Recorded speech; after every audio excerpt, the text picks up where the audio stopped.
snooker fans all around the world. We are here for the battle on the bays.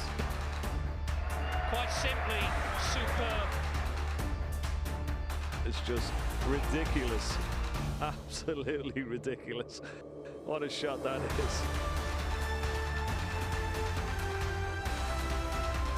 He's got the hot shots all to himself.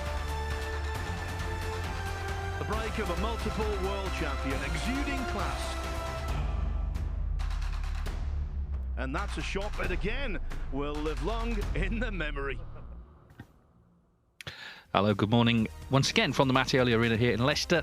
The BetVictor Championship League continues. Group 2, it's day 2, so at the end of the day, we will have our second player through to the winners group. Of course, Tom Ford was the first man. He was the winner of Group 1. We had a good day snooker yesterday. And this is how it all stands overnight. Gary Wilson's top. He won 3 out of 4. Played really well, actually. Won 1 match with 3 centuries in 3 frames. Joe O'Connor, Noppin Senkom, Elliot Sleser and Chris Wakelin all on 2 points. So very tight. Dave Gilbert on 1. Jackson Paige played 3, lost 3. It's not all necessarily done for him. He's still got 3 matches left, but clearly needs to start winning very soon. We can show you the order of play here. We start with the Tyneside clash. Gary Wilson against Elliot Sleser. Chris Wakelin plays Sleser and Gilbert. Sleser plays Paige. Table 2 just kicking off. It's Gilbert v Joe O'Connor, Paige v Noppin Senkom, and Wilson v O'Connor. So yeah, it's going to be a very interesting day. And we will, of course, it's all about finishing in the top 4. We'll follow how it all pans out, and we'll have the players for you and the final here this evening. Gary Wilson against Elliot Sleser then, of course, they know each other very well. Wilson was superb yesterday. He really was. He, in that last match against Jackson Paige, just didn't miss. 3 centuries in 3 frames. And the only match he lost was actually 3-2 to Noppin Senkom, so even there he got 2 frames on the board. And, well, Sleser started well. He beat Senkom 3-0. He beat O'Connor 3-1. He did lose, though, 3-0 to Dave Gilbert. Delighted to be joined by Peter Lyons for the remainder of the week. And, yeah, an interesting match to start with, Peter. Yeah, very much so.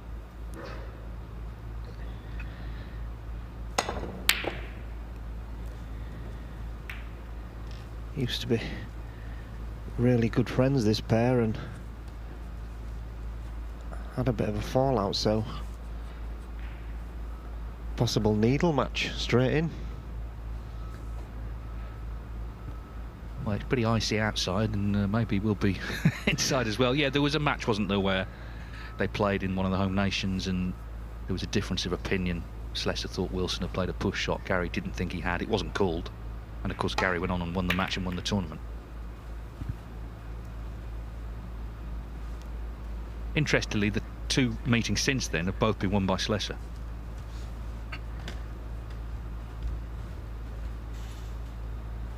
Yeah, he's one of the most improved players on the circuit, I think, over the last couple of years, Elliot Sleser. And also one of the most dedicated. I think you'll struggle to find anyone as hard-working as Elliot Sleser. 1.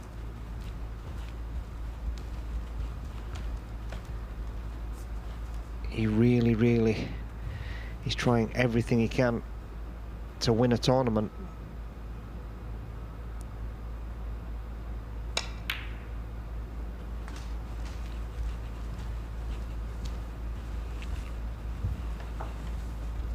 Yeah, he's up to his highest ever ranking, 20th. And in the 1-year standings, he's actually 10th. So that tells you what a good season he's had. A lot of that, of course, was getting to the semis in Saudi, where it was a massive prize. But even so, he's been improving steadily the last couple of years. Yeah, here's a question for you then, David. Do you think you can want it too much? Well, it's an interesting point, isn't it? I guess he's not been in a final yet. I think that would be the real test. If he got to a final, how would he cope? Because we saw recently Chang Bing Yu actually got to his first final and just fell apart, really, and it can happen. But hang on, this red's in.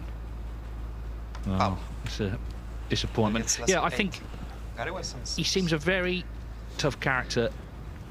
His temperament has let him down, and he admits that. So again, it would be if he got in the position, you know, could he handle it? And that's true of anybody, but you never know until it happens, I guess.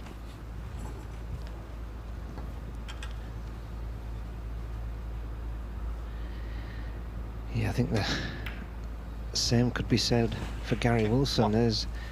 He's a little bit hot-headed himself. Not got the best temperament. But the asset Gary Wilson has got, and it's the best one to have if you're going to have one, he's absolutely phenomenal in amongst the balls.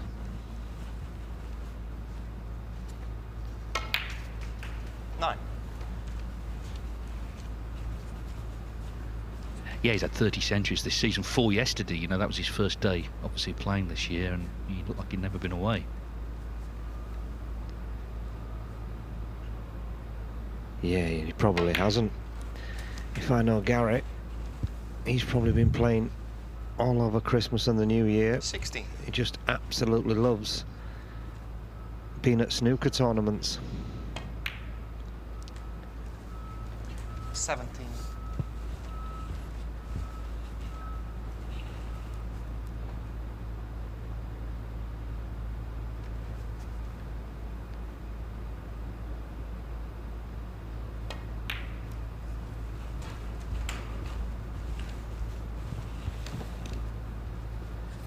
24.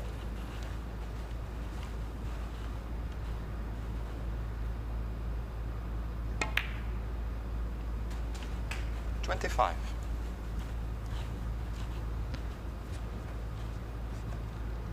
Well, if he can win this match, then he's basically qualified for the playoffs. 4 points will get you in.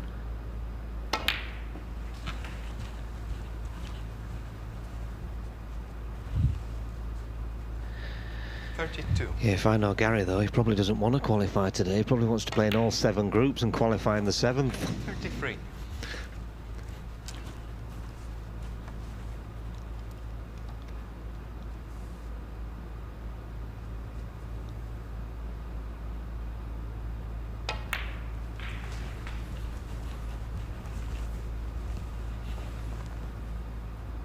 39. Yeah, he just sees the patterns really well, does Gary, 40. when he's in the balls. How to go about his business to give him the best chance of winning the frame in one go.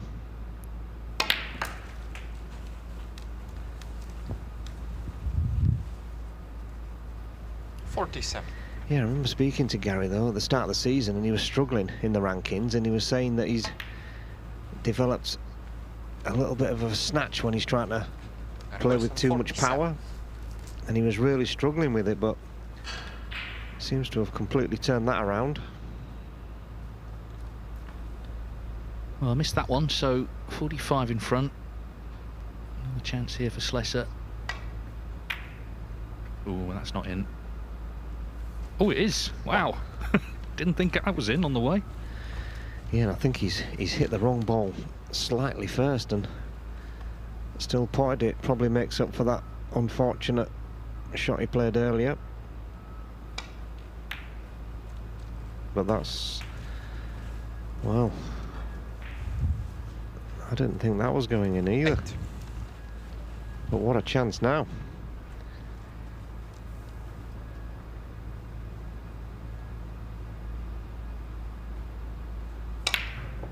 Yeah, and the red down towards the green side cushion shouldn't be a problem for a left-hander. Take these 3 first. 16.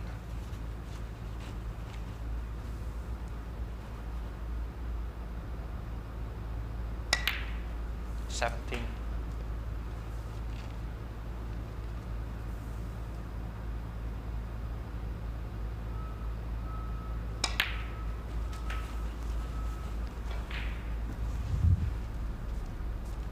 24.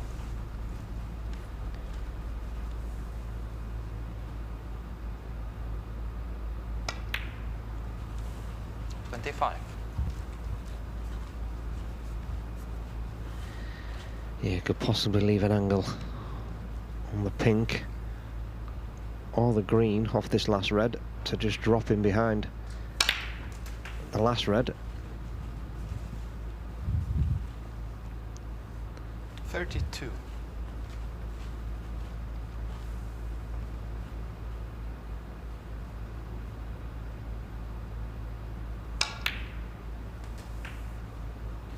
53. Yeah, that looks pretty good.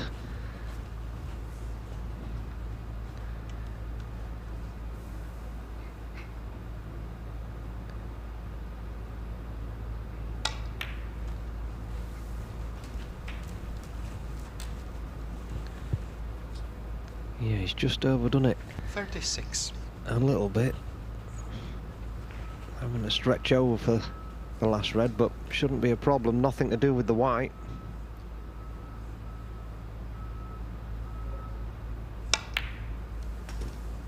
$37.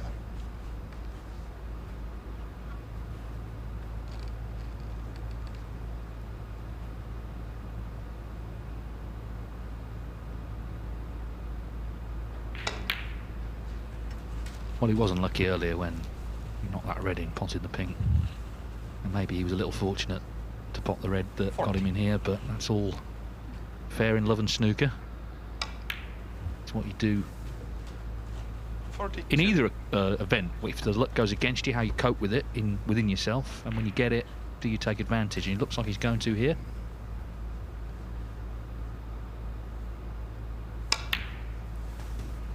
$45. Yeah, this is an impressive start from Sleser. Just one miss from Wilson and game over. 49.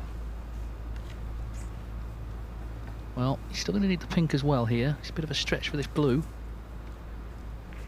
Yeah, I think he's got to get the rest. He can't afford a slip up at this stage.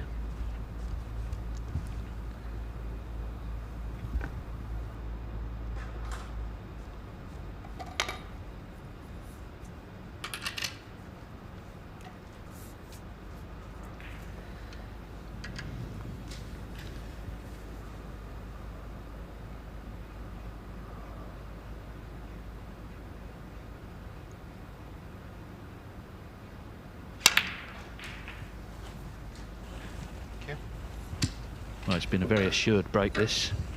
So Wilson was going well. He missed that red to right middle. And that proved to be his last shot of this first frame.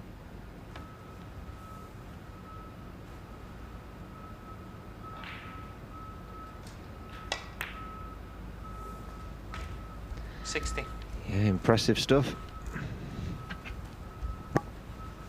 Yes, let's see. He finished 5th in the first group, so just stayed in, but very much challenging for a place in the playoffs tonight, and that's a great start. Really good clearance from Elliot Sleser in this Tyneside derby. He leads Gary Wilson 1-0. Remember, it's best of 5 frames. Wilson, of course, on 3 points. Sleser on 2 overnight. It is tight, as it always seems to be in these tables, and we'll follow the permutations, of course, as the day goes on. Table 2 is Dave Gilbert and Joe O'Connor, and they're still in the first frame there. Jackson Paige is the one who really needs points today. He's played 3, lost 3, so he's got to play Noppen Senkarm, Sleser and Dave Gilbert, and needs to start getting points on the board, otherwise he'll be relegated. And he was very impressive in Group 1. It is sometimes hard, though, coming back the next day. You know, you've got close to winning, because he got to the final against Tom Ford, and then you've got to start again. How's your game, Peter? You've won a few trophies of late. Yeah, I've been playing okay of late. Yeah, I won one of the Q tours. I'm in contention to try and get back on the tour. I'm giving it a good go. I'm still enjoying playing, so I thought, well, while I'm enjoying playing still, I'll see how far I can get.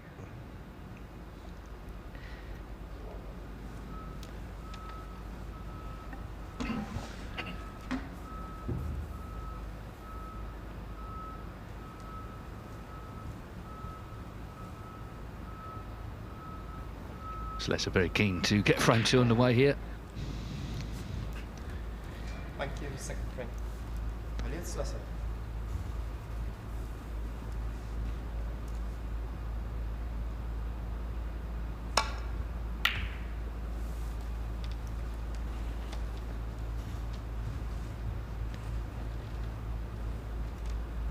Yeah, and it's not a bad break-off shot.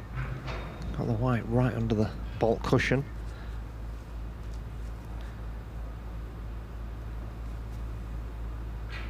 sure whether Gary's having a go at this. Could probably only leave the one he's playing, but there's a good chance he will leave it if he doesn't knock it in.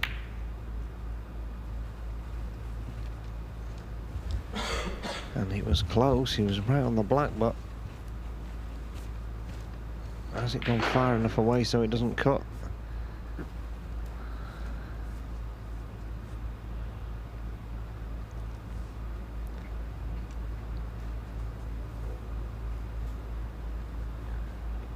He's got to knock this in.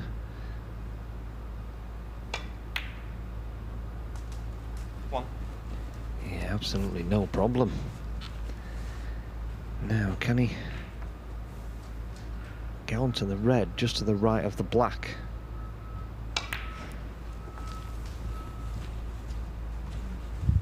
If he can, that could free the black into the left corner 6. and possibly free the red just above the black.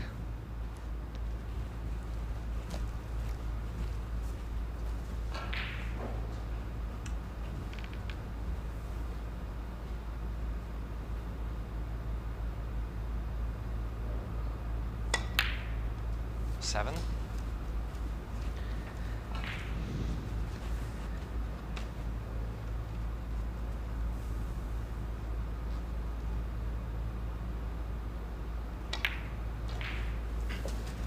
Yeah, another good scoring chance. That Saudi Masters where he got to the semis. In the last 48 round, he was 4-1 down to the young Chinese player Lang Yihao. He won 5-4. He then beat John Higgins in a decider, Stuart Bingham in a decider, and Mark Williams in a decider to reach the semis, 15. where he lost to Neil Robertson. So beat 3 world champions in decided frames. So, okay, the ranking system is prize money. That was a big tournament to do well in, but he deserved it because they were all terrific wins. And I know he was very disappointed with his performance in the semis. It wasn't just a case of I've had a good week. You know, he was determined to, as you say, to win the tournament, and it didn't happen. But 22. put himself in a great position because, of course, now with all that money and prize and ranking points, he's in at least 2 of the 3 Players Series events, possibly all 3. 23. Yeah, and the more tournaments you play, the more chances you give yourself, the more chances you've got of breaking that duck. He does look like he's playing with a lot of confidence, does Elliot, at the moment.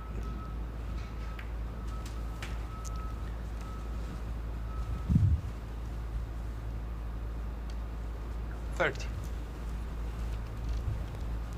Yeah, I'm a little bit surprised there. He didn't glance off the pack to open them up, knowing the red was over the left-hand corner. 31.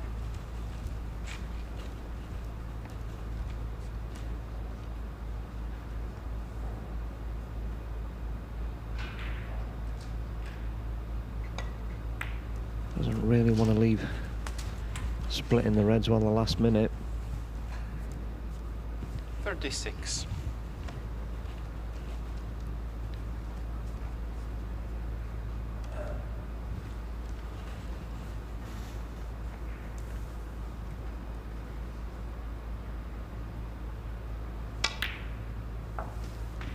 $37. Yeah, and he's over. Screwed that a little bit, unless that red does. He's looking at the red at the top of the pack. See if it pots into the left-hand corner.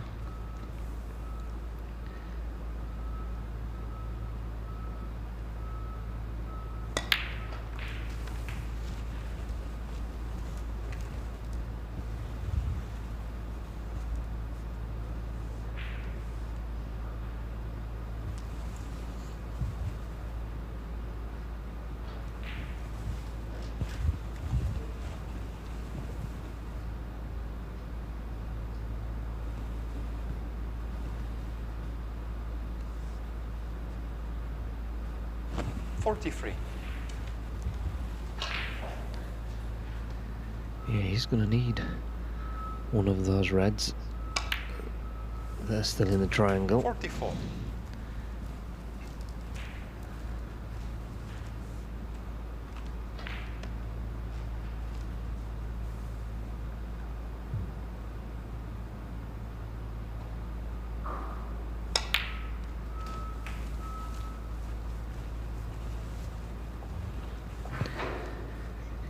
don't think he's got much 51. option now. I think he's going to have to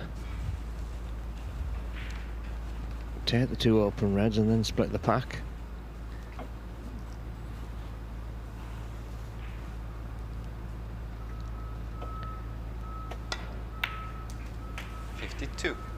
Yeah, and you're always relying on a little bit of luck when this happens.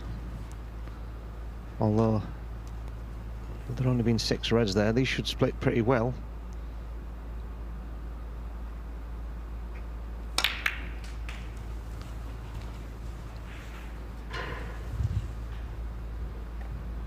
Well, 59. I guess as long as you're on one, which he is, and he's already 59 in front, so he's a heavy favourite here.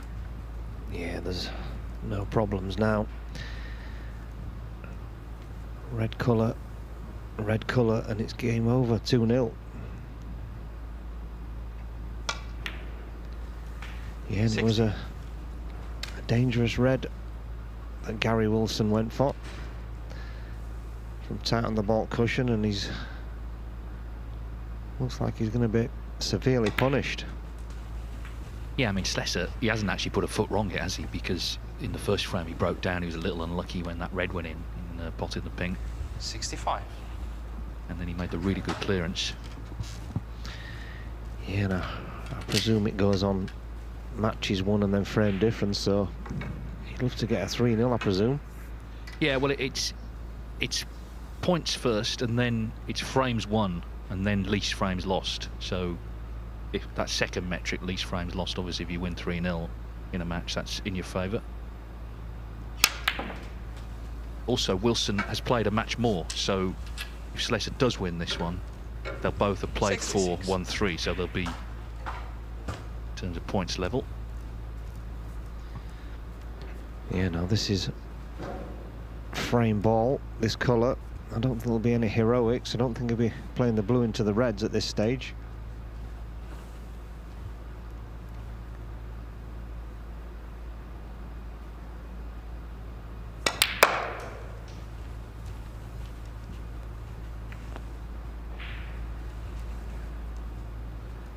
Shake of the head. If he's not on the red, then 69. it's only one snooker needed, and both of these two are renowned. He's not on it, you can see. Both of them are renowned for playing on anyway. I mean, I think Elliot may have got it from Gary initially. They will both play on needing 3 or 4. This is only one.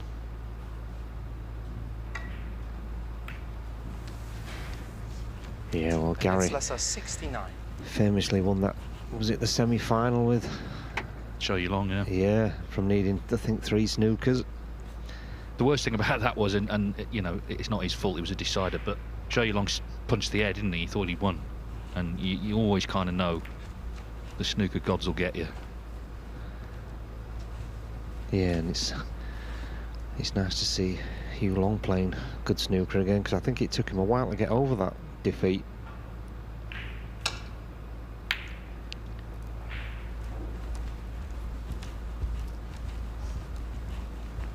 Yeah, Gary would love to clear 4 of these 5 reds and try and get a snooker off the last red.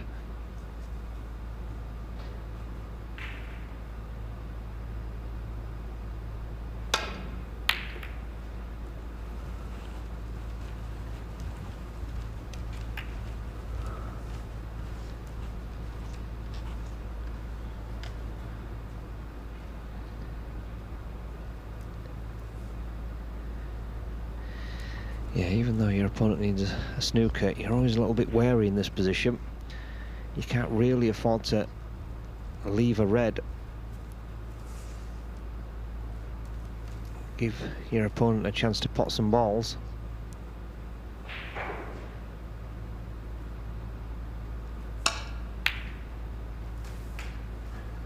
One. Yeah, that's another great pot from Elliot Sleser. Now we may see him just send either pot the black in the middle or send it towards the side cushion. Yeah, there you go. Just take that out of the equation. I think Gary Wilson is he staying in his seat? I think he is. Yeah, he's conceded the frame. So I don't think Sleser's actually missed a pot yet. He's looked very sharp, and he leads 2-0 in just about 20 minutes. So terrific start for him.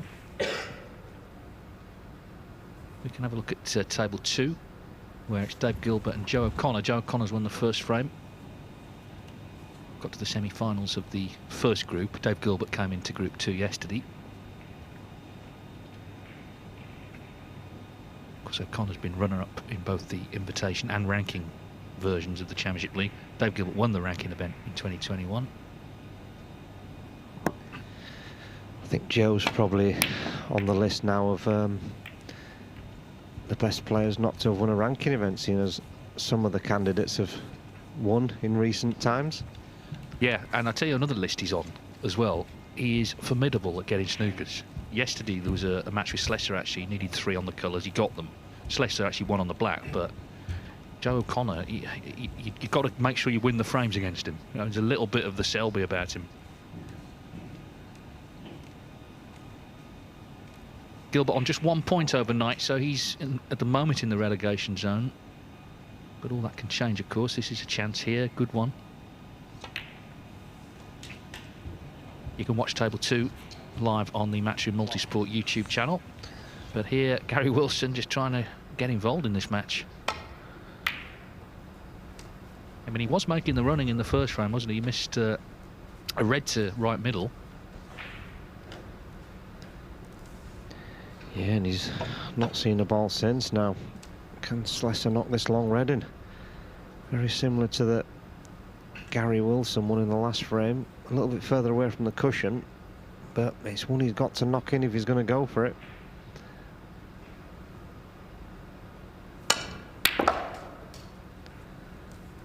One.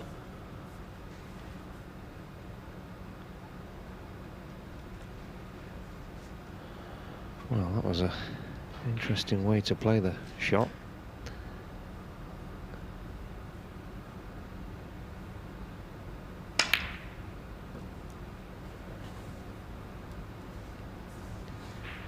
Elliot Sleser, 1. Yeah, so a chance for Wilson.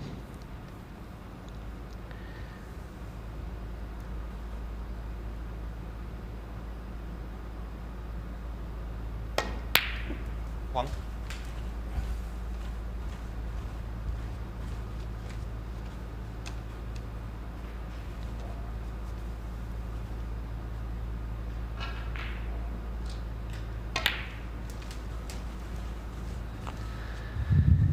Yeah, and you feel he's got to 8. make the most of this. 9. Well, he played very well yesterday, as I say, had 4 centuries, including 3 in 1 match. And of course, has a lot to look forward to next week, a bit at the Masters against the world champion, Zhao Xingtong, in round 1. 16. In fact, that'll be a week today. They played Monday night.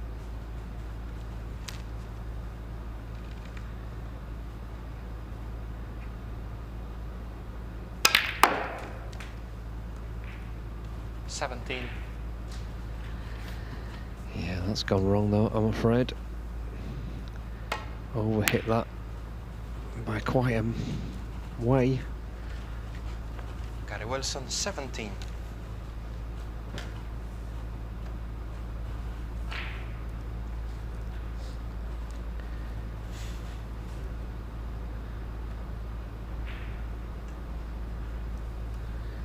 Yeah, I think that was a little bit of frustration there from Gary. He just got down and played off the green, safe. Didn't give it much thought, but that's, without any shadow of a doubt, Sleser's worst shot of the day. Just gifted the chance back to Wilson.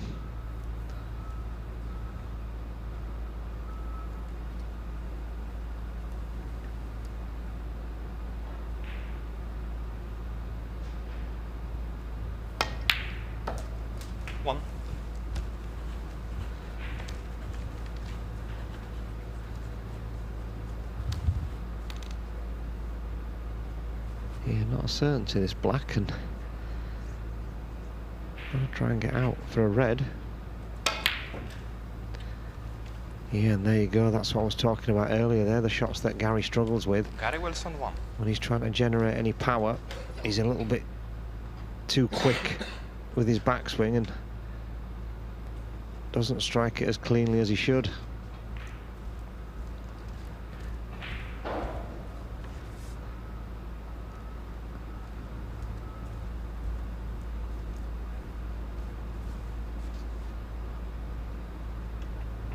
Now, does this red pass to left middle?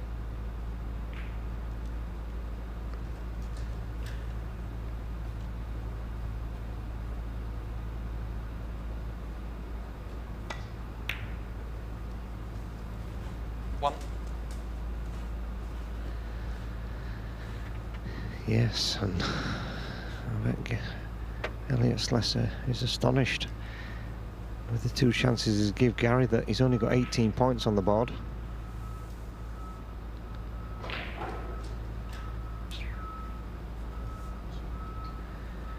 Yeah, this isn't as easy as it looks though to get back down the table with the pink being so close to the pocket. Not easy to control.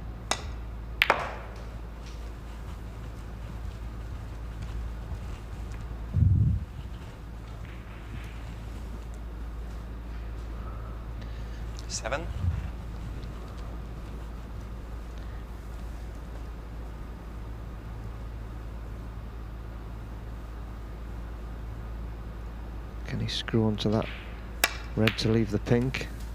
Well, in fact, he doesn't need to. He's held it.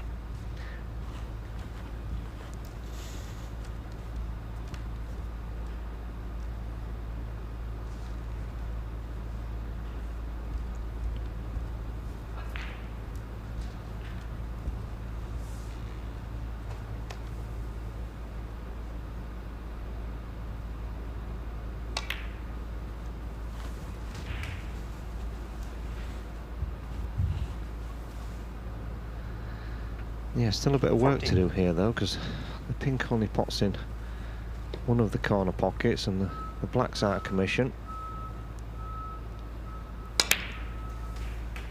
15. Like you say though, he must be surprised but how much Wilson has struggled and also I'm sure delighted. He himself has played really well. Won the first 2 frames superbly. Yeah, and that's a nice shot. Now if he can leave himself just past the 18. line of the pink, he could play a little cannon onto the 3 reds, knowing he'd have the red in the middle pocket after he's potted it, and open the rest of the game up for himself.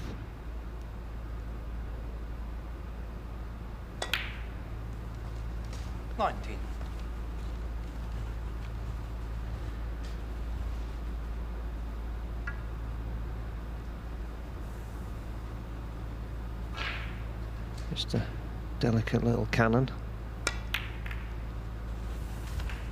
And there you go, all 4 reds in the open, perfect. Yeah, a golden chance to get the match won, and it'll be a very satisfying win for a number of reasons. Firstly, another point, a 3-0 win. And as we said at the start, you know, there's not really any love lost here either, so this is exactly the result, and indeed the performance Sleser's been looking for. Yes, Sleser's a very determined character, but probably tries a little bit harder still. 32.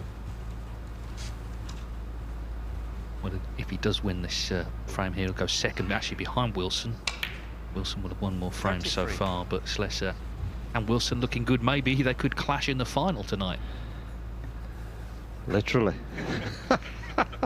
Steady on, Peter. This is not matchroom boxing. Well, you never know. Well, first things first, get in that playoffs. It's all about the top 4 in this group stage, and then try and save your best performances for tonight. But he must be happy with this one. Barely put a foot wrong. 40. Yeah, just got to take care for another 2 or 3 shots. And he'll be upstairs for a well-deserved cup of tea. Well, actually, he's got to stay on to play Chris Wakelin, but nevertheless, he'll be looking forward to that 46. one. If he's going to be playing like this. Yeah, that's the advantage of 47. going straight back on, I guess. When you've just played so well, you want to keep the momentum going. I'm sure Gary Wilson wants to get upstairs and I'll get on the practice table. Yeah, he was going so well in the first frame. Now then, this is the ball. This is the one that 53. should get Sleser over the line. Yeah, no heroics here. Just drop this in. 54. Yeah, you'd like to get the pink in or a colour safe. It's only one snooker at this stage. I think probably the pink in the middle would be the shot. Yeah, and he doesn't look like he's going to miss at the moment. So now it's 2 snookers to tie. 60. And he would need a black as well.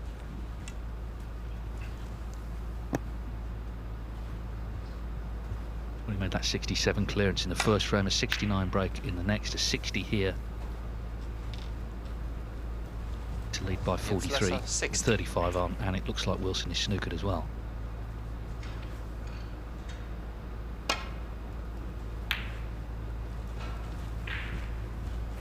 Frame In fact, he's left it on, so there's the handshake. So terrific performance by Elliot Sleser, and that 3-0 win over Gary Wilson propels him to second place in the table for now, and he stays on, and I'm sure he'll be more than happy to stay on after that to play Chris Wakelin next. So it is 3-0 to Sleser, and we'll be back in 5 minutes to see how he gets on against Chris Wakelin.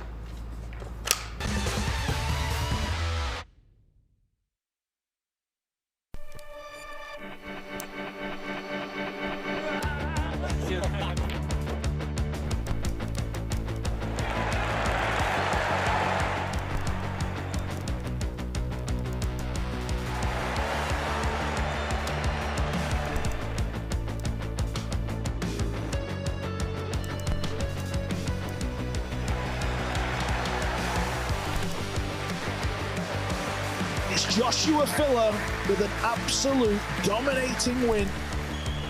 Moritz Neuhausen is your new Premier League Pool winner. Elisha Sharp makes the ultimate statement.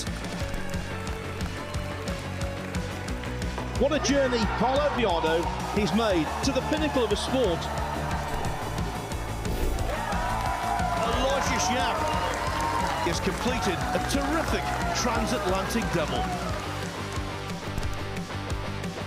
He didn't want to jump on the table in Florida, but he can't resist this time. Aloysius, you are a superstar. The breakthrough has come for Piers Lamutus.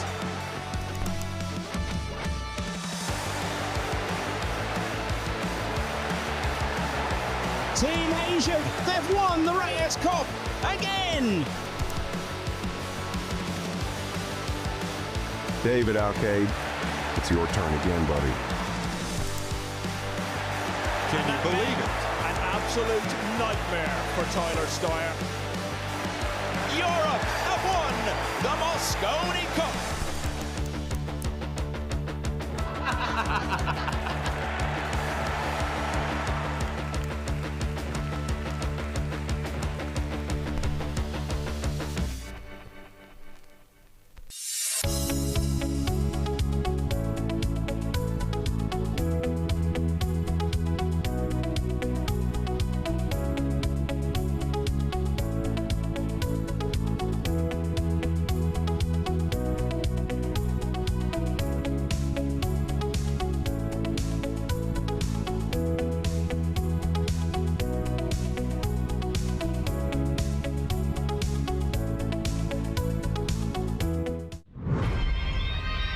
I'm Barry Hearn, president of Matchroom Sport.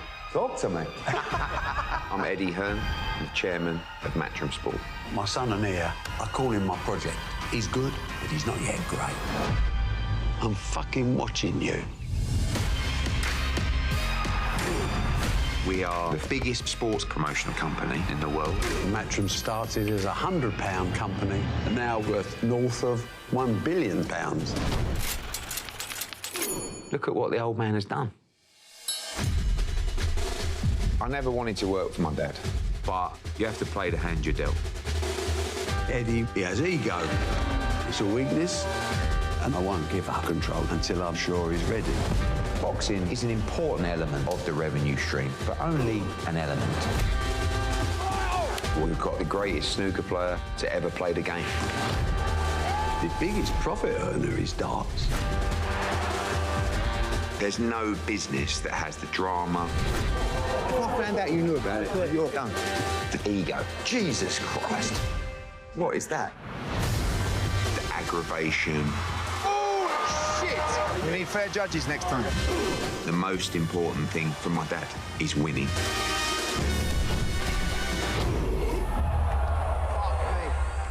The world's come crashing down on us.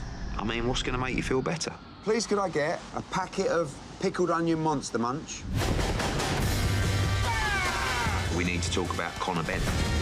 We need to get him back in a ring. Yeah! How you getting on with Jake Paul? He's taken a number of shots at me. Come talk! Come talk! Come talk! And I ain't going to back down. Show me what you've got.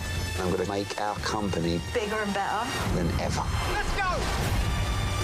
Global domination. Nothing less.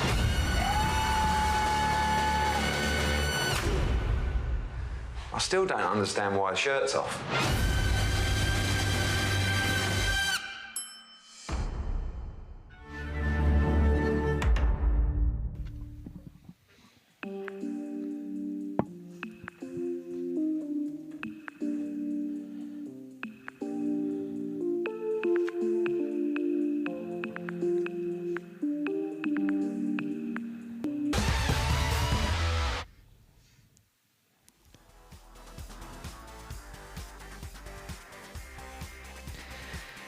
Yes, so welcome back to this second match of the day. It's Chris Wakelin versus Elliot Sleser, and I hope Chris Wakelin's been on the practice table because he's going to have to hit the ground running, because Sleser was absolutely magnificent in that first match.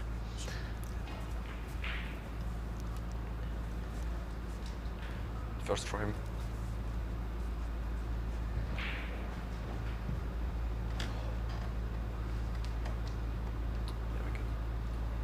First frame, Elliot Sleser to break.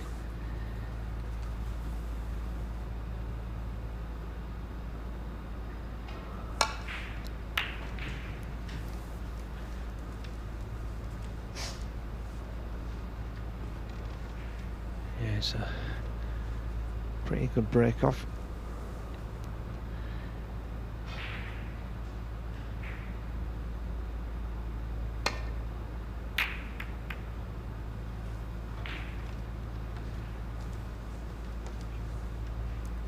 Joining me in the commentary box for this second match is the former World Seniors Champion, Lee Walker. Morning, Pete. Morning, everyone. Looking forward to this one. Should be excellent match. Both of these players been in excellent form this season.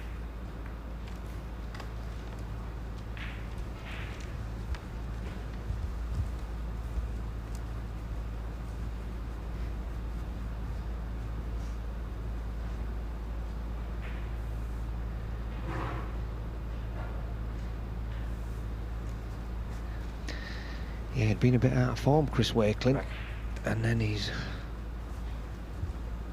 come back with a bang, winning his first full ranking event. Yeah, and that was a little bit early for the re-rack, I think, but nobody really wanted to play out and down the table. Yeah, I've certainly noticed in this event, players don't really want to be bogged down. Certainly getting on with it, trying to get the black open as early as possible. And most of the players seem to be playing that a little bit quicker as well. Wouldn't have suited me, Pete. Definitely not, like.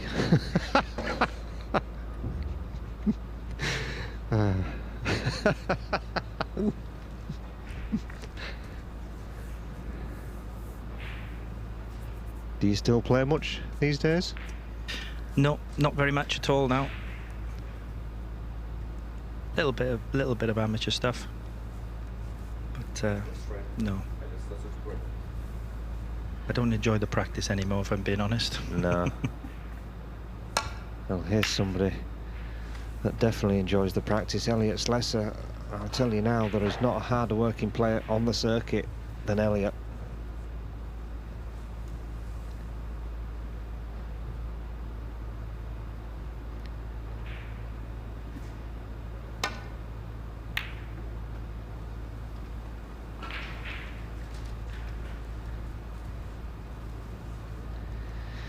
Yeah, now will Elliot play thick off the reds or a little bit more cautious? Yeah,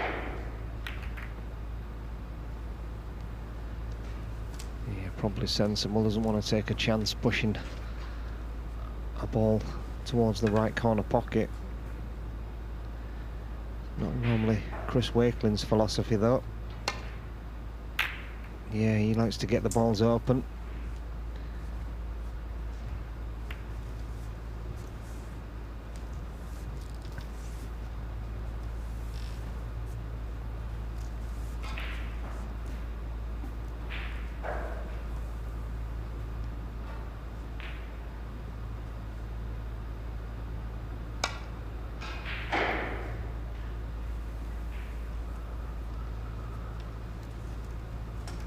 Let's call that a little bit thinner than he wanted to, and the white has found the corner pocket.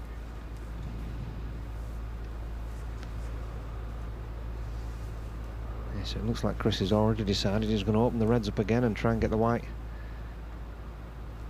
behind the green.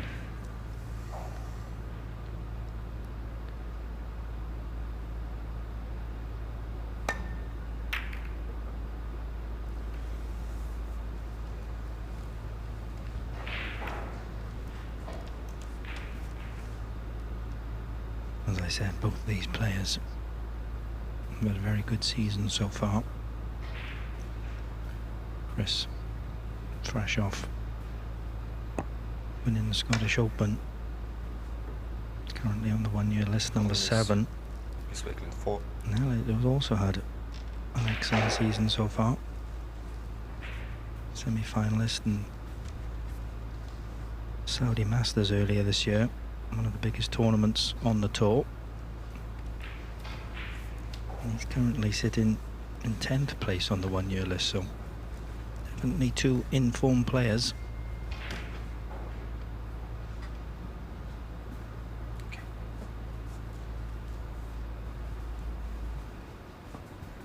He's got to be very careful here. Doesn't want to catch this too thick.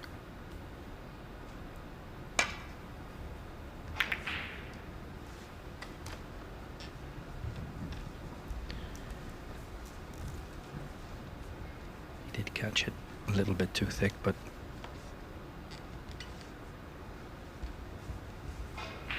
unless he's left a plant, certainly nothing easy for Chris.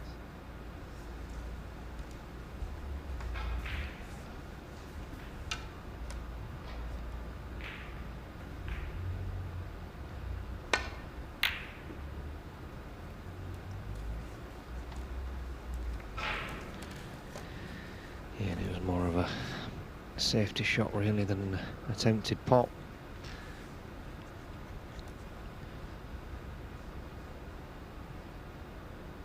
Yeah, I think he's almost certain to leave some kind of a pot on here though, with the red just above the pink. He'll do well not to leave it.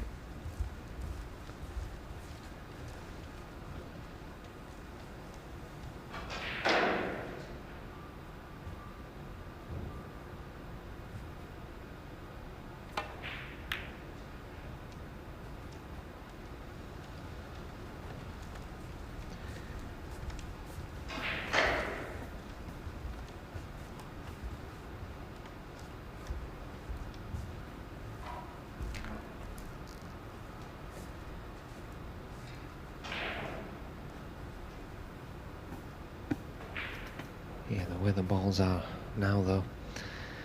Can't really afford a mistake.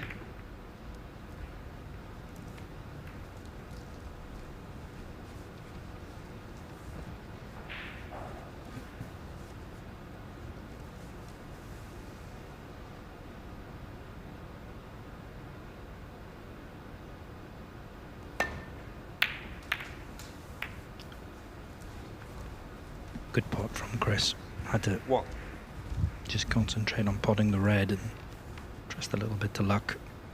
He's got the pot, but he's not on a colour. So looking to play a good safety here, get Elliott in as much trouble as he possibly can.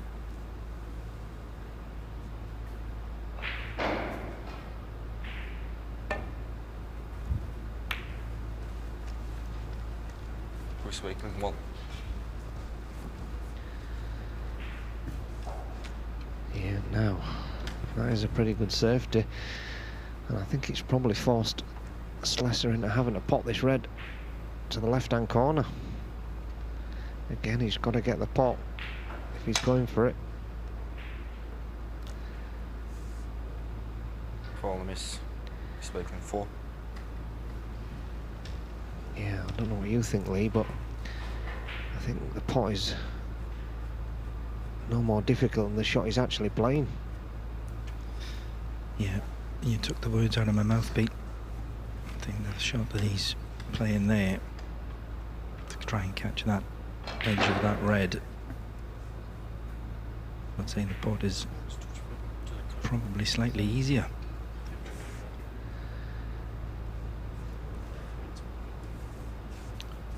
Only problem with taking this red on is he's going to be going into the reds.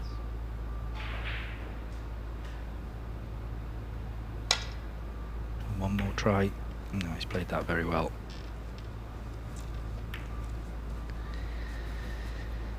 Yeah, couldn't have called that any better. So still waiting for the first good chance.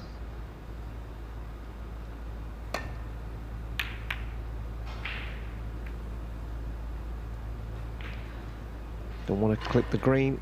Oh, just about. Okay. Yeah, now this does look like trouble for Elliott. At first glance, it's hard to see a way out.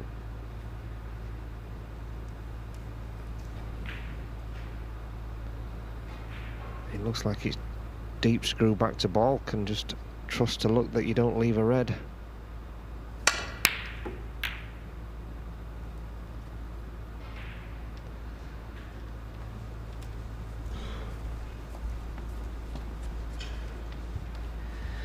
Yeah, but unfortunately a red has come back to baulk, but can Chris Wakelin get out onto a colour?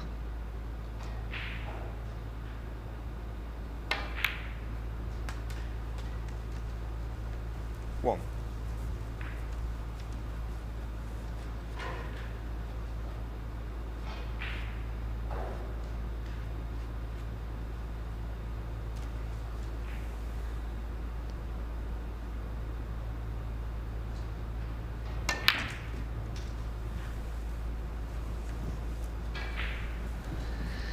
Yes, and with that excellent safety shot, he's given himself a great chance.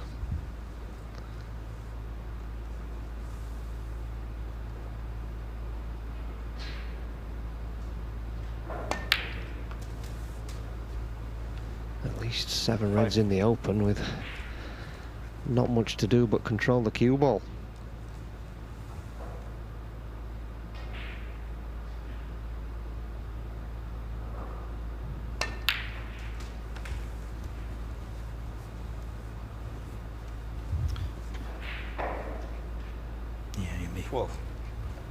Disappointed if he doesn't go on and win the frame here at this visit. He's already 25 points in front. Like you said, Pete, 6 or 7 open reds.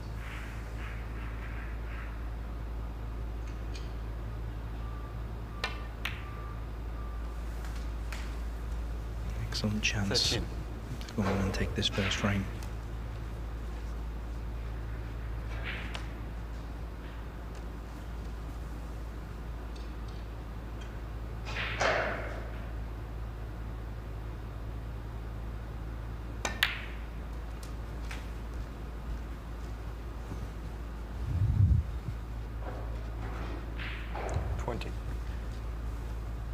Both these players started the season very well.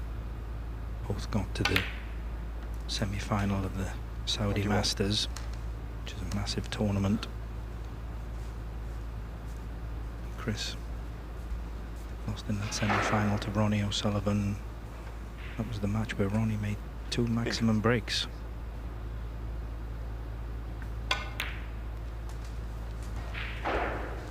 He needs to work on his safety then.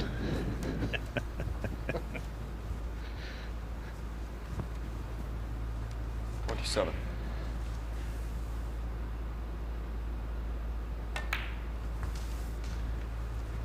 $28.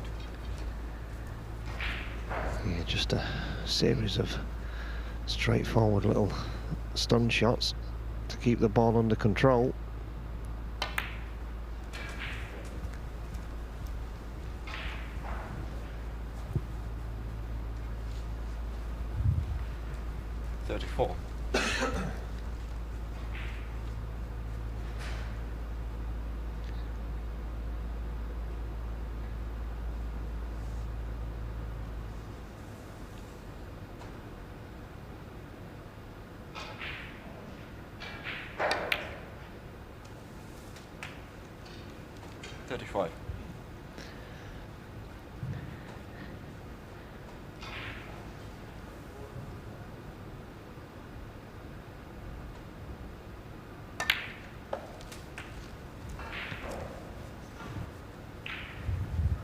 Yeah, I'm a little bit surprised he's played for one of these reds, but shouldn't be a problem. Looks to have landed perfect, just to drop it in for the black again.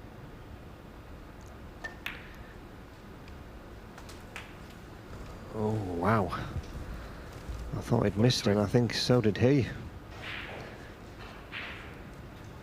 Yeah, I think you could tell by Chris's reaction he thought he'd missed that. Oh, but he has missed the black. That's a surprising one.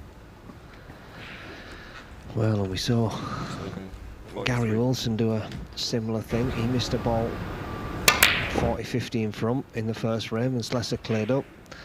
A little bit more difficult here.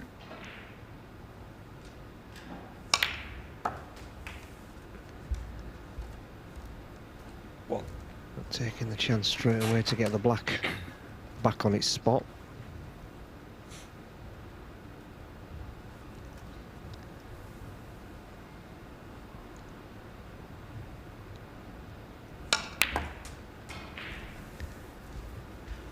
Yeah, needs that to pull up a little bit. 8. Yeah, it's just about held up, but he's definitely left it missable.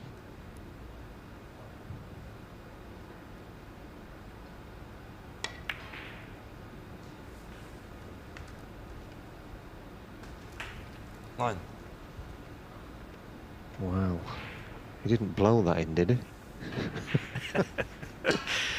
Yeah, I definitely thought he'd missed that one.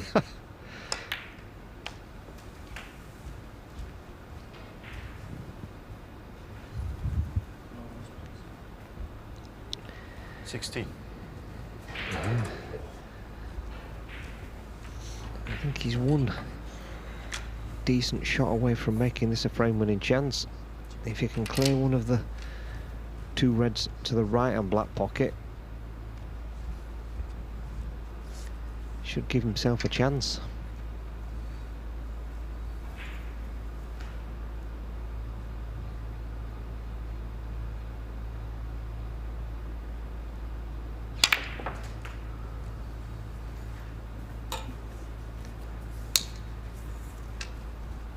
Well, he won't be playing for those reds here. A little bit short on the black.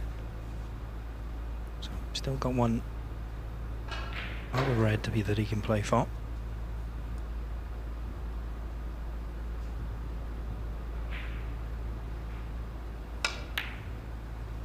Well, he did choose to play for this red.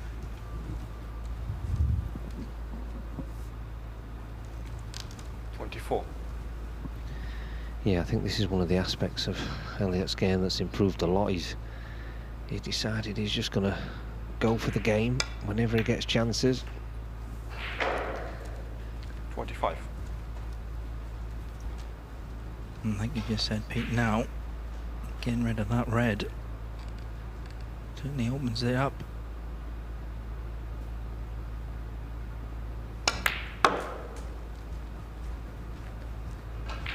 Want to go behind the red. I think he has. Oh, I think he's held his hand up. I think he can still poily.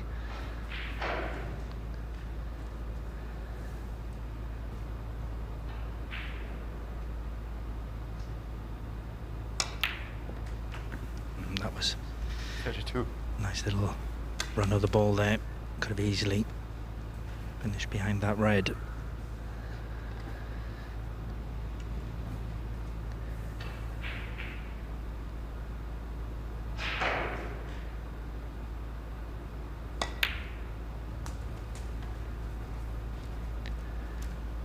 One good positional shot here, and I think we've got a new favourite for the frame. And Chris Wakelin's going to be kicking himself. An absolutely straightforward black off the spot. And I think it probably had some bearing on the fact that he thought he'd missed the red before the black. That disturbed his concentration slightly.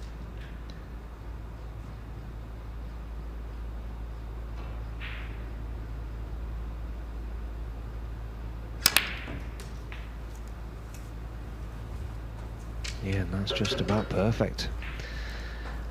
Just 39. Fall down, bounce off the cushion a fraction to allow him to roll the red in.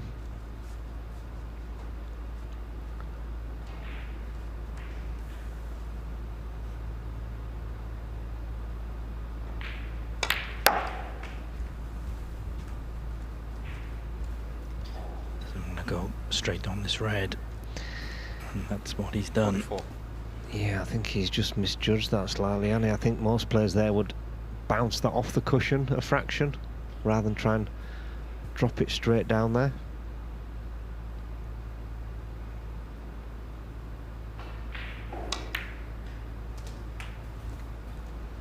So 45. Just going to be roll up behind the black. It's an excellent break. But he'd be disappointed that he's not gone on and won the frame now. 45. But right back in this, just 11 points behind. Yeah, it's definitely a yellow ball game now. Chris is just hoping he can hit this and somehow leave it safe.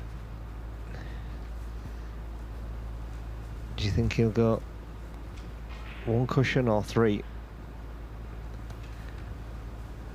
I think he'll go three.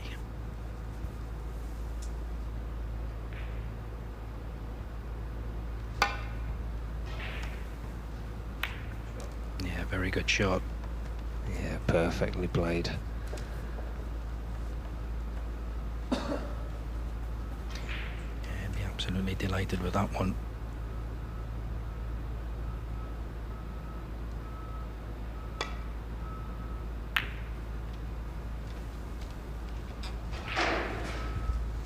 Yeah, Elliott's begging for that to slow up a little bit. He's tried to get the snooker. It was a little bit risky.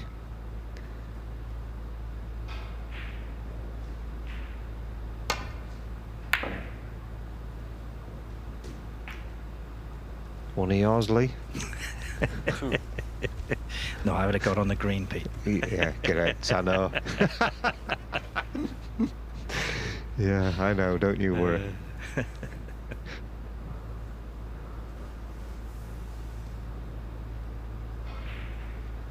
Is it in behind the brown? Yeah, excellent chance this to get behind the brown. Not got it though. No, that's a poor shot from Chris after the fluke.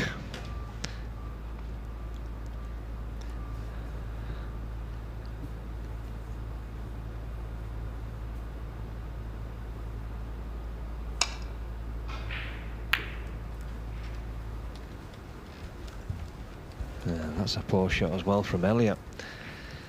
Now, a chance for Chris. He's probably going to have to screw into the brown. And again, trust to luck that he gets on it.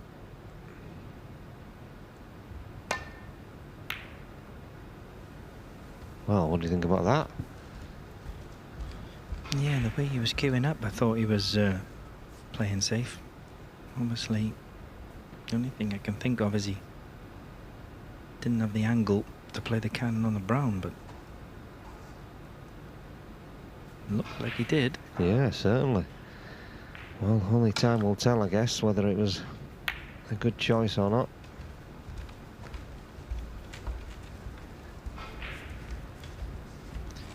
When Chris did have that chance to get in behind the brown, he didn't get it, but he did knock the brown safe, so that's going to be the key ball now.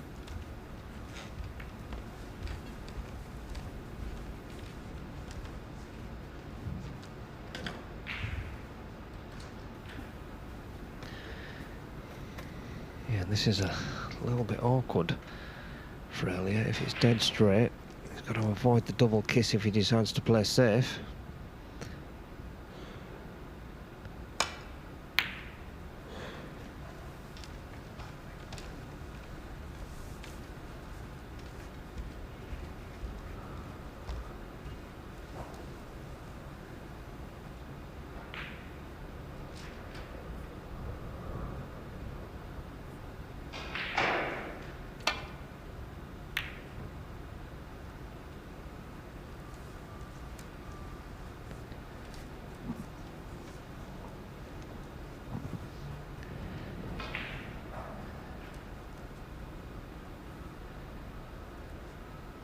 Yeah, this frame is turning out to be longer than Elliott's Leicester's last match.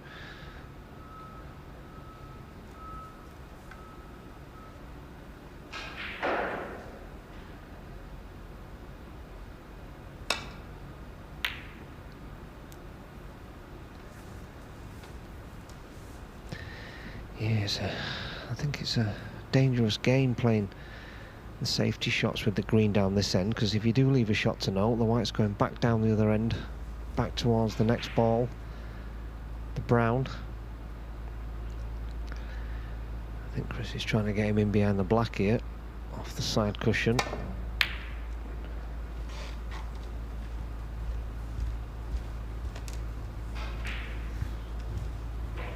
Yeah, the most important thing about that shot was, though, to get the green safe.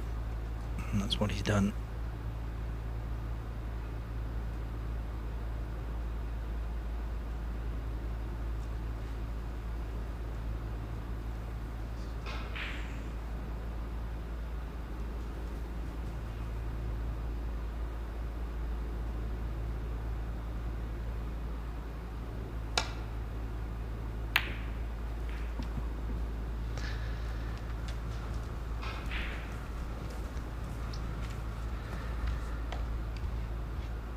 Yeah, that's okay.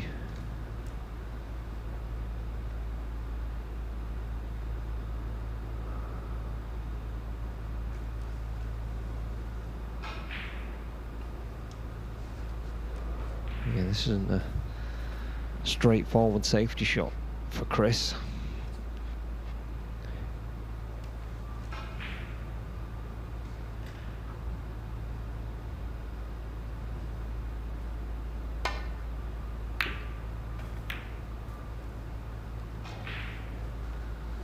Yeah, this is definitely a chance for Elliott.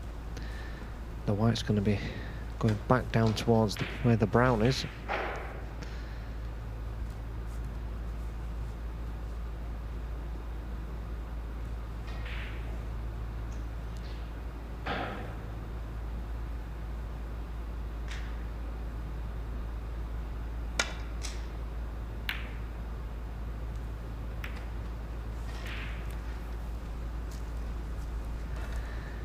Yeah, and that safety shot, well, sorry, that attempted pot has now knocked the blue safe.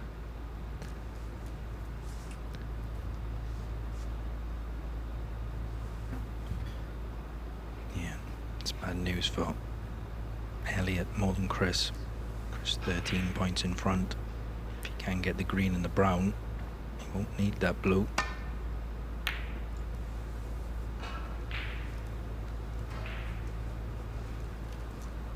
We'll be happy with that.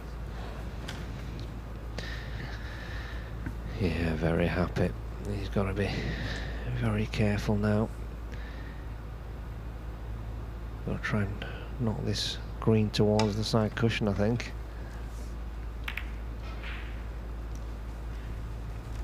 Yeah, I think he's probably hit the wrong side of the green there, but he's been very fortunate where the cue ball's finished, so even if Chris pots this, it's just the 3 points.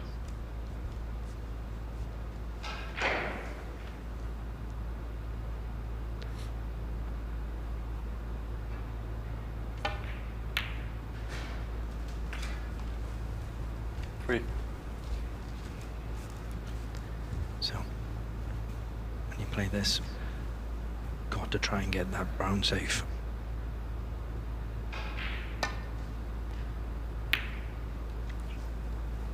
He's played that very well. Wakelin. Oi.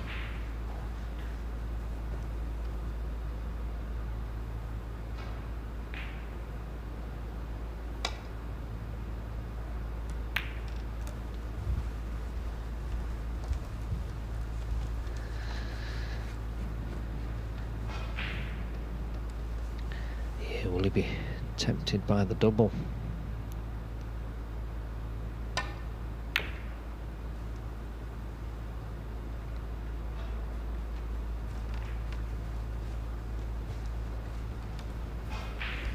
He was. He's not got it, but he'd be pretty happy where he's finished. It's very awkward.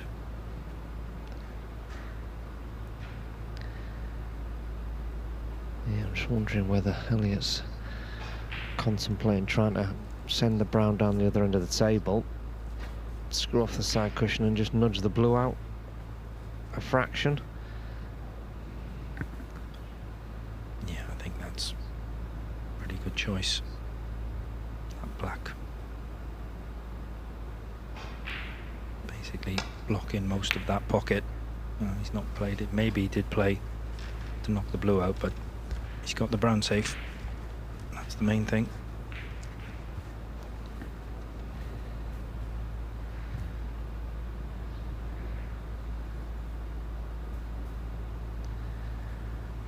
Yeah, Chris is looking now, I think, to just run the white across in more or less a straight line, try and get it in behind the blue and send the brown down,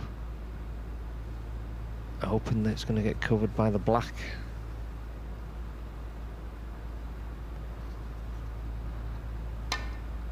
Possibly get the snooker.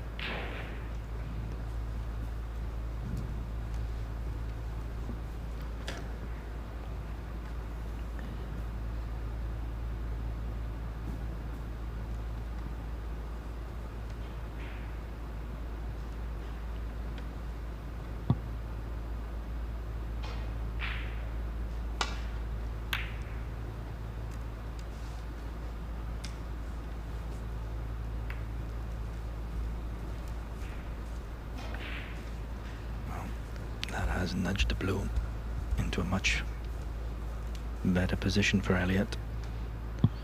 So even though Chris 16 points in front, the way the blue, pink and black are situated, it could be a brown ball game. Yeah, and I'm a little bit surprised Chris is coming up from behind here. He could clip this towards the black knowing he couldn't leave it, but he's played it well again. That's another very good shot.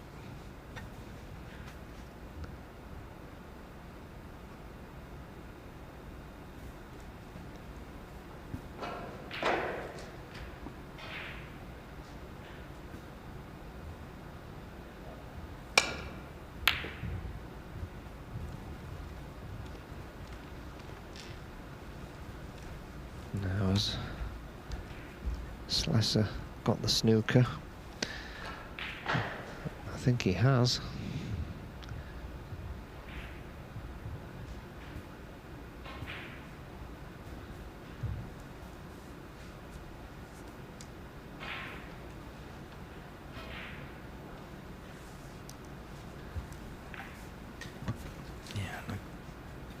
always when you're in a snooker. To hit the brown, not that difficult, but again it's safe. That's the key. He knows he leaves this brown on and it can cost him this first frame.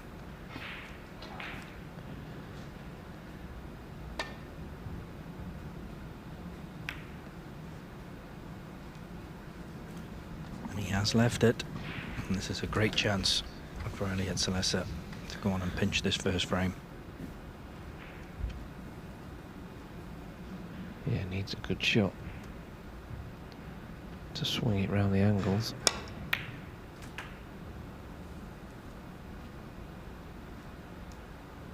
Four.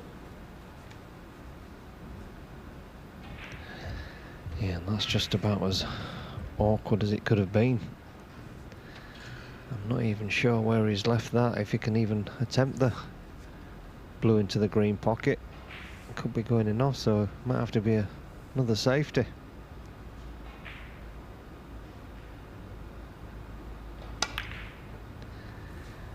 Yeah, and that's exactly what he's had to do, a reprieve for Chris Wakelin.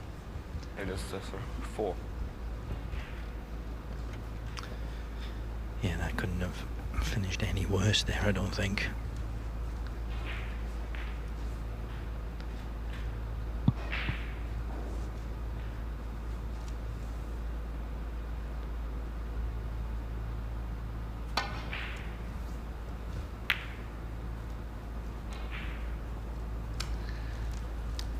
Yeah, that's a pretty good shot. Made sure he caught the blue full ball off 2 cushions to stop the white stone dead.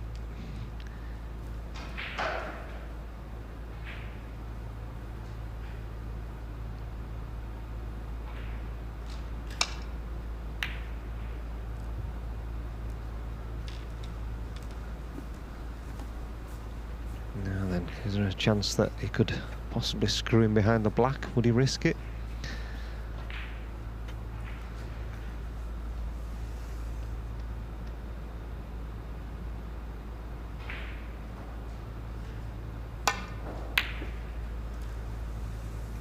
Blue's close. Yeah, but not close enough, and I think it's over the pocket, and I think he can see it.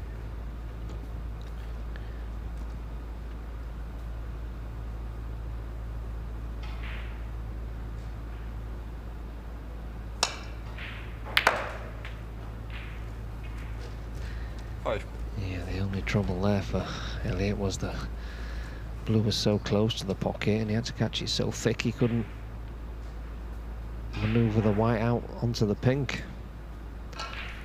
So another reprieve for Wakelin.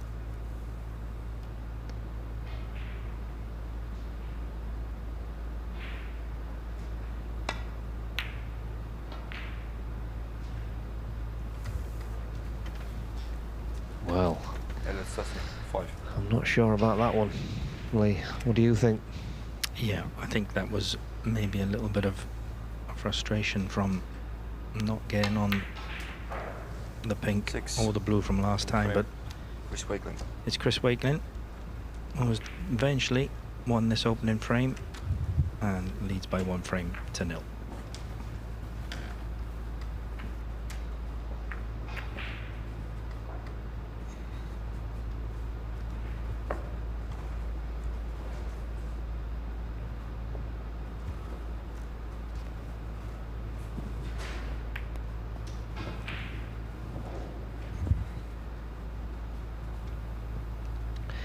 Yeah, they're always killers, those frames, when you put so much effort into them and then you go and finally lose them.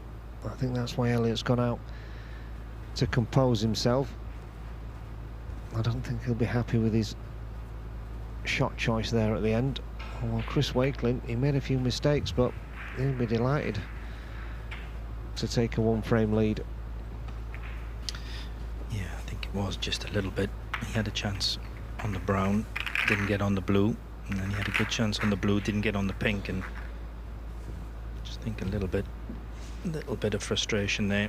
Decided to go all out for the pink.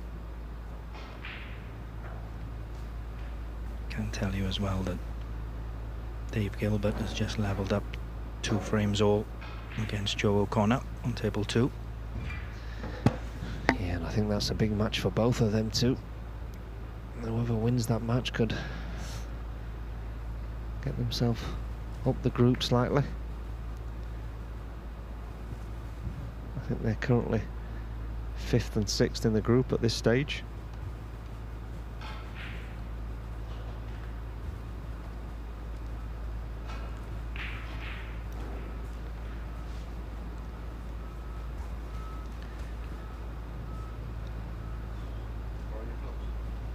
Sorry? What about that? What? Borrow? You have this, yeah, it works? Yes.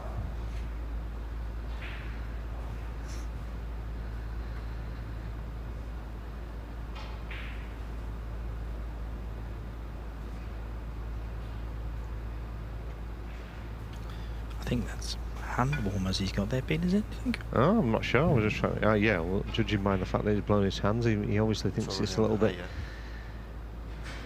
chilly in there. I think he did ask the referee to borrow his gloves.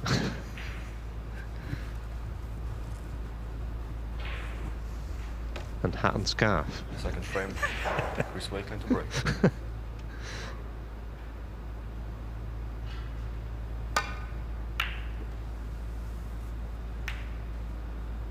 Well, that's a shocker. What an absolute gift for Sleser. Now, can he put the disappointment of that last frame behind him?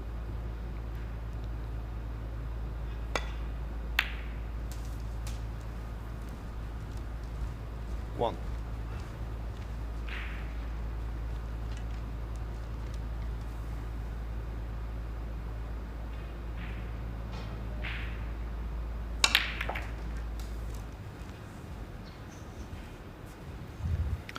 It was very notable in his matches yesterday that Elliott was playing very quickly.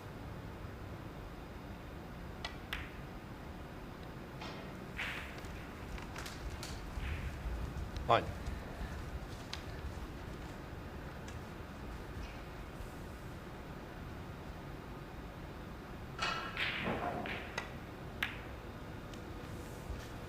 He's already had the best season he's ever had, and we've still got some 16 big tournaments left this season.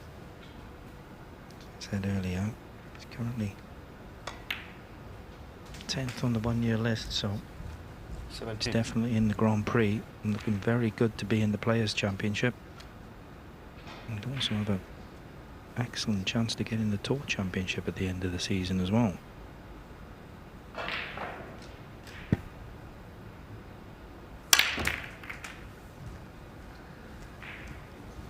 Wow. Yeah, he's hit that. 24. What a great shot that was. Look at this. Look at the fizz on this.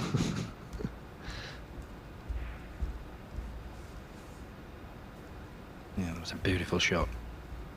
Yeah, and a little bit unlucky where he's finished. If the pink doesn't pop in the right corner, has he got the angle to go down for a baulk colour? Oh, the pink must 45. sneak past. Yeah, and definitely deserves to. What an absolutely phenomenal shot into the reds.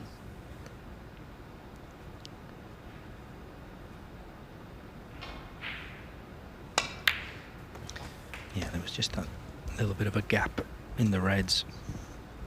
He judged it absolutely perfectly. And like I said, got lots of fizz on the white, screwed the white all the way through the reds, and well, deserves to have the reds like they are. 32.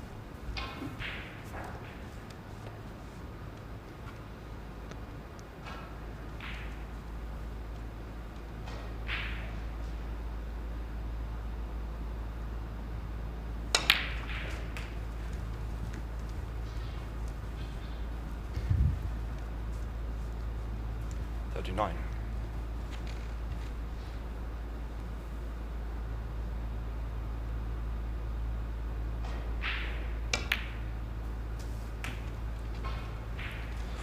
Just got to keep good control of this cue ball.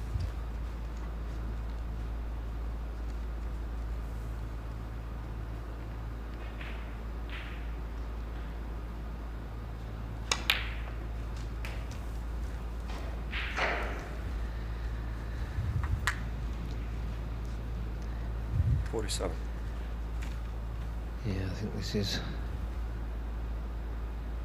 one visit from Sleser here for sure. 48.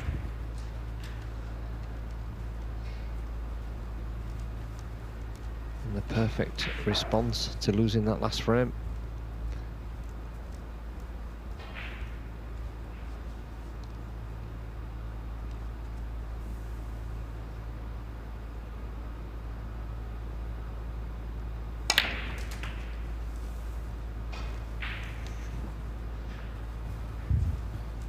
Really has 55. Turned himself into a very, very solid professional player over the last couple of years. Certainly wouldn't be surprised, would you, Pete, if he won a tournament? No, absolutely not. I think it's only a matter of time before he does. And obviously, with him being in the top 10 on the 1 year list, it's only a matter of time before he breaks into the top 16, and then his chances of winning tournaments increase dramatically.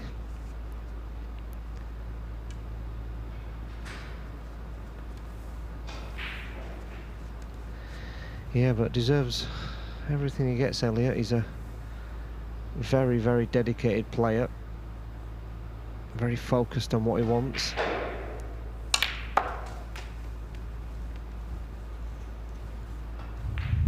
He's a lovely striker of the ball. 63. He struck that shot again very nicely. Could have gone wrong. So that red 64. Puts him 64 points in front. Pink will put him 70 in front. So pink and one more red.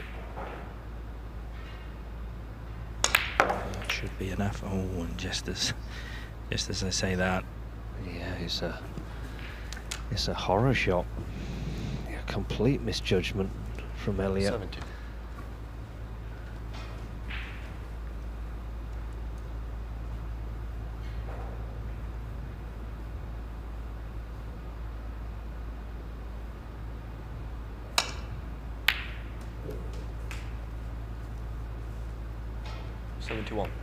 But a phenomenal long red recovery shot to take the frame.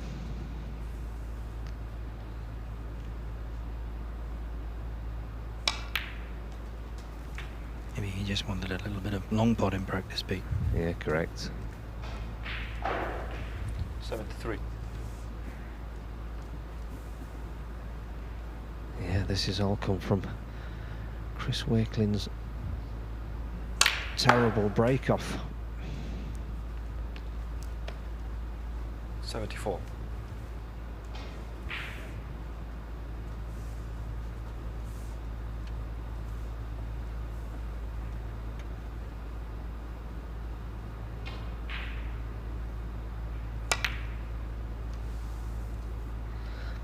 Yeah, he's missed the pink, but I don't think it's going to matter. I don't think we'll be seeing Chris Wakelin come back to the table. So Elliot Sleser levels up at 1 frame all.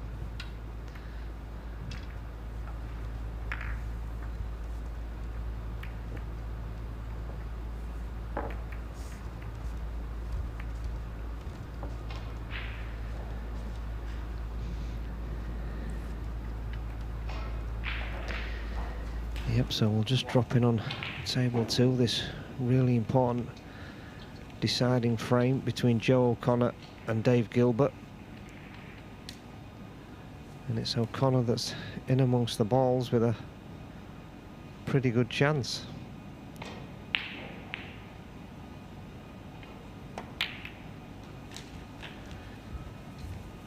Yeah, he's another player. He's Joe. He's on the rise. He's consistently doing well in tournaments. I think he's on the list now of most people's list of the best players not to have won an event yet. Joe O'Connor, very consistent. Yeah, he'd be another one. You just said about Elliot Sleser. Joe O'Connor would be in that group as well. Wouldn't be surprised if he won a ranking tournament as well.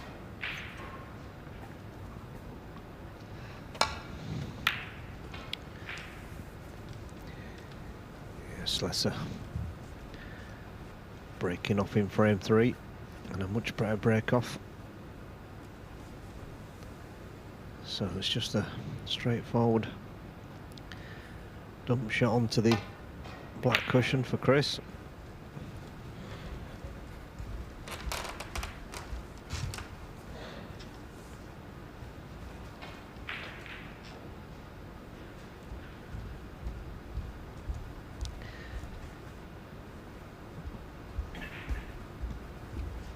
Yeah, Elliot just checking to see if you could leave the white down near the green pocket and cover that red into the middle. Obviously not possible, so choosing to screw back behind the black.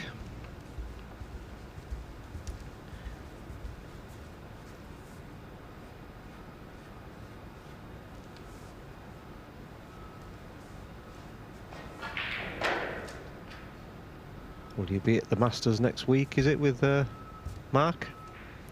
Yes, he plays Mark Allen on Monday afternoon, so I'll probably go up Sunday.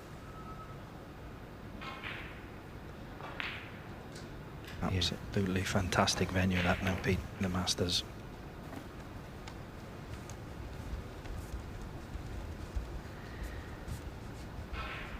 Yeah, I saw a recent interview, I think it was, with Mark Allen, and he said he's going to try and play a little bit more attacking, not so negative.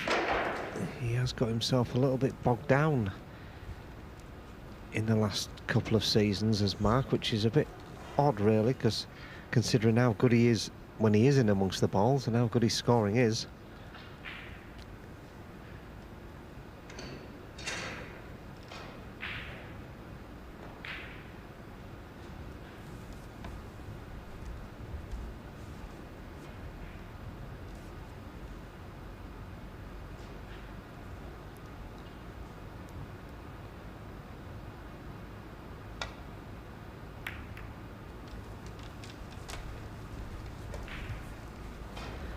And is your young lad still playing snooker? Is he?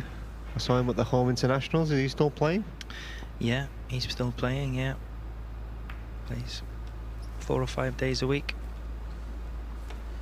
Trying to qualify for the Welsh team again, along with Mark's boy as well, for the home internationals again next year.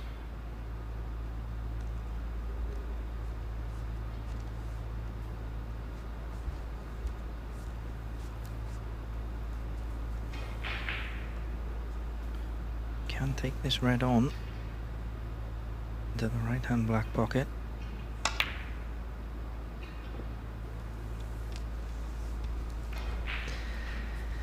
Yeah, didn't really fancy it, I don't think. Didn't really play it with much conviction.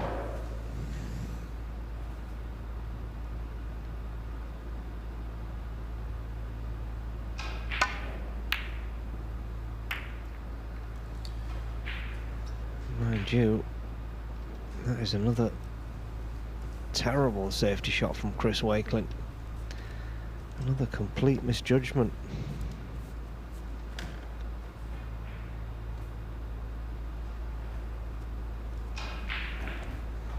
Yeah, I tried to play it on a lot of side.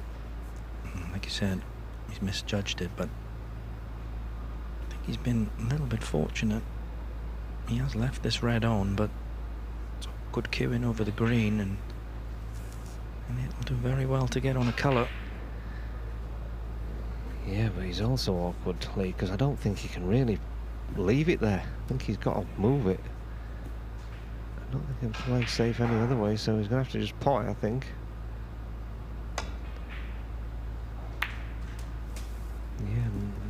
which he could do there.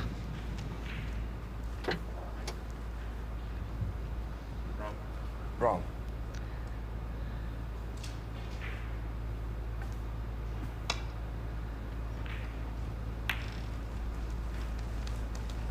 It's Leicester 1.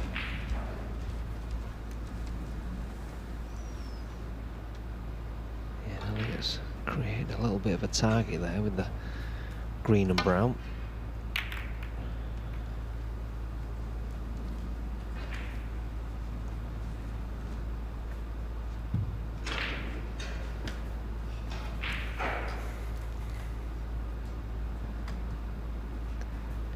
Got to be careful, he just drops in behind this red. He doesn't want to hit it on the way past.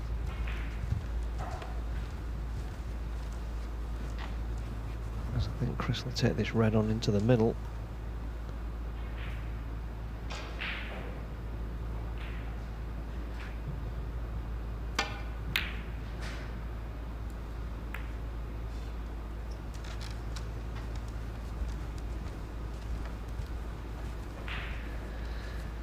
He did, but unfortunately for Chris, he's missed it, and he has left it.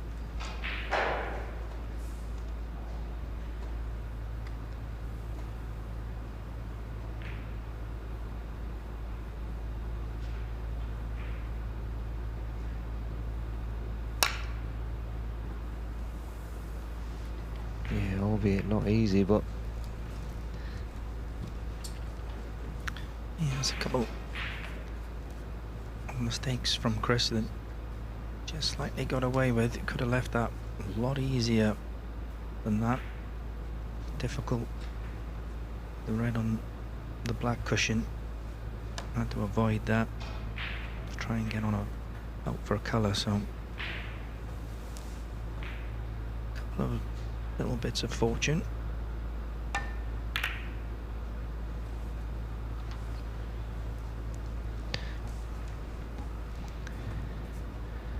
Don't worry, Elliot won't have noticed. Yeah, Elliot, certainly one of the players that wears his heart on his sleeve.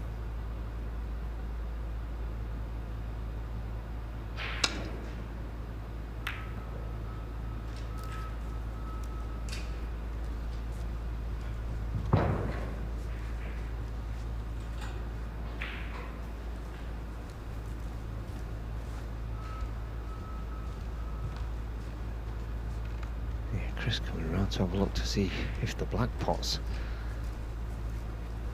which makes you think he's taking this red on. Well, if he is, this is really tough.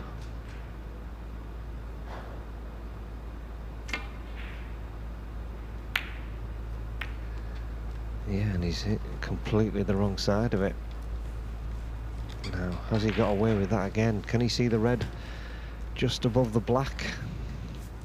Does the black pop back in the right hand pocket? I think it's yes to both questions.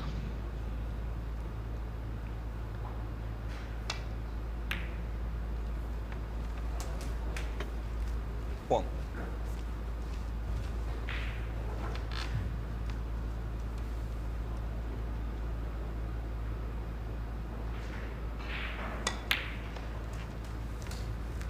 Ian, a chance to get back scoring points for Elliot Sleser. And back to the hand warmer for Chris Wakelin.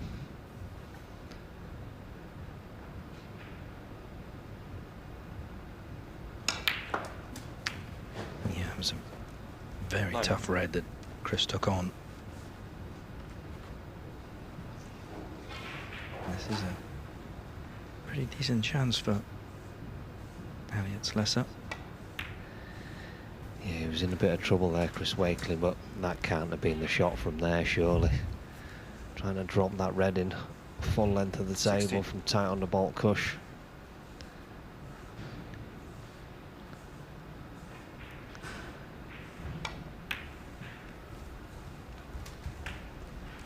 17.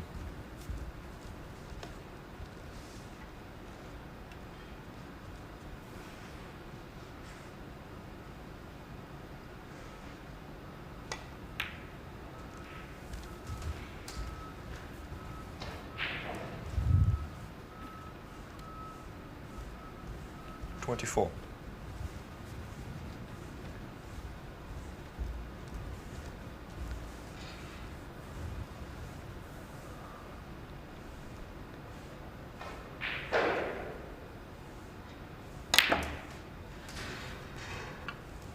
$25.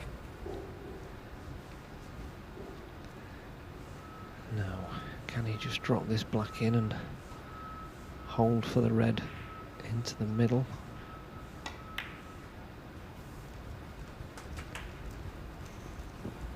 Yeah, looks pretty good.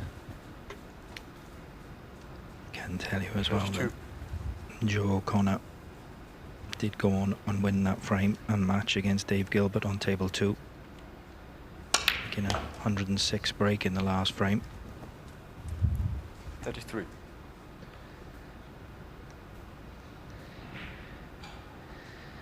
Yeah, no, Elliot is going to have to play a little cannon at some point, but I'm not sure it'll be now.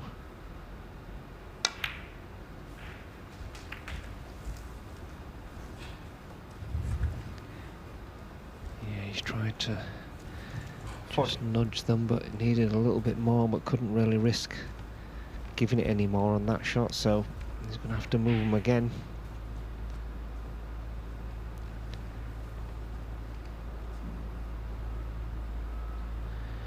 Yeah, showed in the last frame that he's got phenomenal cue power, but these are more of a delicate split when he does go into them.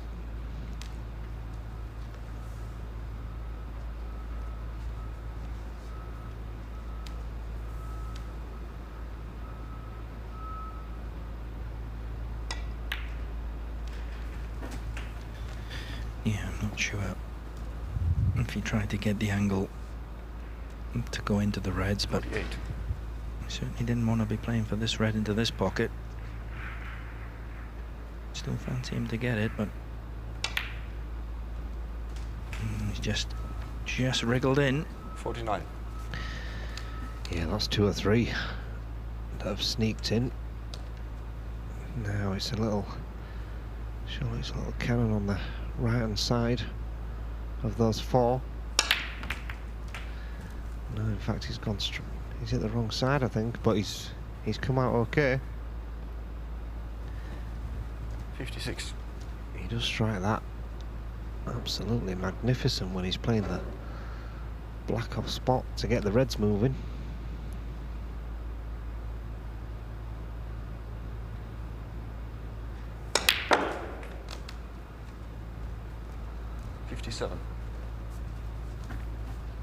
Break goes to 57. He's 58 points in front. Black will put him 65 in front. Still 75 left on the table, so he's going to need a black, one more red and a colour to seal this third frame.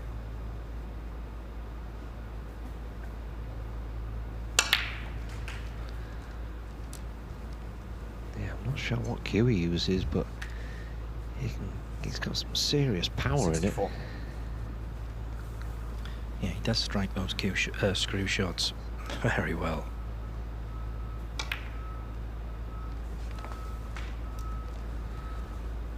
$65. So just the black to take a 2-1 lead.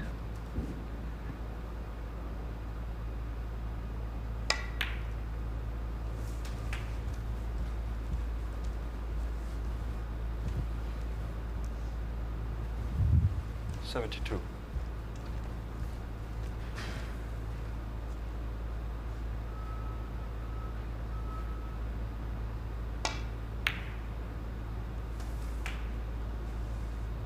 $73. This is a really good response in these last 2 frames after losing that first frame on the pink.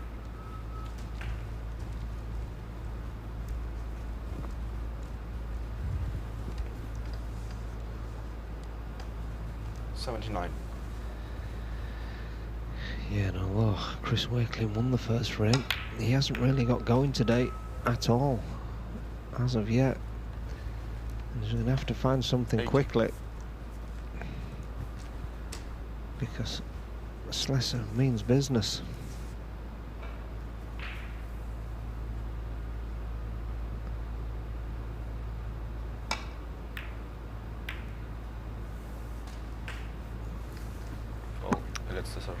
So, no century, but very good break of 80.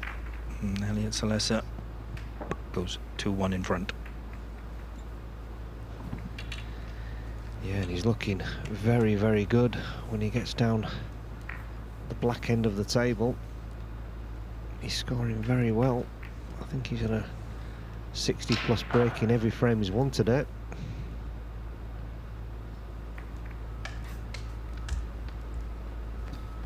Yeah, that shot that led him in for that break just looked as if Chris had enough of maybe getting a little bit bogged down and wanted to kind of get on with it a little bit, because it was a really, as you said, Pete, really, really tough shot to take on.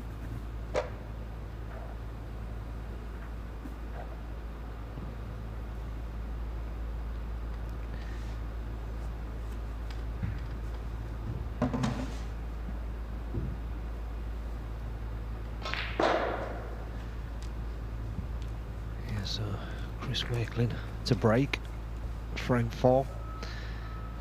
Needs to win both the remaining 2 frames. Sleser will be going top of the group. Fourth frame, Chris Wakelin to break.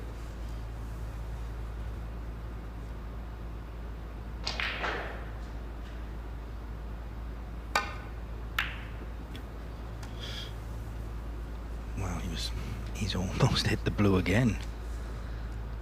Certainly won't be happy with that break-off shot. This is a chance for Elliot. Yeah, a chance to swing it round the back of the black and out for the blue, probably. Yeah, played with a lot of confidence.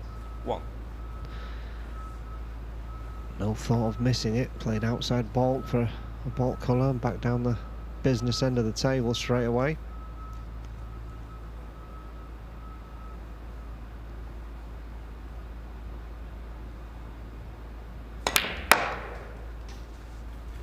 Yeah, and as you just said, Pete, yeah, 3 60+ breaks against Gary Wilson in this match earlier, and he's already had breaks of 74 and 80 in the last 2 frames in this one, so very heavy scoring.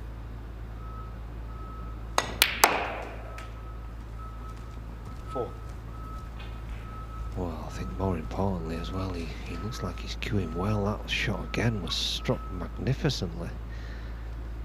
A stun run through off the side cushion. The red straight in the middle of the pocket.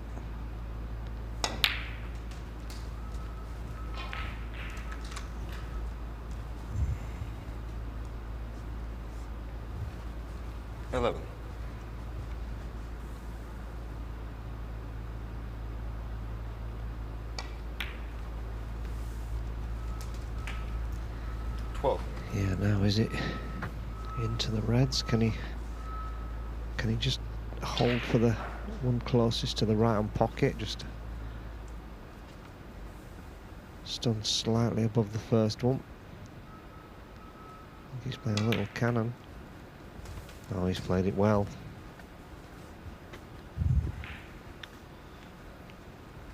Yeah, he played that very nicely. You can get a nice angle on the black here, which he has. Can screw into these reds. It should be on the red that's closest to the black.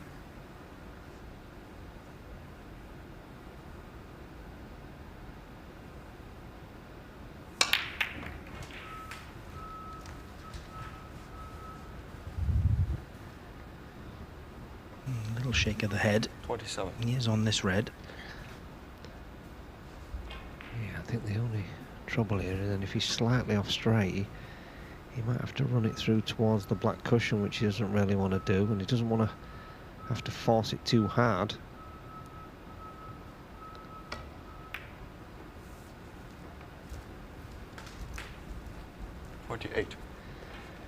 Yeah, it was okay.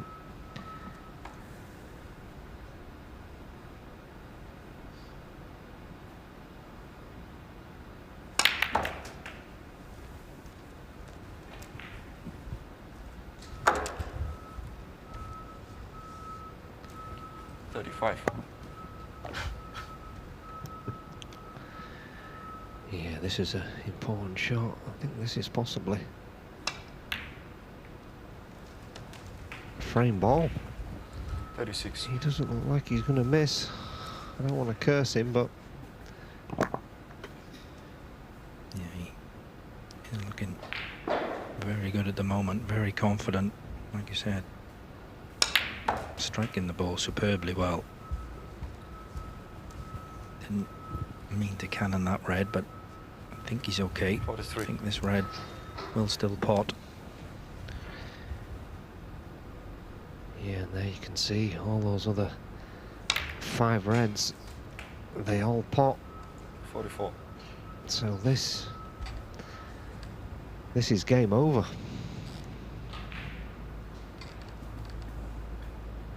Yeah, you'd be very surprised if he doesn't go on and win frame and match now at this visit.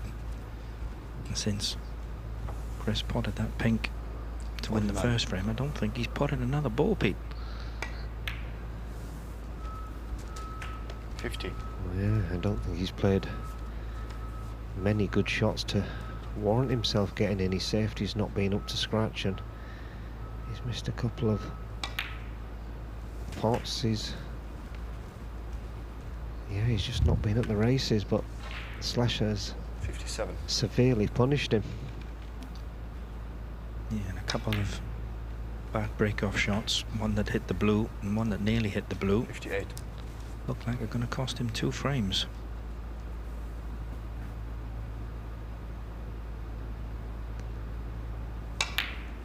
Yeah, it's a tough school.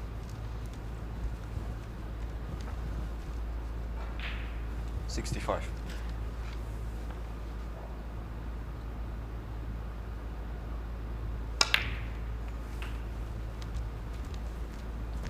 $66. Yep, we're at frame ball already, and match ball.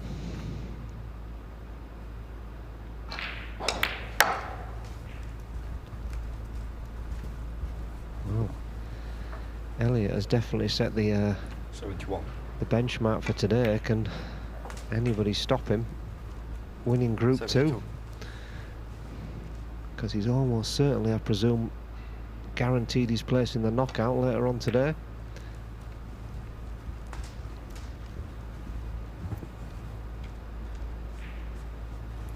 $77.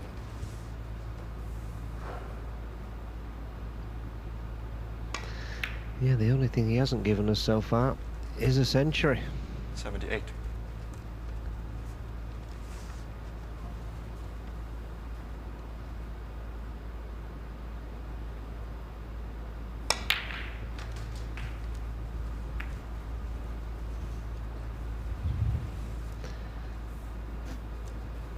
$85.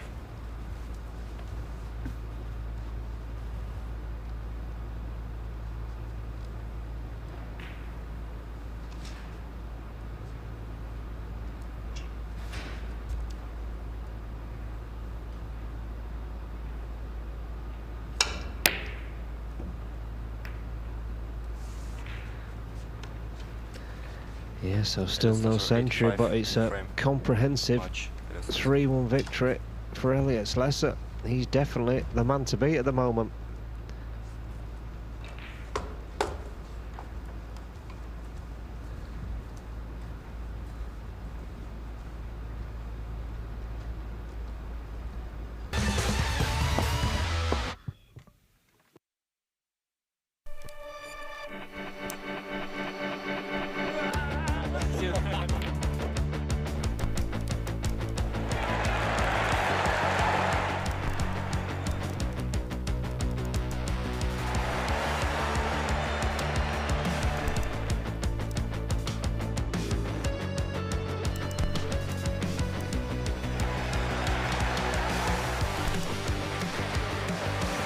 It's Joshua Filler with an absolute dominating win.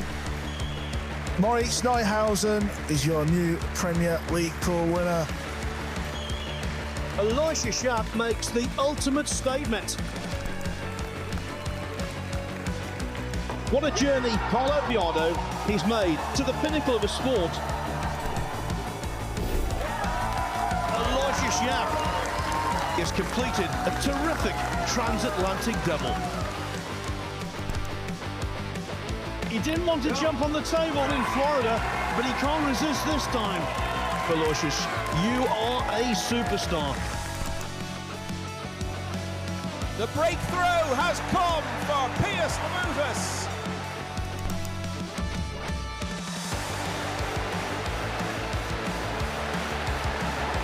Team Asia, they've won the Reyes Cup again.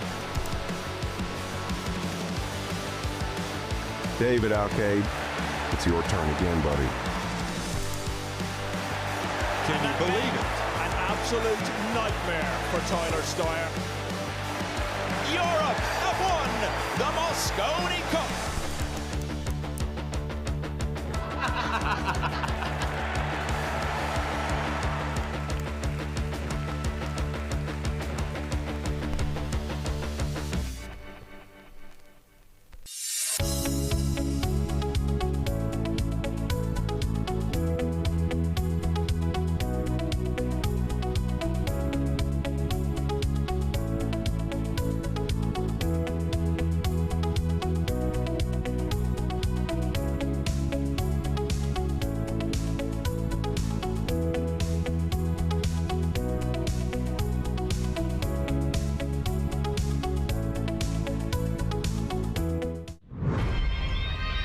I'm Barry Hearn, president of Matchroom Sport.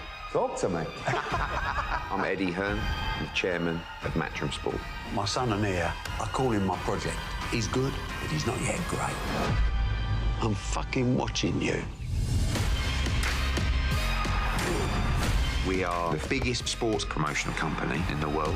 Matchroom started as a £100 company and now worth north of £1 billion. Look at what the old man has done. I never wanted to work for my dad, but you have to play the hand you're dealt. Eddie, he has ego. It's a weakness, and I won't give up control until I'm sure he's ready. Boxing is an important element of the revenue stream, but only an element. We've got the greatest snooker player to ever play the game. The biggest profit earner is darts. There's no business that has the drama. I found out you knew about it. You're done. The ego. Jesus Christ. What is that? The aggravation. Oh, shit! We need fair judges next time. The most important thing for my dad is winning.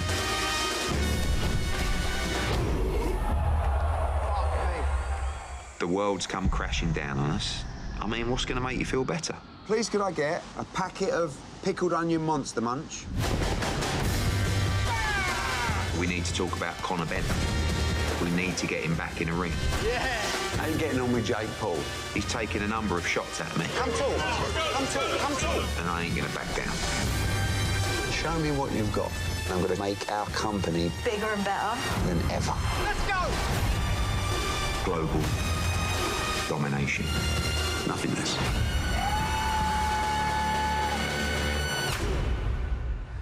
I still don't understand why the shirt's off.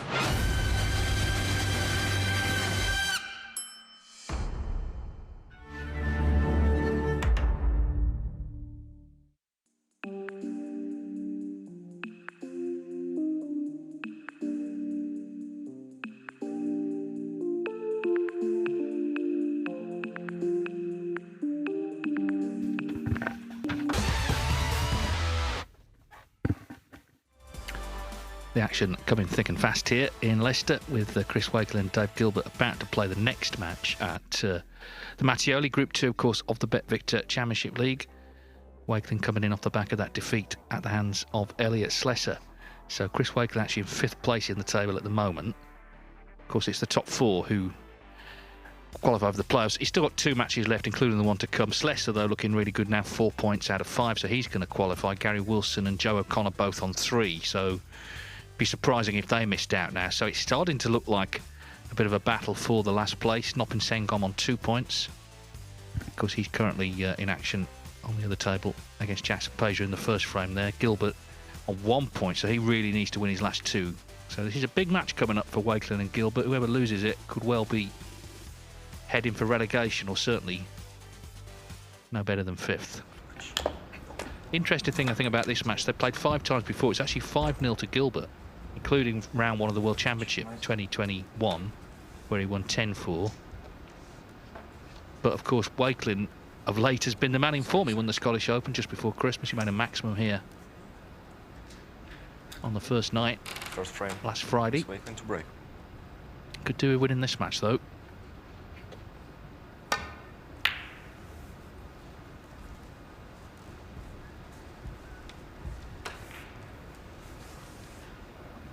Yeah, that's another poor break-off shot from Chris. Lost 2 frames in the last match from his break-off. And he's let Dave straight in with a chance from his break in this one.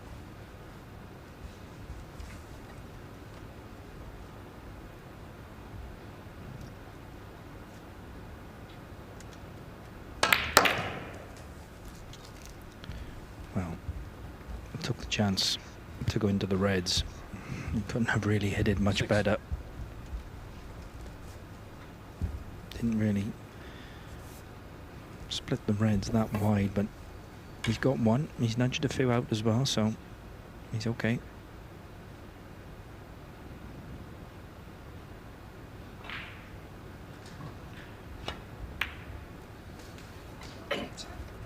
Yeah, I mean, we know and we've seen it, as you say, at this level. 1 bad break-off shot can cost you a frame. Gilbert over 400 centuries to his name. One of the heavy hitters in the sport.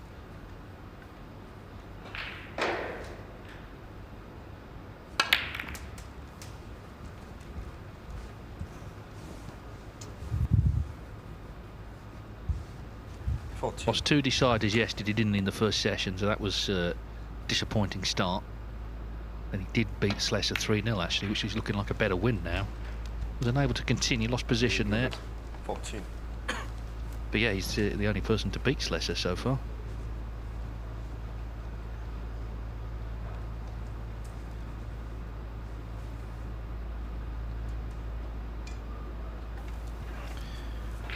Chris looking at the 2 reds furthest left.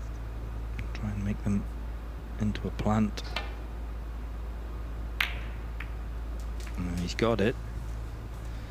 And is he on the black? I think he is. He certainly is. It was an excellent shot.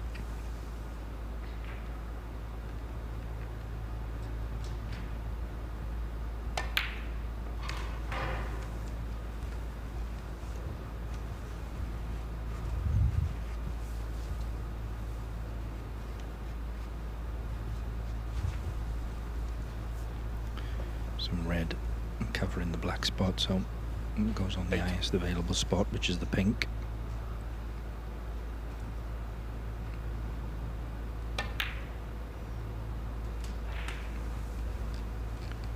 So, pink spot now covered by the black, so if he pots this pink, pink will go on the black spot.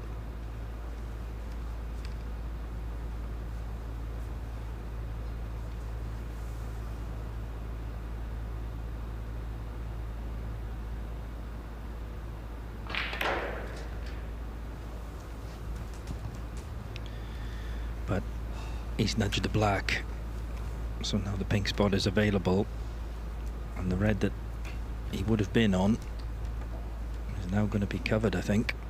He's just checking, see if the pink will spot. From Chris's reaction, I think it will, and there you see it. Yeah, Wakelin knew immediately, didn't he? 15.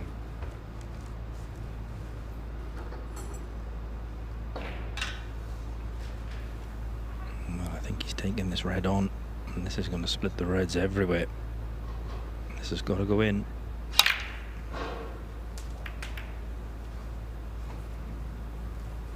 He played it 16. very well. He's on the brown. Yeah, and we know how good he is to the middle pocket. One of the very best, actually.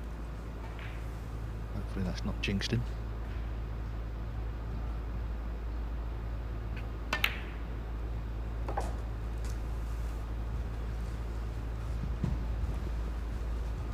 Got a good temperament, Wakelin. You know, he made a bad start on day one of this event.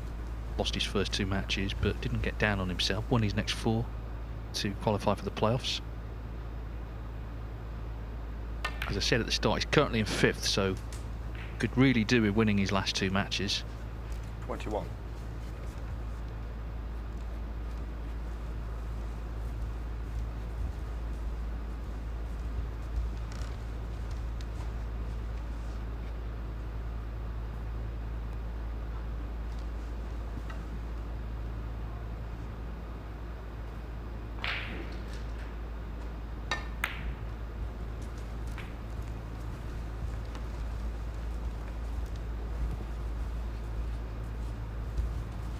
Six.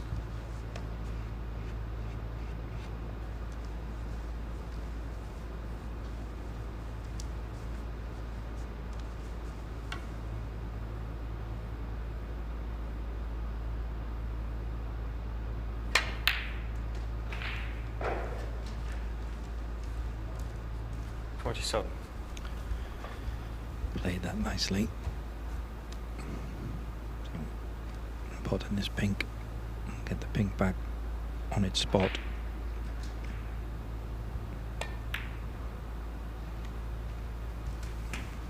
Black not in a great position at the moment. 33. If the pink pots to this left hand black pocket, that'll be a big bonus. 34.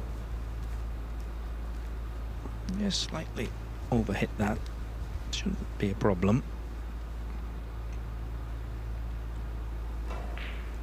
And there you see the pink will easily go.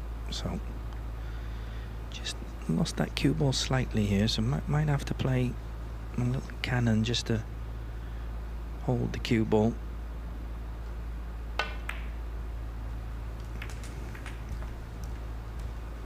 Yeah, that's okay. 39.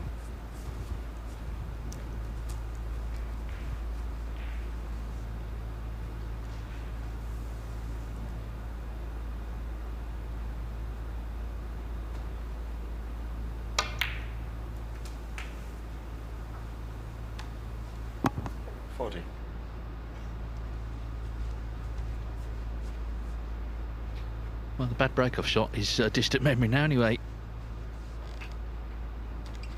But as I say, Wakelin, he's just... one of his assets is definitely his temperament, I think.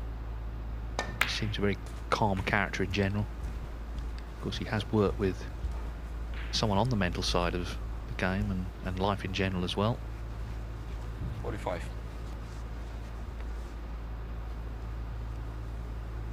He sort of seems to have built a good team around him. Actually, we saw them in Scotland when he won that tournament just a couple of weeks ago.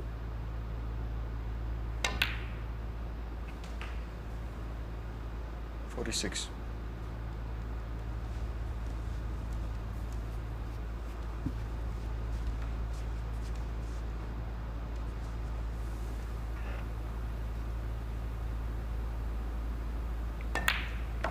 So blue puts him 37 points in front, still 67 points available, so a little bit of work to do yet to win this opening frame.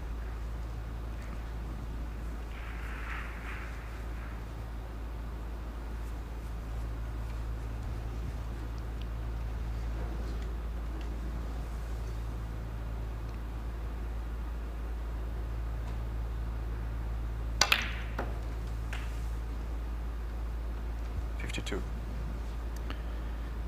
Had to play the cannon there and he's judged it nicely.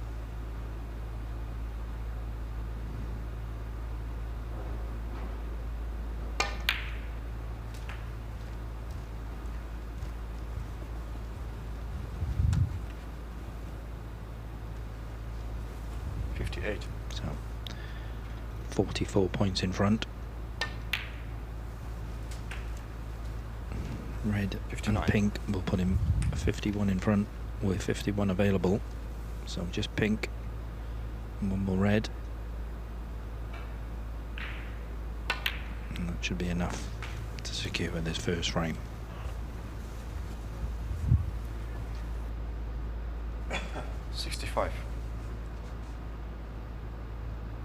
Yeah, looked like he'd lost his way, didn't he, when he looked to have lost position, but he cut that red back in using the rest and 66. Split them all and hasn't looked back since.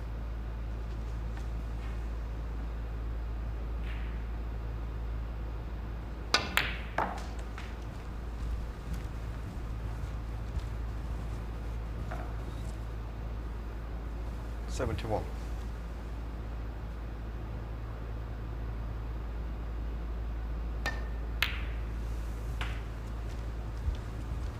72.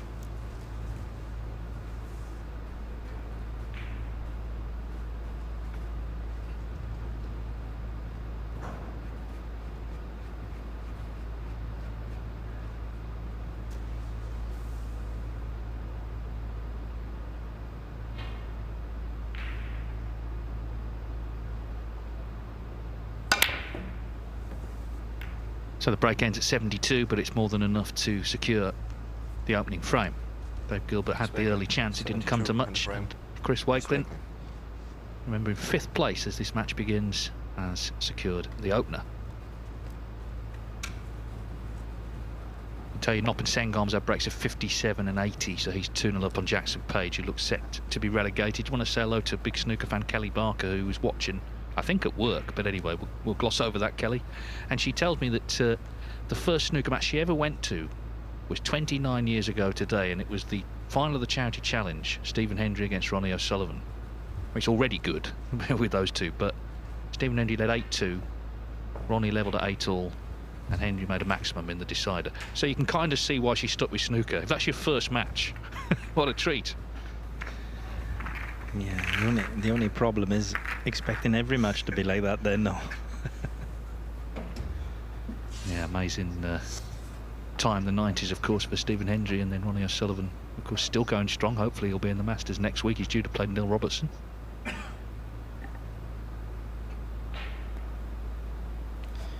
That Charity Challenge that you were talking about, I actually played in that. Yeah, I'm not sure how many years that actually went on, but yeah, that final was incredible.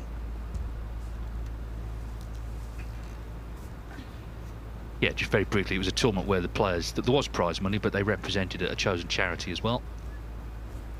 Second frame. Anyway, Dave Gilbert had the chance there early on from the bad break-off, didn't make much of it, and finds himself 1-0 down. Gilbert's 6th with just 1 win out of 4, so if he loses this match, it's looking bleak for him.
Slightly too thick a contact.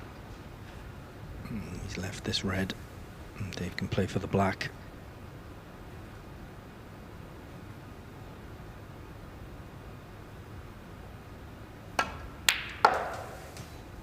Struck that one beautifully. Nicely on the black. 4 or 5 open reds, so decent chance.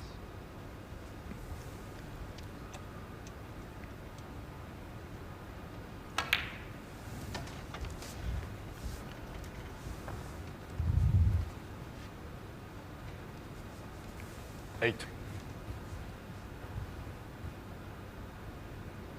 I think we were saying yesterday, Dave, about that match that 9. Dave played against John Higgins in the World Championship, and I don't think he'll want me reminding him of this, but another one that sticks out was the World Open, I think it was, when he led Mark Williams 9-5 and ended up losing 10-9.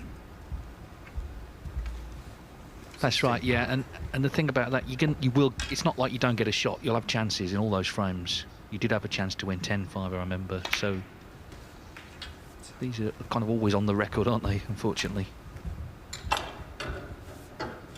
17.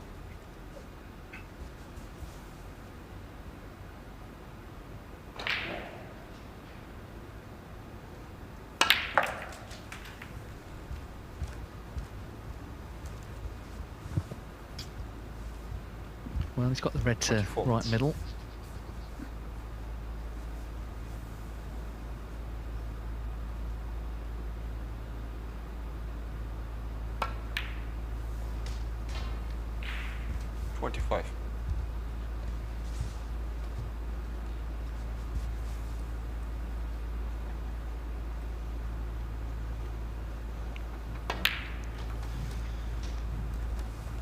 Has been as high as number 10 in the world. 29. Currently number 24 in 1 year list. He's down at number 46, so he'll be looking for a good positive end to this season. Yeah, not least because, of course, he was in the semis, wasn't he, in 2024 of the World Championship. Those points will come off, 100,000 will come off after the championship. So, you know, you don't want to be starting next season. Suddenly you're like 60 in the world or something. 37.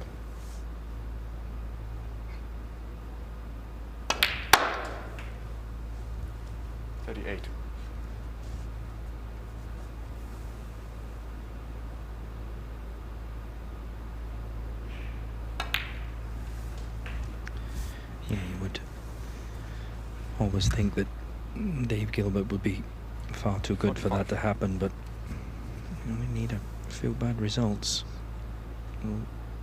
loss of confidence, and can easily drop down the rankings. 46. He's playing these very well though. Brick goes to 46.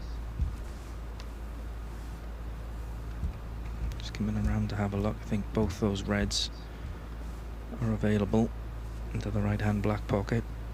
So I'd be very disappointed if he doesn't go on and win the frame now at this visit.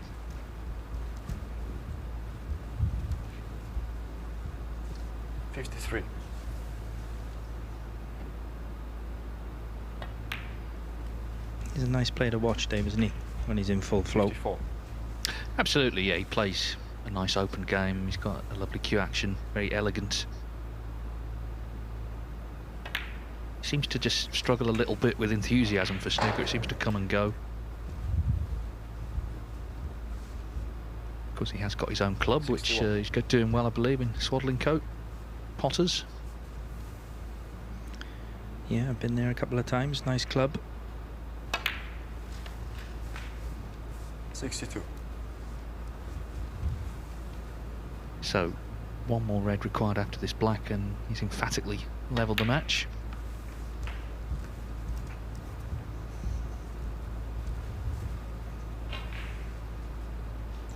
$69.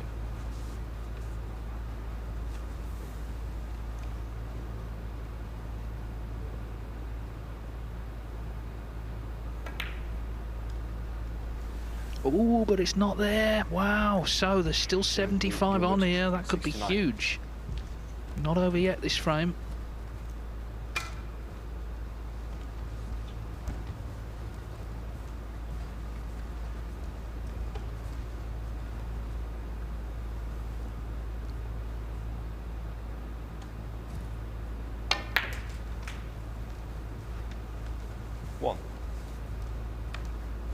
Well, Dave will be absolutely disgusted with himself missing that red. Just seeing if these reds are available. There you see Dave. Wasn't an easy red, but certainly expected him to get it.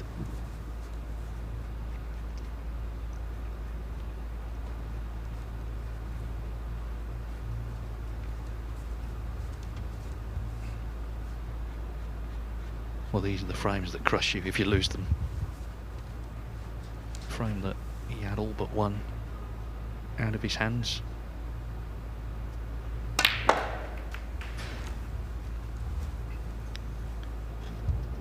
Well, obviously he didn't think that those reds would pot, so he's played the cannon.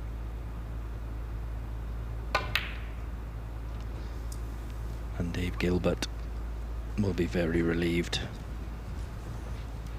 Wakelin 8. Yeah. Just pop this and it's going to be one each. Well, bullet dodged really. 1.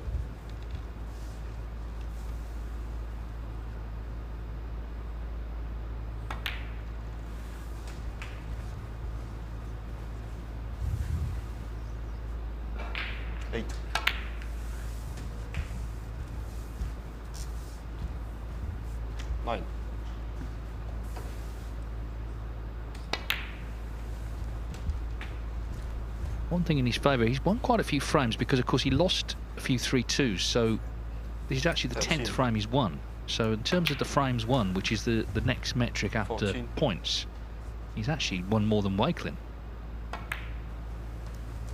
So if he won this match, he'd be level with Wakelin on points, but he'd be ahead of him on frames. And at this stage of the day, these things start to come into view, start to come into focus, these differences in terms of how we place the players.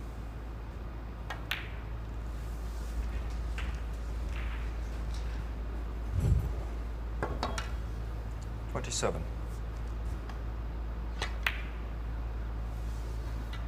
So he didn't kill the frame off in the single visit. He did miss on 69, but no matter because Chris Wakelin broke down pretty quickly, so Dave Gilbert relieved. He got that second chance, and he has levelled this match at one frame apiece. We can just have a quick look at table 2. Noppen Senkarm 2-0 up on Jackson Paige. Paige has had a pretty torrid time of it. Not won a match yet in this group, having got to the final of Group 1. But he's at the table here, trying to pull one back. 60. He's actually got 2 more matches after this, so he could still actually get to 3 points. It's not all lost yet for him, but it has to start by overturning this match, you feel.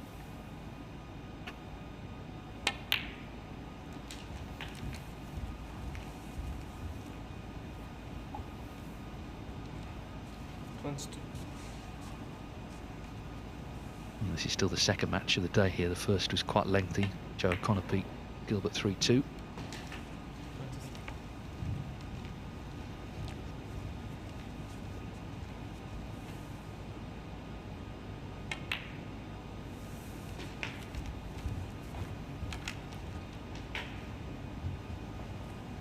So it's very much in the balance this frame. And of course the Matchroom Multisport YouTube channel has Table 2 live throughout this Championship League. But he's favoured for the frame now, Jackson Paige, as Chris Wakelin breaks off here in frame 3 on Table 1. Yeah, can he get a better break this time?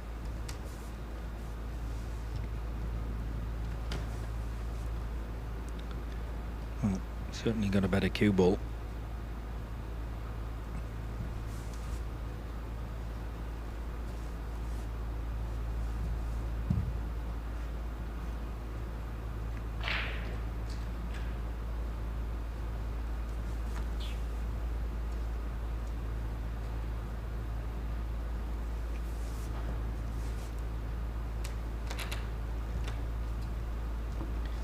Can possibly snick this red into the right centre pocket. It's very thin and it's tight on the top cushion.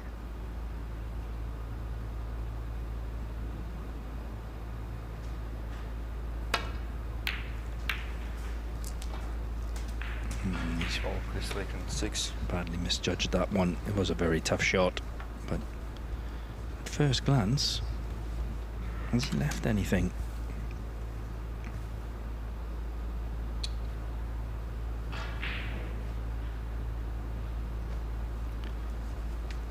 I think the red will pass the air. You can clearly see it from there. That red does go.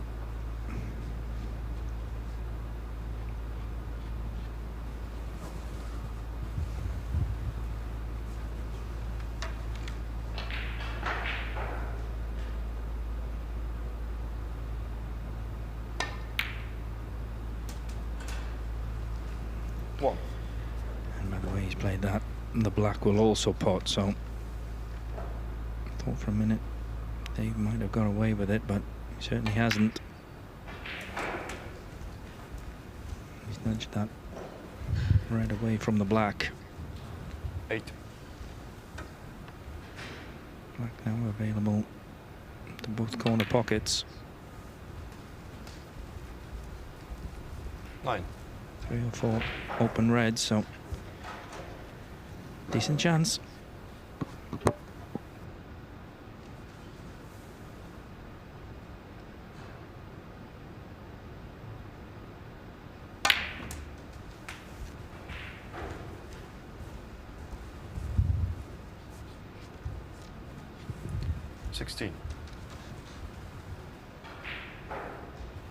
Well, meanwhile, we were watching Jackson Paige potentially winning that frame. In fact, he lost it, so he obviously broke down just after we came across. 3-0 to Open-Senkarn. Paige played 4, lost 4, so looking like curtains for him, I'm afraid.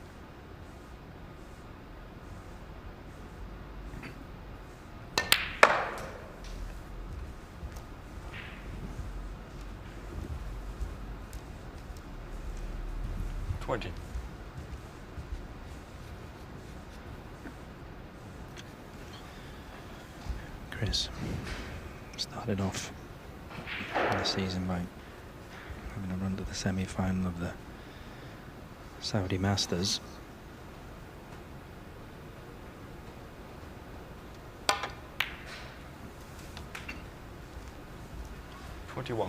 Very big money tournament, and that's set him up for this season. And of course, he's gone on and won the Scottish Open as well, so he's enjoying a fantastic season. He's currently sitting number 7 on the 1-year list. So he's going to be in the Grand Prix. He's going to be in the Players' Championship. And he's got an excellent chance to be in the end of season Tour Championship as well.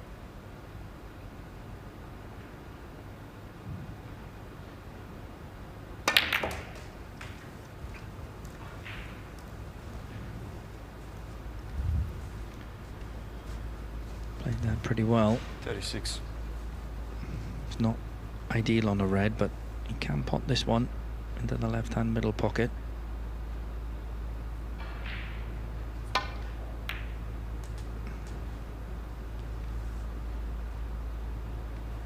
There's the cue ball to bounce. And this is tough.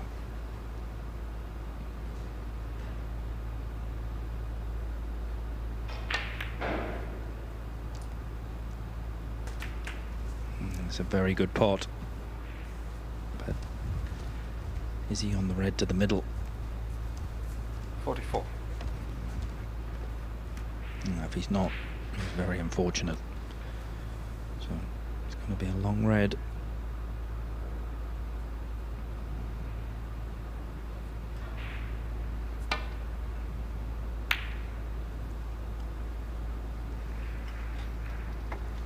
Not much being turned down, is there? But the problem is what happens if you don't get them. And he didn't get this one. Very tough pot, actually. Look at the overhead. I mean, that was a really tough one, and as you can see, he has left this red.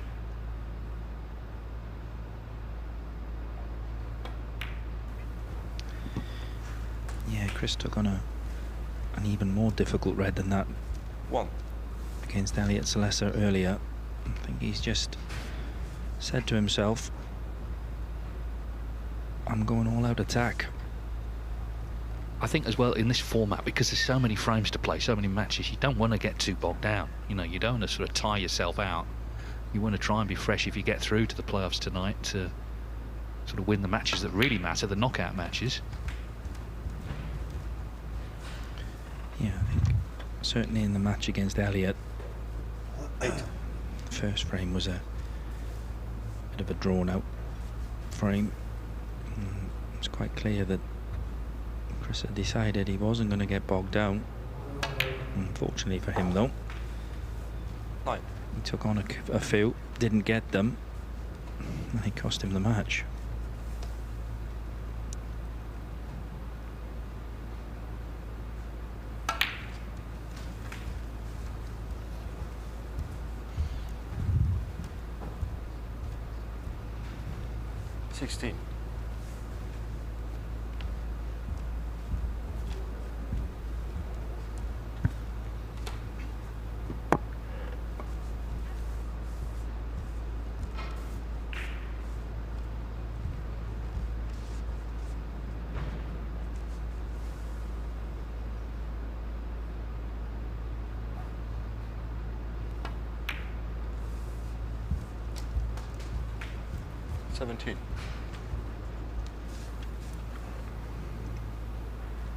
So, in potting this pink, can develop those three reds. He's played that nicely. He knew the cue ball was going to glance off the reds, but he also knew that he had this red over the middle pocket.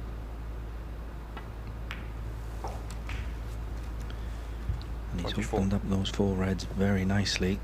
And he's given himself an excellent chance to go on and pinch this frame. Only one real awkward ball, and that's the red on the left hand side cushion.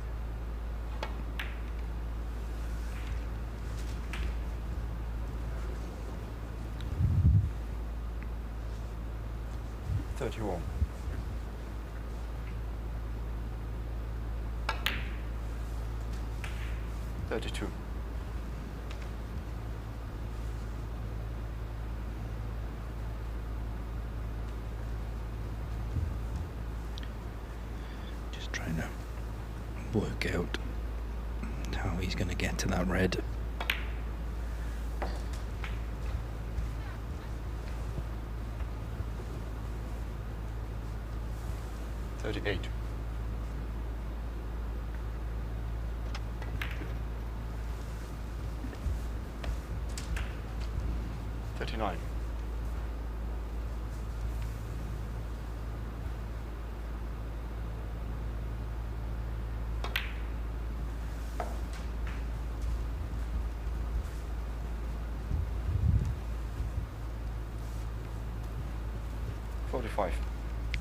Just coming around to have a look at what angle he wants on this black.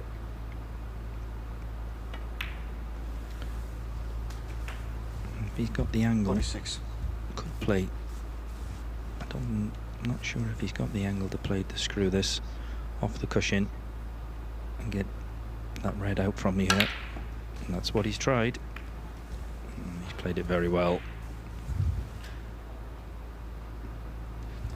53.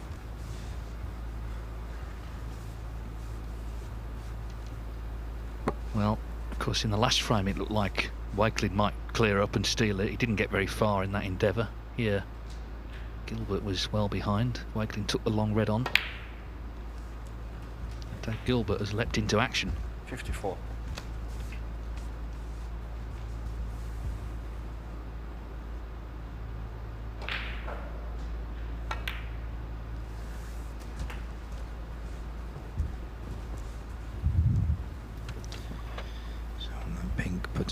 60. 10 points in front. Just got to make sure when he pots this red, leaves himself a nice angle 61. to get on the yellow. That looks absolutely perfect.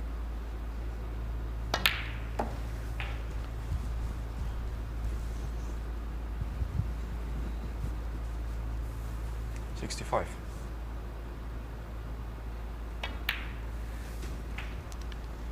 Yeah, puts him 17 in front, so just green and brown. And Dave Gilbert will be 2-1 in front. 70. Taken these really well, hasn't he? It's been a terrific break. Very open match. It really is about who takes their chances here. 74. Wakelin rolled the dice with that long red but didn't get it and left it, and terrific break from Gilbert. 79.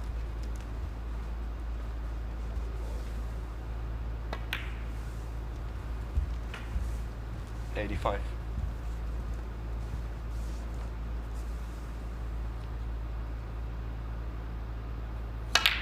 Yeah, superb clearance of 92 from Dave Gilbert. That'll make him feel really good.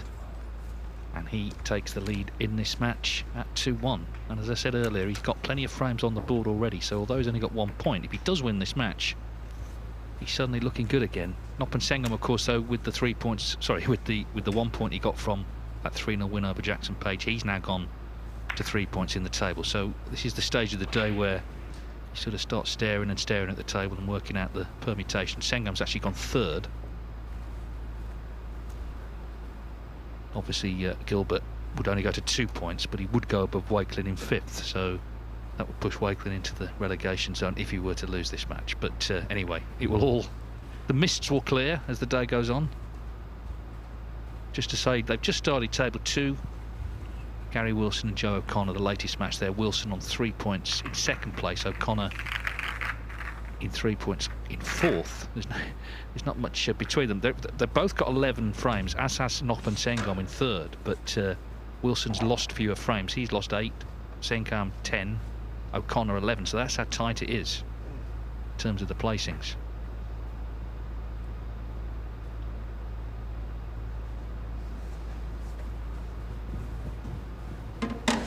If you're a player, sometimes just do your own head in. If you spend too long sort of trying to work it all out, just try and win is really the imperative, and then it'll look after itself, I guess.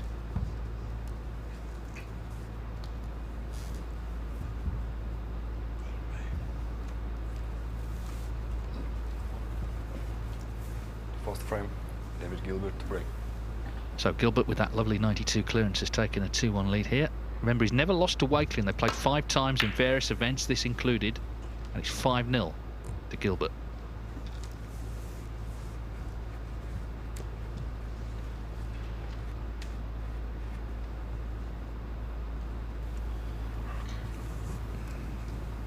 That's worked out very well. The break-off shot from Dave Gilbert. He's brought red up past the blue, but he's covered it with the brown.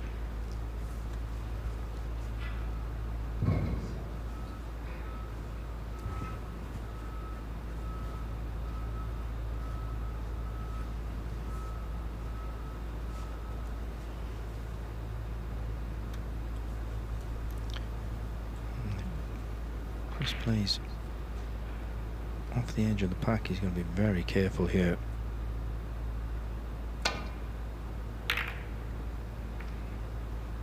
Doesn't want to kiss the blue. Yeah, that was a very tough shot. I think he may have had a slightly swerve the cue ball as well around the yellow, so chance for Dave Gilbert right at the start of this 4th frame. Like you just said, Dave, the break he made in the last frame really did look good. come prepared as well, hasn't he? The long sleeve jumper he's got on, that's due to the weather. It is allowed because of the cold conditions. One. I mean, it is early January. We weren't expecting it to be sort of tropical outside, but it is freezing.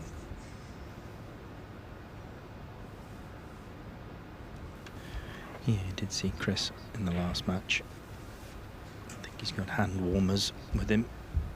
So he said it is very cold outside.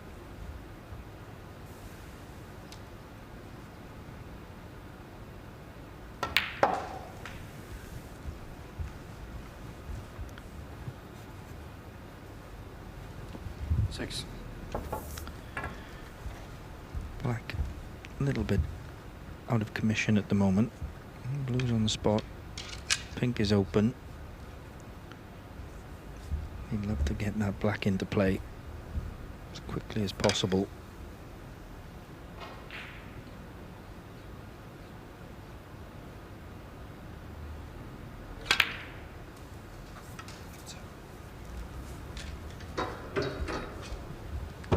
Seven.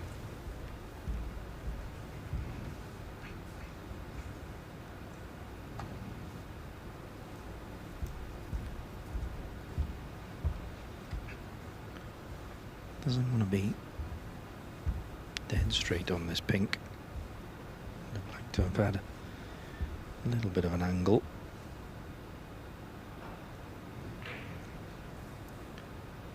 Yeah, the way he's looking there, I think he is dead straight on this, so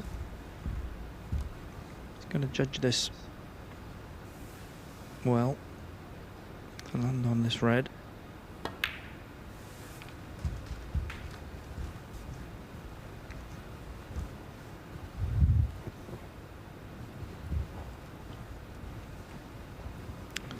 He's just played to hold that spot, and there's the pink.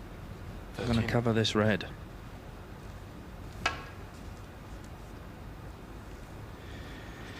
Yeah, and that was, I think he has covered it, and that was all because it just landed a little bit straight on the pink. If he'd had an angle either side, it would have been very easy to play for a red. Had to be very precise with that positional shot. It looks like it's gone wrong. And what was a decent chance is only going to be a safety shot.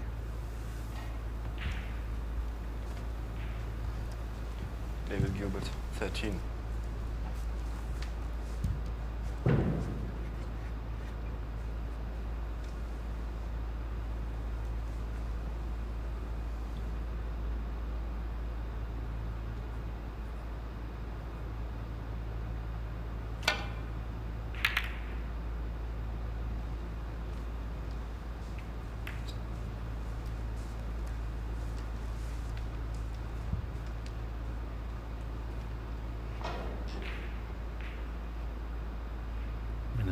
Been much safety in this match, but it's actually important because it's been such an open game, and that was a nice flick actually off the brown just to send the white to the bull cushion.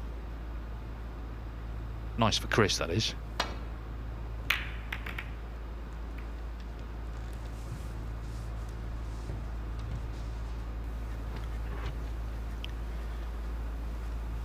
Dave attempted to get cue ball in behind the brown, went very close to it.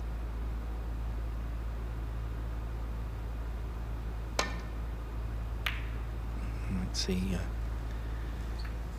bit of a scrappier frame here. A lot of reds on the left hand side cushion.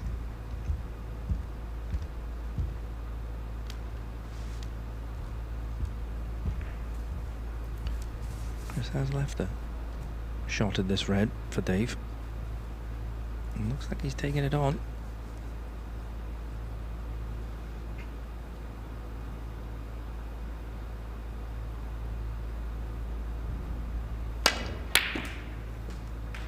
That is a wonderful shot. One. Struck that beautifully.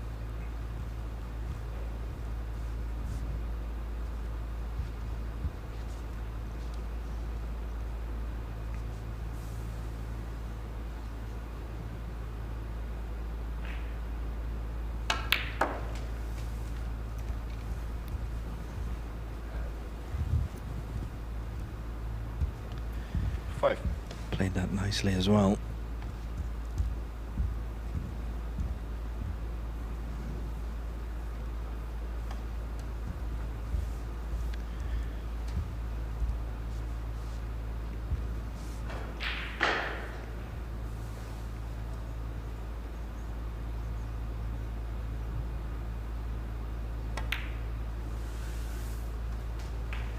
Six.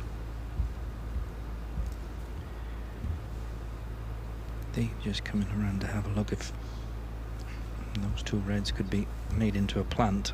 It'll be very handy if they are.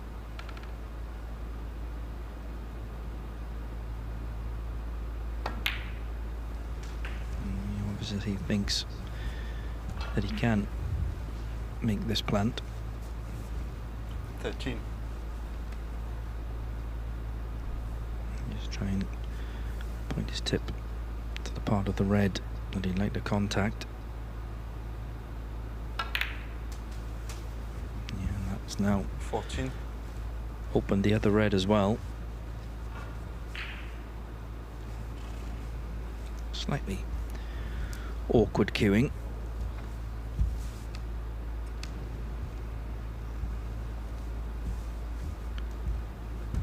27 points in front. If you can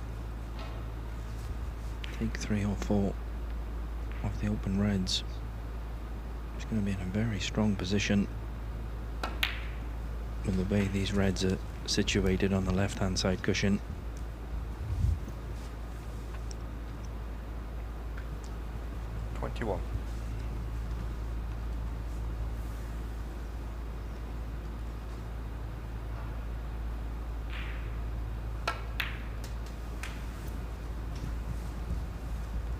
Doing beautifully, Dave, isn't he? What a difference it makes, though, the fact that Wakelin didn't make that clearance in the frame. In frame 2, wasn't it? Because Gilbert may not have then made that lovely break in the next frame himself. So, you know, one thing leads into another in this sport. That's why 28. Those clearances, and someone like John Higgins, we've seen do it so many times, they turn matches, because it's not just winning the frame, it's winning the sort of psychological war as well. But it didn't happen, and Gilbert could forget the red he missed, and then he put together a really nice frame, and he's in control of this one at the moment.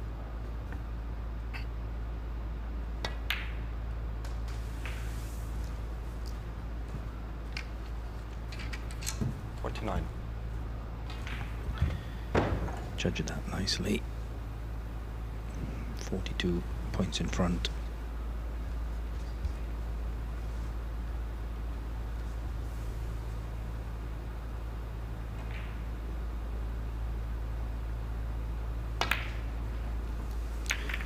Well, he chose to play into the reds. The one thing Gilbert, you've got to make sure you do, whatever else, is pot the blue.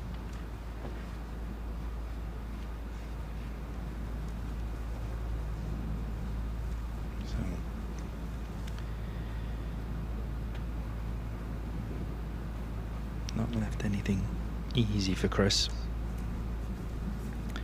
Just left this red down the side cushion, or possibly one into the green pocket. If he takes this on, you've got to get it.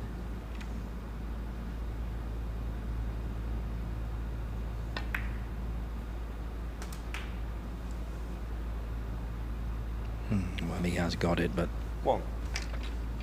he's finished very awkward there.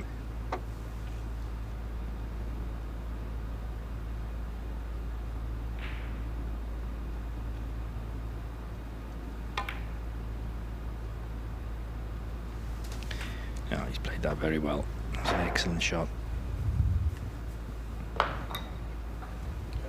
8.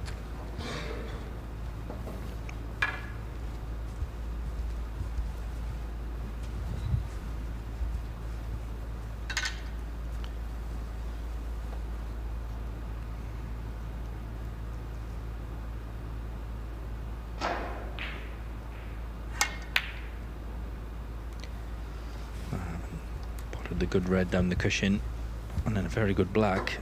He's missed the quite a comfortable red with the rest.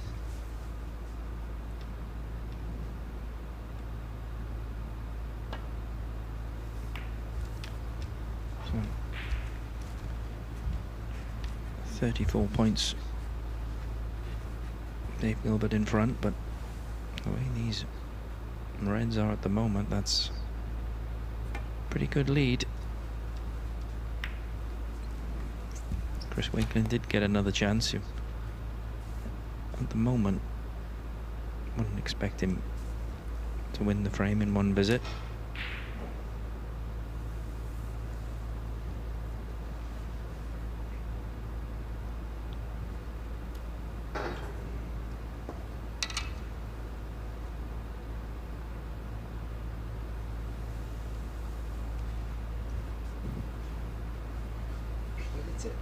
Yeah. Well, he wasn't sure he did it. To be honest, I wasn't. But referee was pretty sure he had. Obviously not touching though.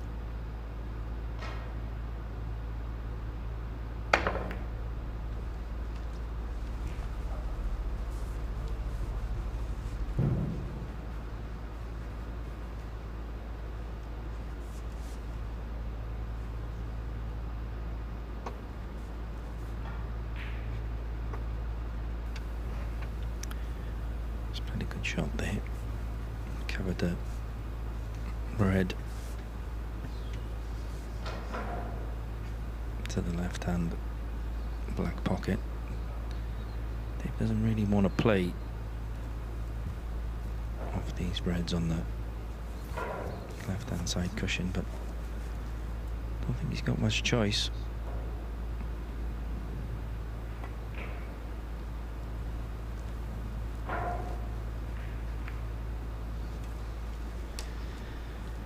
He has left this red, and if he does pot this red, he could bring a couple of these reds into play as well.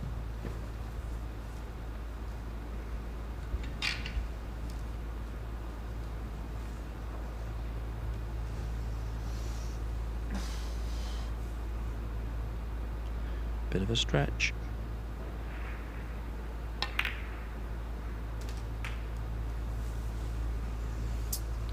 One.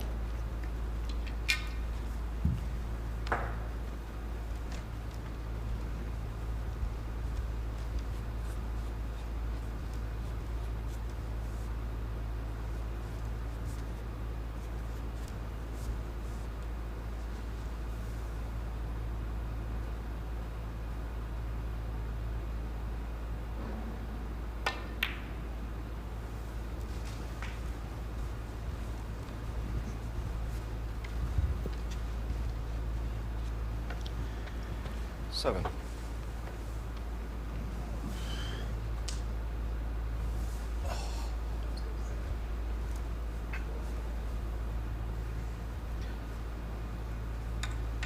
He's only 27 behind, but where the bullseye, it feels like quite a deficit, but still plenty on the table.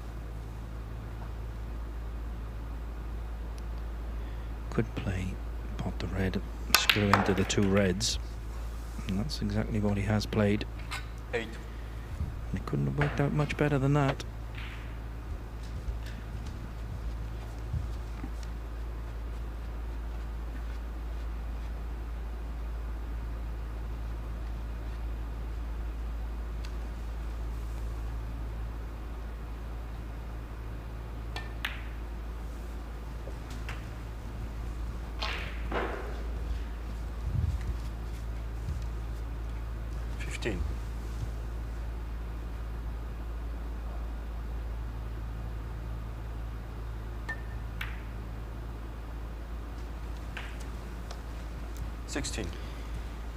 Little grimace on Chris's face. Just wanted an angle when he could have played into these three reds on the side cushion. He still had it. He's nudged one out. Just wanted a fraction more. 23. A little bit straighter on that black, then he could have tried to bring all three of those reds into play. And he always knew he was going to have this one sitting over the corner pocket. 24. And if he's got the angle,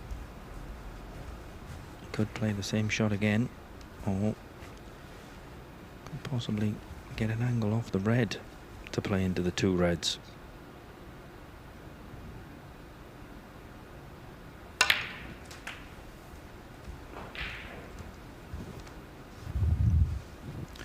Looks pretty good.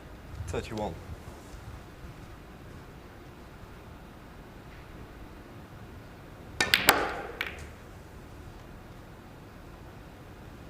It's a little bit unlucky there.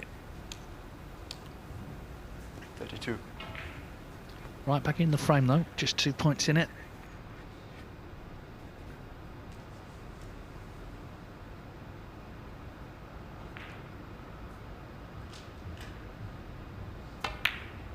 Oh, no backing away. Look at this shot. He's knocked the black in to get on this red on the left-hand side.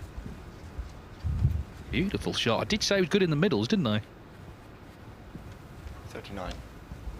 Yeah, and that's another indication that Chris Wakelin is all out attack at the moment.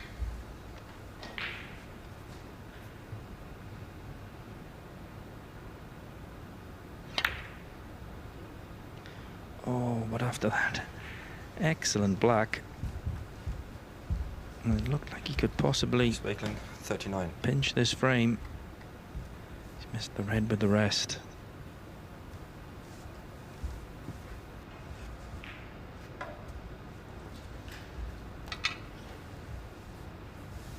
Extend your rest, please.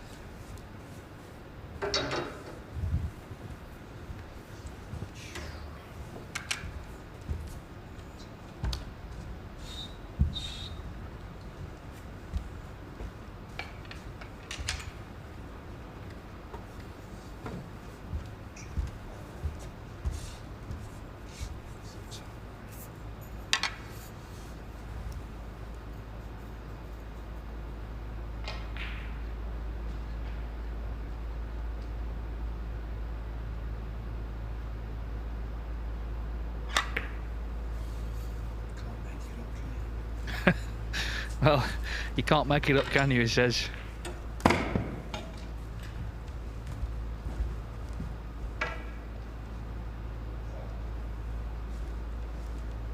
Seemed to sort of take a long time to play the shot. He was a bit involved, and in the end he missed it, so Wakelin reprieved massively.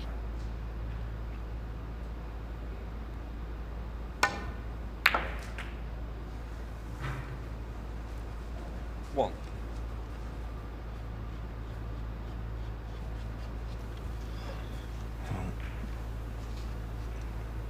The only way he can possibly get on this red.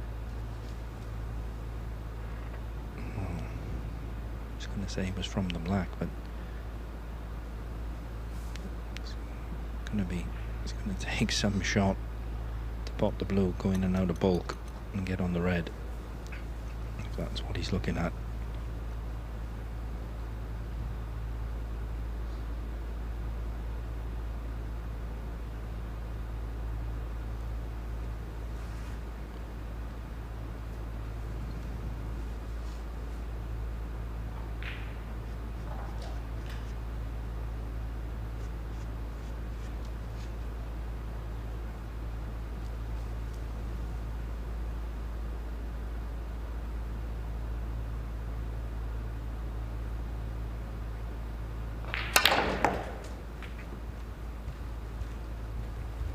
Wow. What a shot. What a shot that is. Well, we don't have shot of the championship, but if we did, that would be on the shortlist for sure. What a beautiful positional shot, and then he misses the red. Oh, you can't believe it after such a great shot to get on it. Wow, well, as Dave Gilbert said, you can't make it up.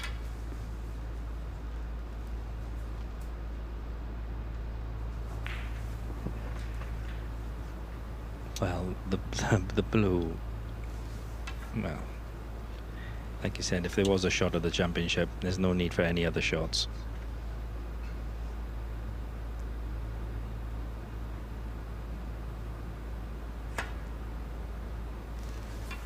it's all happening here. He's waiting for.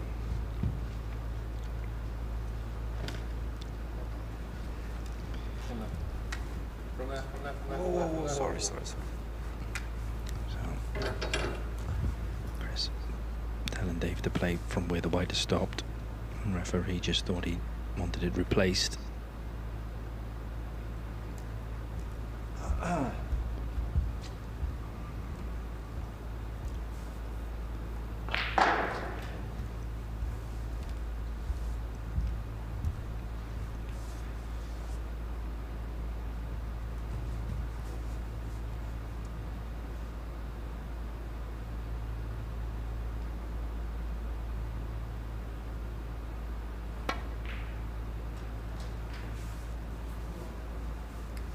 He's tried to catch it very thin. He's left a free ball, I think. Free ball. Just coming around to have a check. And Dave wants the referee to have a little check.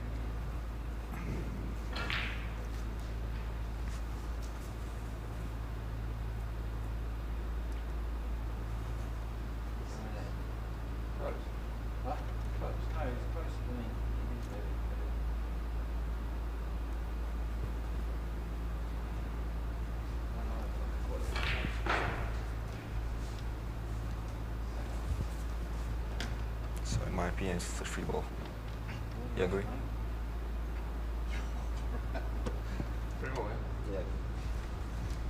Yeah, I mean, the referee's there to referee the match, and he's decided it's a free ball, so that's it. Free ball. It's not easy to tell from our angle, but I think Chris Wakelin kind of thought it was, and he's taken the blue as a red, which he's missed. It's got a very sort of ragged now, isn't it, this frame? Lots of things going wrong. That blue going safe, though, actually could help Wakelin down the line, because he's 19 in front here.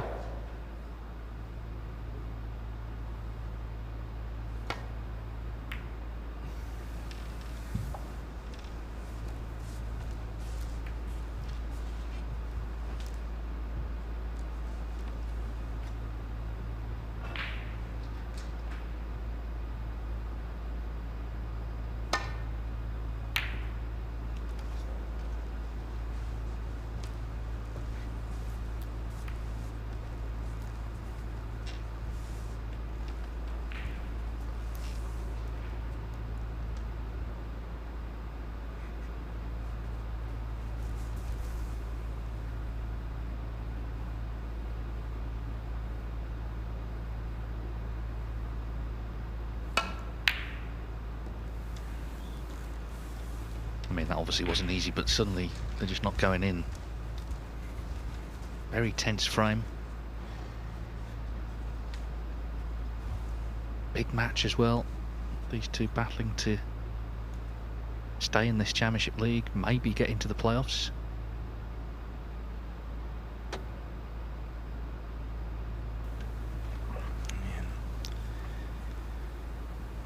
Not so long ago, Dave was in complete control of this frame. 42 points in front, loads of reds on the side cushion. It's nicely on the blue.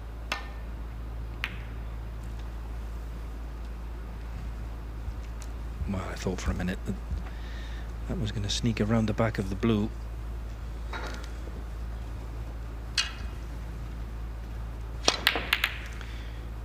think that tells you what Dave Gilbert thinks about it at the moment, but has he fluked a snooker? Think he played that, Dave? Well, he said it, he can't make it up. I mean, he's just had a lash at that, and what a result he's had. What a result.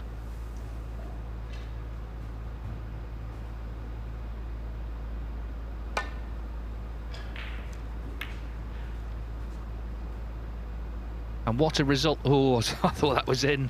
So, after all that, the red's on. But as I said, when Wakelin missed the free ball blue, it ran safe. So that now is in his corner in this frame. potentially.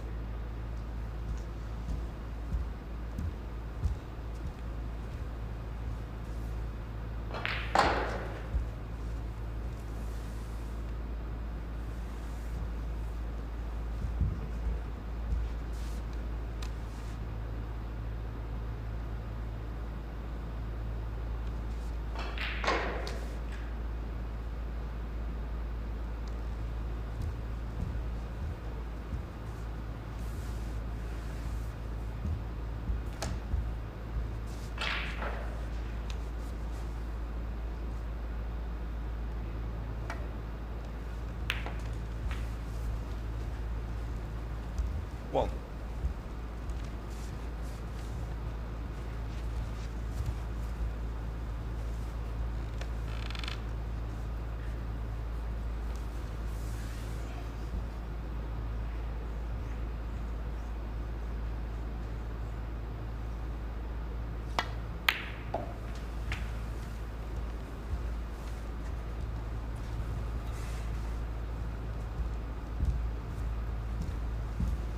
Four. If you could get an angle on the green, could play to nudge the blue off the cushion. Because he was so thin on the yellow, couldn't do that.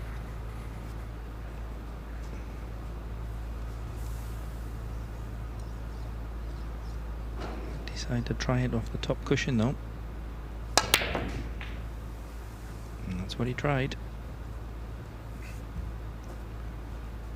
9.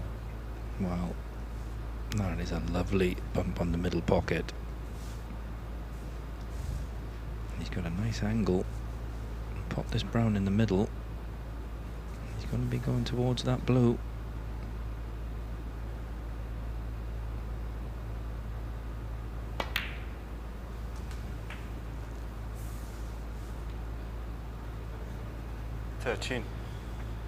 So 6 points behind.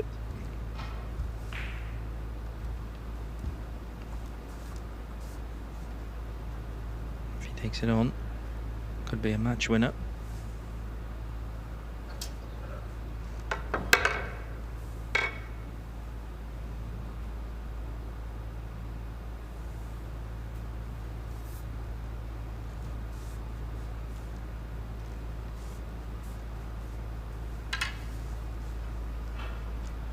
He's taking it on.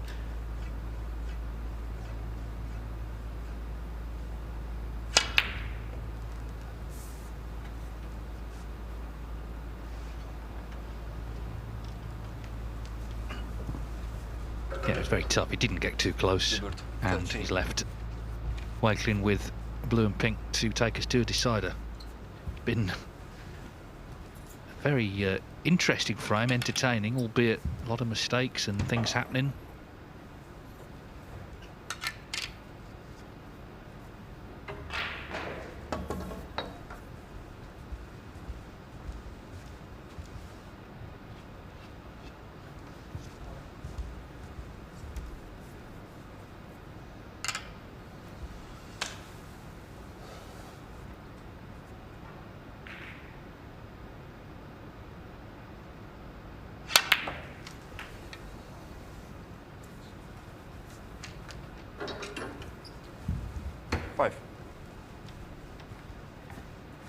Pink then for 2-2.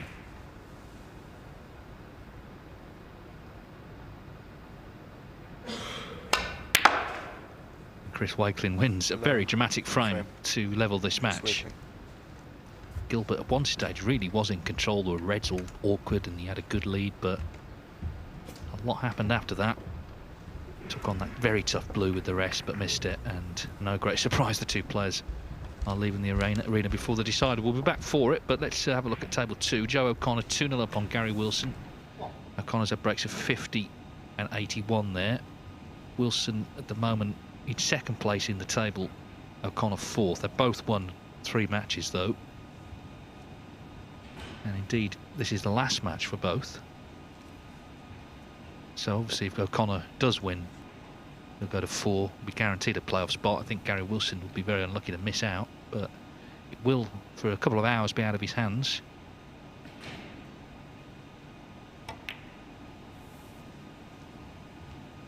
Not lost yet, though, because O'Connor's missed that.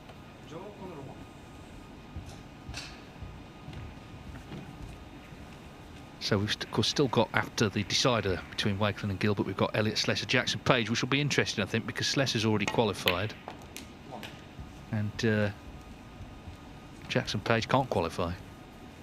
So we'll see how that pans out.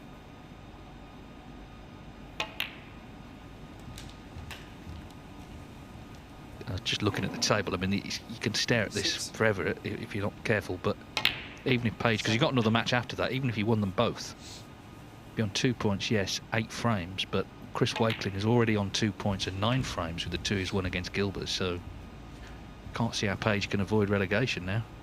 14.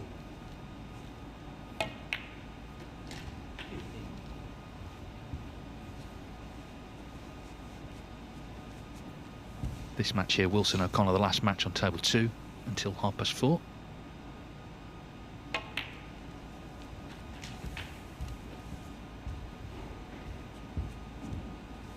22, touching ball.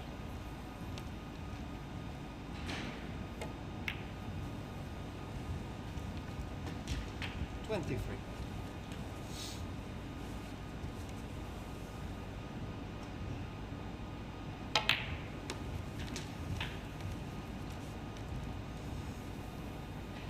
30.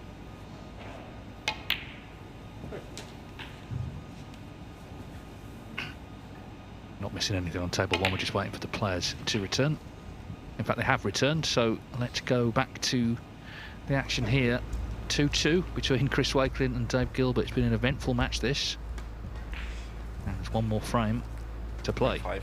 Remember, Gilbert's already lost 3-2 to Gary Wilson and 3-2 to Noppen Senkarm and 3-2 to Joe O'Connor. So he's lost 3 deciders already. So he's won a lot of frames, but you need points first. If he loses this one, it's looking like his race is run.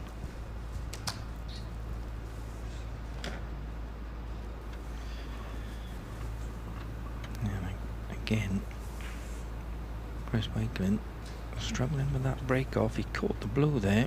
It's been very fortunate not to leave a red on.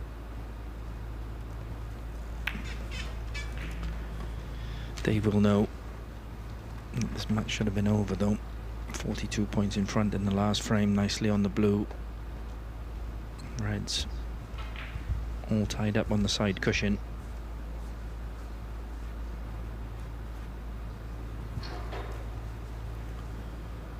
He's going to forget about that. Desperately needs to win this frame.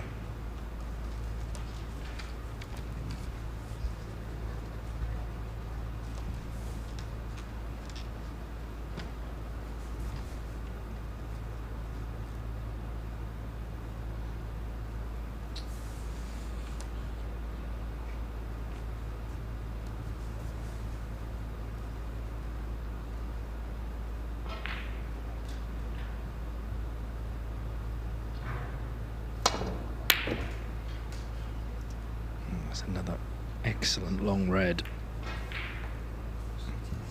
1. But unfortunate with the cannon.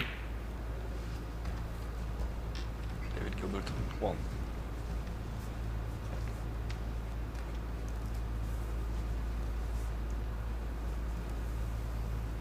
He's got the snooker, but shouldn't be any problem here for Chris to just come off the side cushion and into the side of the reds.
Good safety shot from Chris Wakelin.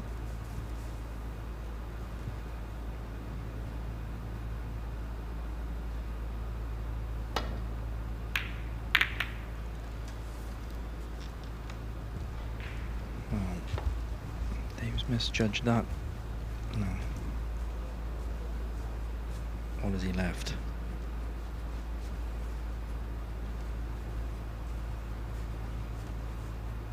Not a lot is the answer. He's been extremely fortunate there. He seems to be playing his shots very quickly as well. He seems on the sort of brink of something, Dave Gilbert here. Not necessarily victory.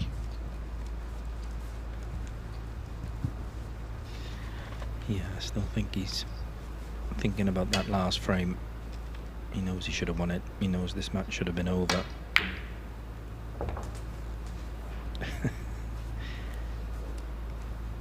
One. Well, that's actually worked out really well now. Yeah, so can he just focus here, just keep calm and focus on what he's doing. Got himself in with the double. Missed the bunch though. 3.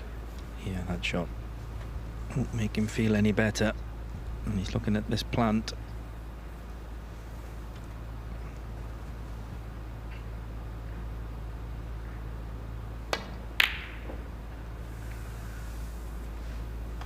He's not got it, so David Gilbert. that 3. won't make his mood any better.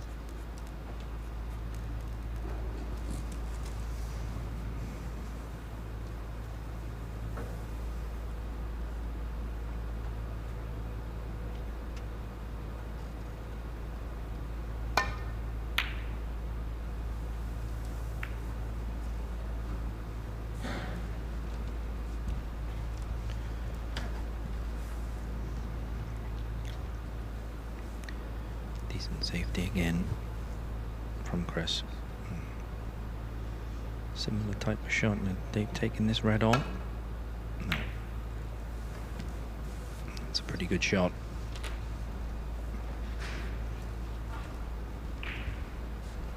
Just expect him to go for one every time now, Dave. Does have that feel to it, but in fairness, the whole match has been like that, really. But it's on a knife edge here, early stages of this decider.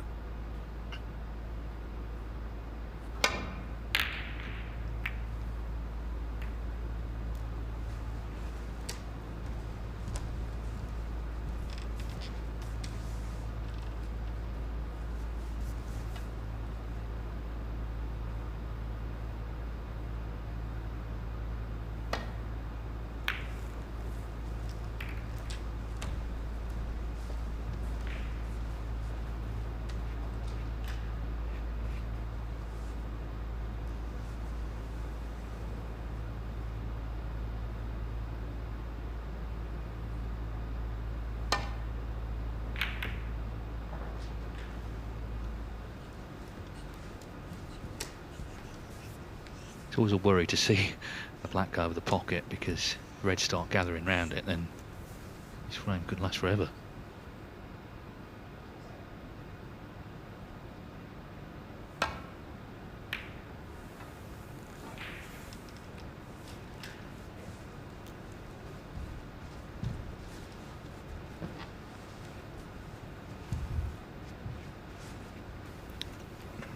Didn't want the bump off the middle pocket. Now can Chris Wakelin get this red? He can. Can he get through to the black though? 1.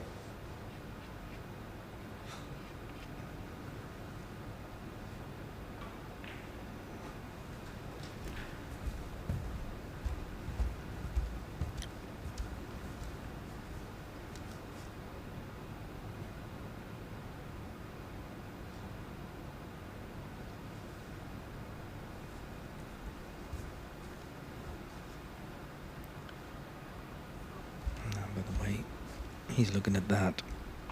He He can't get through. Gonna come in cushion first. Oh,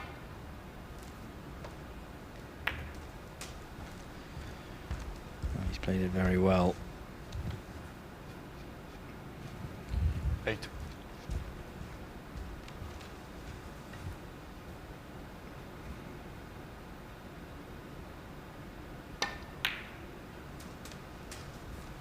Nine.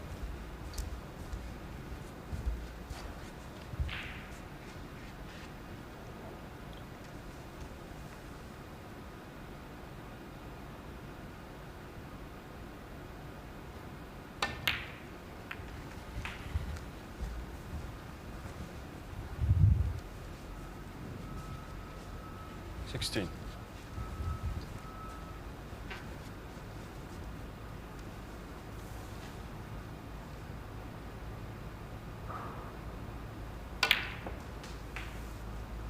17.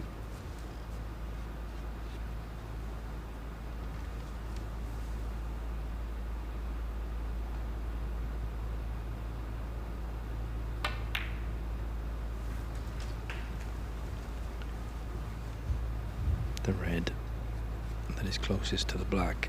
24. The group of 6 reds. I think that pots into the right-hand black pocket, and if you could get on it, there you see it, definitely pots.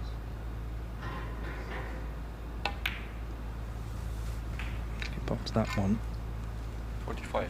you could get an angle on it, could bring some more reds into play.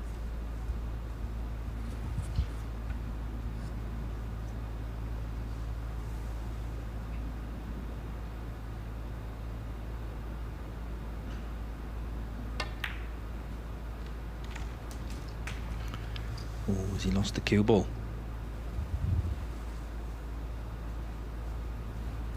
32.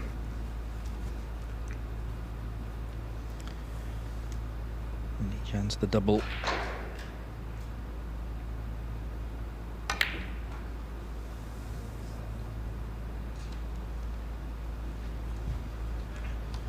So, Wakelin 32. Bit of a let off there for Dave. If he could have gone on that red, potted that, lots more reds into play, he could have gone on to win frame and match.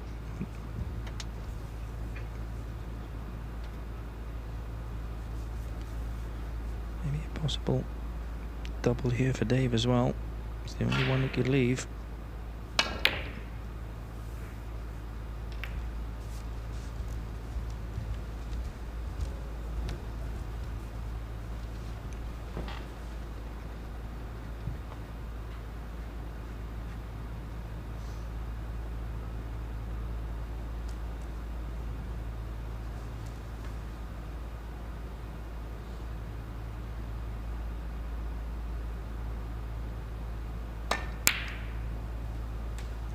That's a very good shot.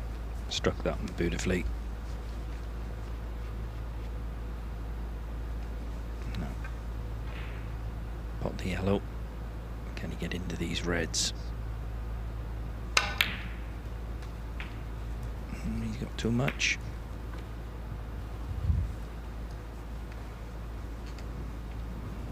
Still has a shot. 3. The red on the black cushion, but not easy.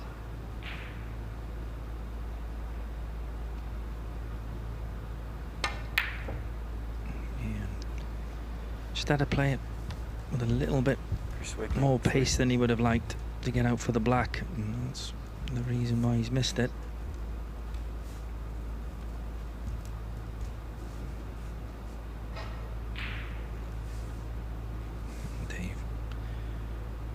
Play this red into the yellow pocket. If he gets it, he should be on the black.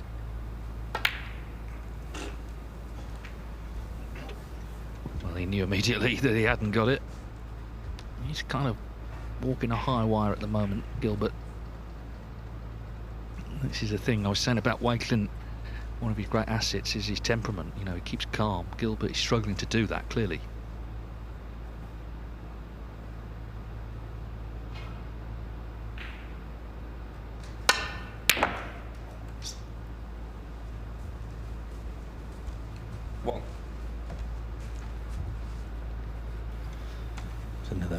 good strike. I think he's got an angle on the blue to play down this red that I was talking about earlier. He has got an angle when he pots this red. 6. He's going to be bringing these other reds into play. If this goes right, could be a frame winner. 7.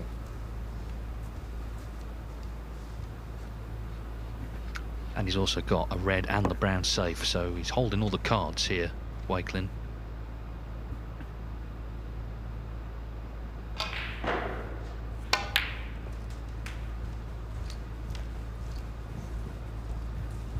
And it means if he does win frame and match here, 14. Dave Gilbert, he's got another match to play, but the most he can get to is 2 points. Everyone above him is on at least 3, so he can't, as far as I can see, stay in the event. 15. He's going to be relegated. In fact, he'll play Jackson Paige last, who's also going to be relegated. So I don't think that'll be a lengthy match. No. Well, I was just about to say he will be 20.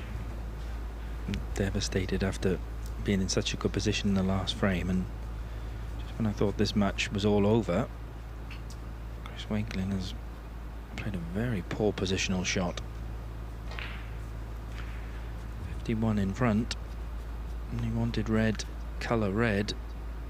It's a pretty easy positional shot from the blue, and he just let the white slip.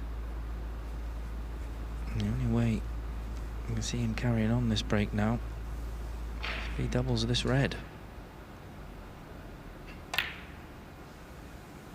That's what he's tried. And he's got it. 21. Well, it's a great recovery because it was such a big misjudgment, wasn't it? But anyway, he's recovered. And that could be last chance for Gilbert. This is to lead by 59 with 59 on, so just needs another red. And it would mean, of course, Gilbert, he'd have lost 4 matches, all of them in deciders. The one he won was 3-0, but the 4 matches he would have lost all deciders. So it's very much what could have been for him. You know, he's won a lot of frames, but not enough matches. 29. Chris Wakelin moves up to 3 points then, and he's still in the hunt for a playoff place, but can't finish worse than 5th now. Which, of course, means, worst case scenario, you're coming back tomorrow for Group 3. 34.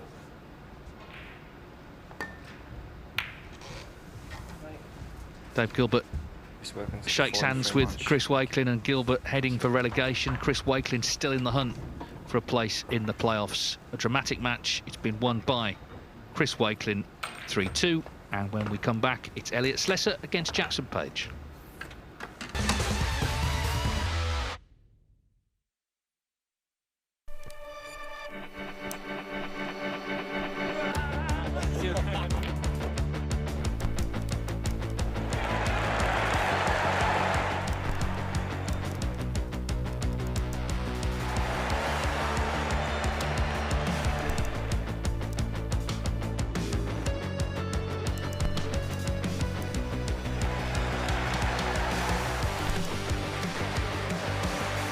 Joshua Filler with an absolute dominating win. Maurice Neuhausen is your new Premier League pool winner. Elisha Schaap makes the ultimate statement. What a journey Paulo Biondo he's made to the pinnacle of a sport. Elisha Schaap has completed a terrific transatlantic double. He didn't want to jump on the table in Florida, but he can't resist this time. Aloysius, you are a superstar. The breakthrough has come for Piers Lamutus.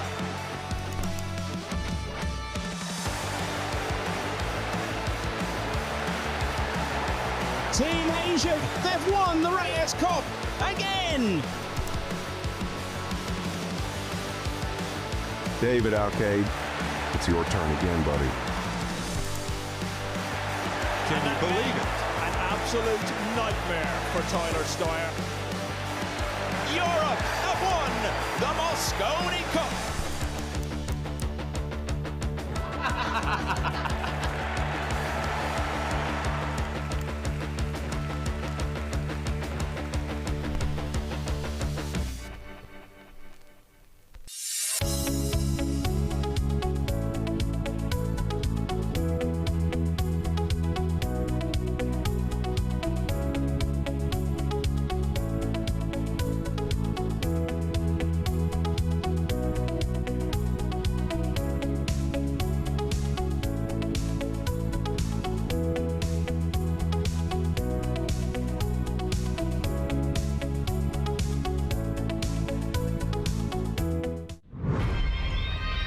I'm Barry Hearn, president of Matchroom Sport. Talk to me. I'm Eddie Hearn, the chairman of Matchroom Sport. My son and heir, I call him my project. He's good, but he's not yet great. I'm fucking watching you. We are the biggest sports promotion company in the world. Matchroom started as a £100 company and now worth north of £1 billion. Look at what the old man has done. I never wanted to work for my dad, but you have to play the hand you're dealt. Eddie, he has ego. It's a weakness, and I won't give up control until I'm sure he's ready. Boxing is an important element of the revenue stream, but only an element. We've got the greatest snooker player to ever play the game. The biggest profit earner is darts. There's no business that has the drama. If I found out you knew about it, you're done. The ego. Jesus Christ. What is that? The aggravation. Oh, shit! We need fair judges next time. The most important thing for my dad is winning.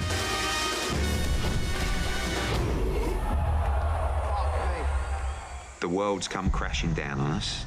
I mean, what's going to make you feel better? Please, could I get a packet of pickled onion Monster Munch? We need to talk about Conor Benn. We need to get him back in a ring. Yeah! How you getting on with Jake Paul? He's taken a number of shots at me. Come talk. Come talk. Come talk. And I ain't going to back down. Show me what you've got. I'm going to make our company bigger and better than ever. Let's go! Global domination. Nothing less.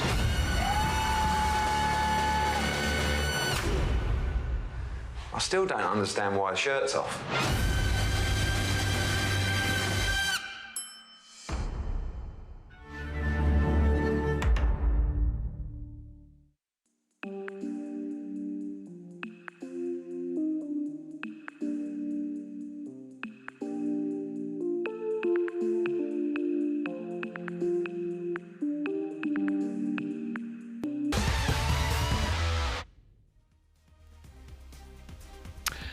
So the last match of the session pits Elliot Sleser, who's top of the table, against Jackson Paige, who's bottom. And this is the table. So Sleser, he has qualified already for the playoffs, or I say that almost certainly has. He's on 4 points. Jackson Paige certainly can't stay in. He hasn't won a match. He's played 4. Dave Gilbert's going to be relegated as well, because as you can see, he's only got 1 left to play. He can't get to 3 points. He's only got 1. So Gilbert and Paige relegated. So it's the fight really for a playoff place. But Jackson Paige, you can still earn £300 here. First frame. And he has got another match to play as well against Dave Gilbert, but it's been a disappointing group for him.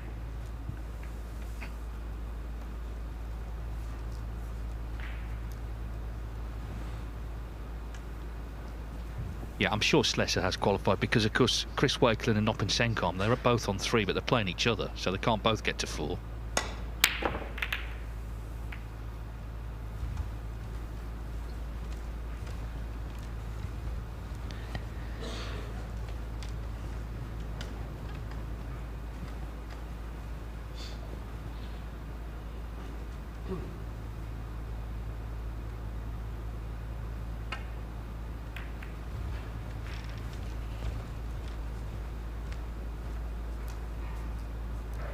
Oh, kind of sums up his time here. Of course, he did get to the final in Group 1, so he has played some good stuff, Jackson Paige, but just been a little bit below par in this group for whatever reason.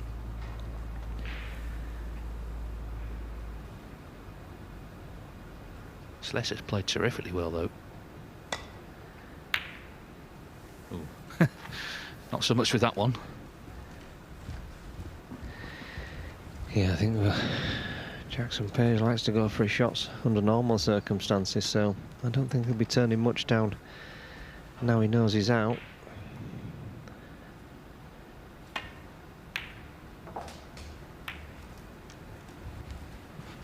Yeah, and it's not only he's lost 4 matches, he only won 2 frames. So, you know, it has been a very disappointing performance so far, set of results so far.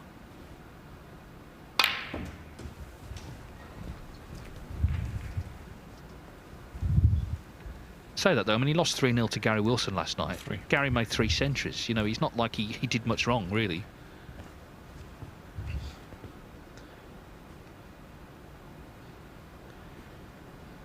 Yeah, this short format can soon run away from you.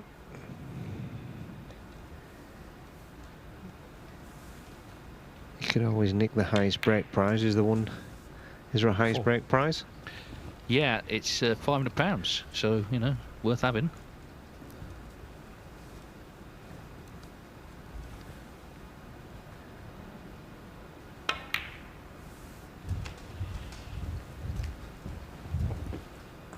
Yeah, Gary Wilson, he's in the running for that at the moment. He's at a 137 in this group.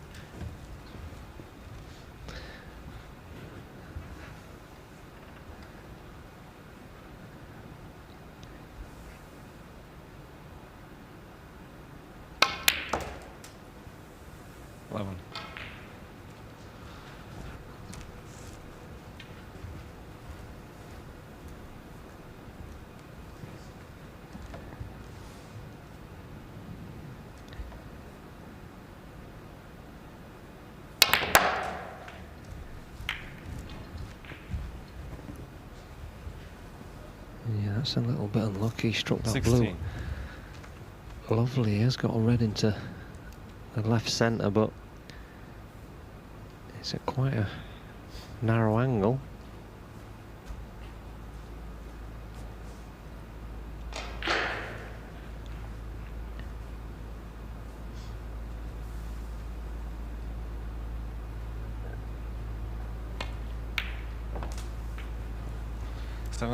Yeah, but no problem.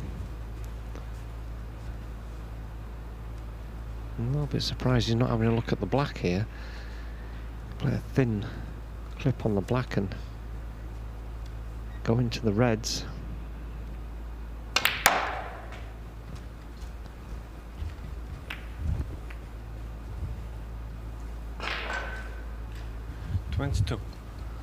Although that was a magnificent shot.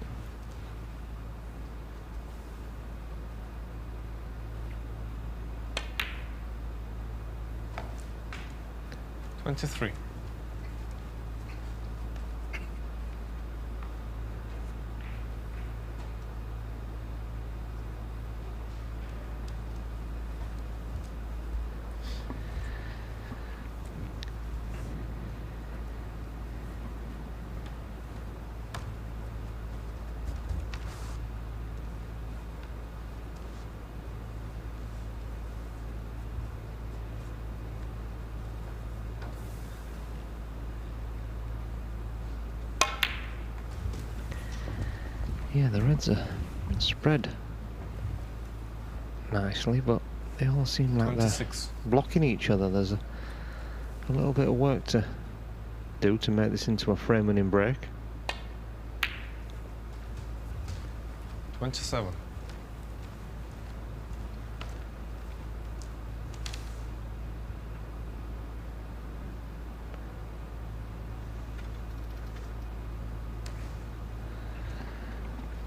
Jackson just trying to work out the best red to cannon.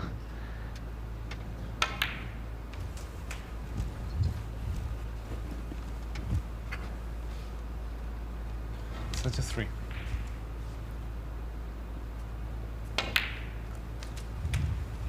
34.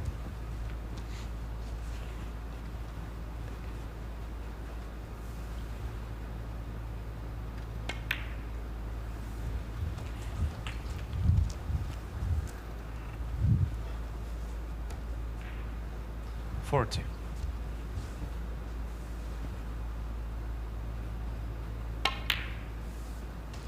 $41.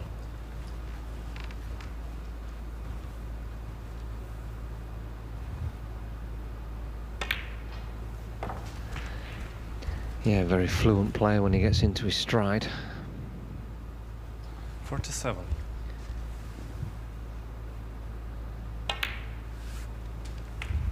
$48. Yeah, he's great to watch, Jackson Paige. He has this sort of effortless way about him, but it just hasn't been going for him in this group. He still has a chance to finish on a high, though, if he can win his last couple of matches, get some money in the bank, and just leave tonight with a bit of positivity ahead of the qualifiers later in the week that he'll be playing in the German Masters.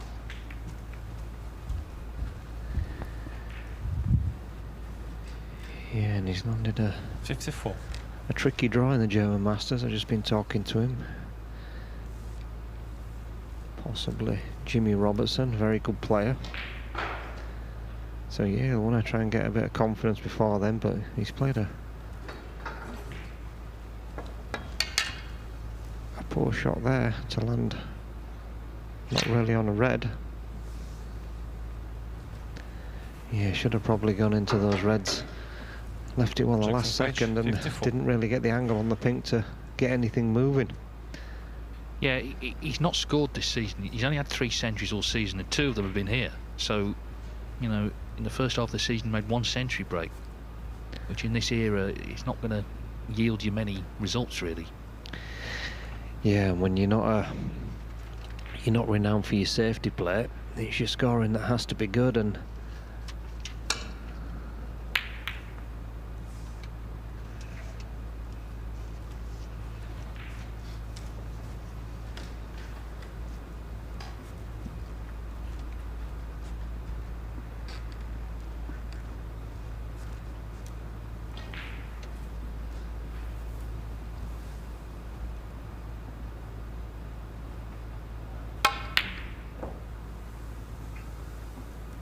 that was close.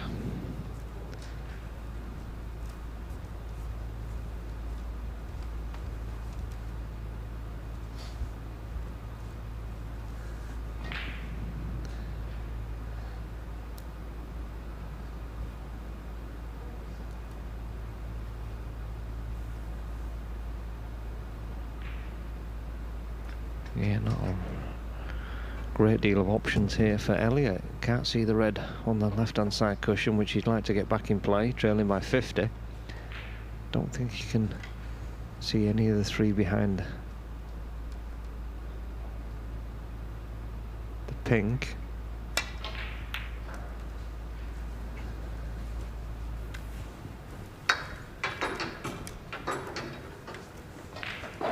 Now, does this red drop in the middle pocket?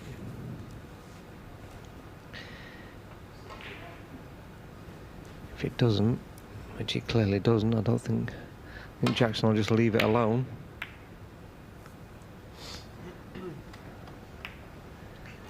Yeah, but that's an area of Jackson's game, though, that really needs improving. He's got to take more care with those safety shots.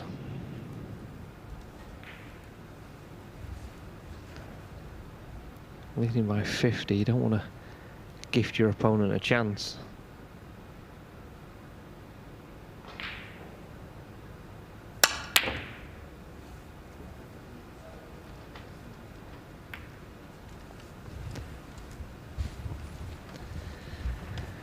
But this is a good chance now to wrap this first frame up.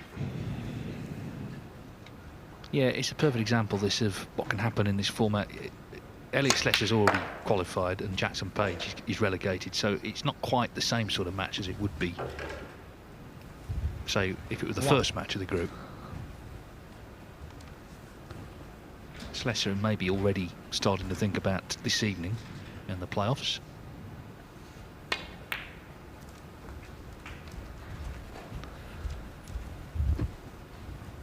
Oh well, this isn't quite done yet. 6. Still needs another 2 or 3 pots.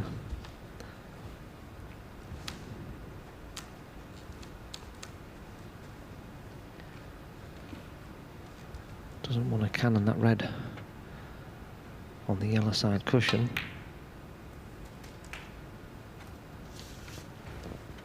Seven. Yeah, that's a good recovery shot. So just this blue and one more red.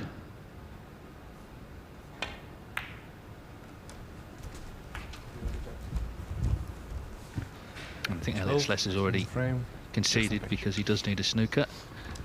So he's dashing out of the arena, but it's 1-0 to Jackson Paige. I can tell you Gary Wilson has just beaten Joe O'Connor 3-2, so Wilson goes up to 4 points. He's going to be in the playoffs later as well. But Joe O'Connor, well, we'll see. He's played his last match there, Joe. He's on 3 points. So Chris Wakelin, of course, he's playing Nop and Sengom later. They're both on 3. One of them's going to go past him. So by my rudimentary maths, Joe O'Connor could miss out. It depends. Only one of them can win, obviously. So it's going to come down to the other metrics, which we'll study over dinner later, and we'll let you know, because you can stare at these things forever and still not know what you're looking at. But yeah, Wilson and Sleser are both on 4 points, so they will definitely be through. And then it's any 2 from 3 really. Sengam, O'Connor and Wakelin for the other 2 playoff spots.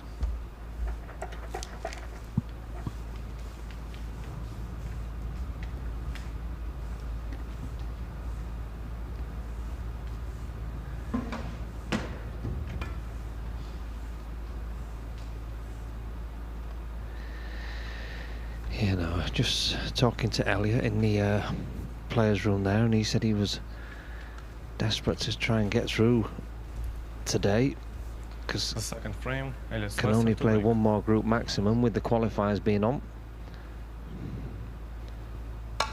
And would love to be in the final group.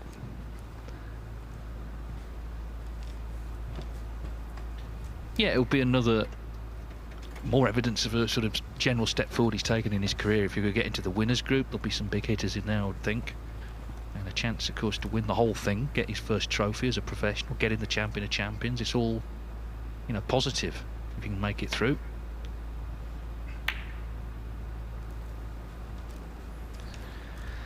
Yeah, and this is the area he's been deadly in so far today. Every time he's got put in this position, he's won the frame, more or less.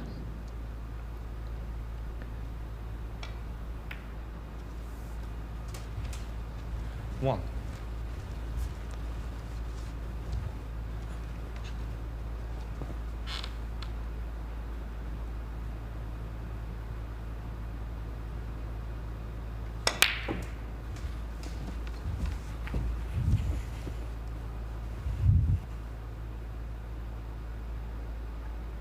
Eight.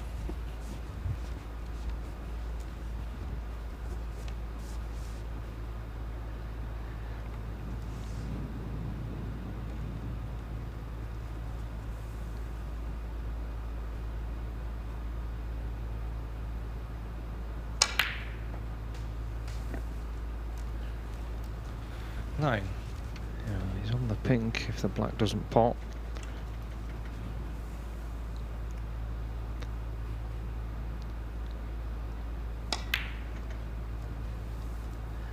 Oh dear.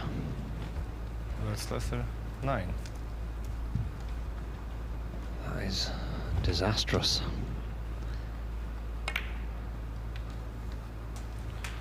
One.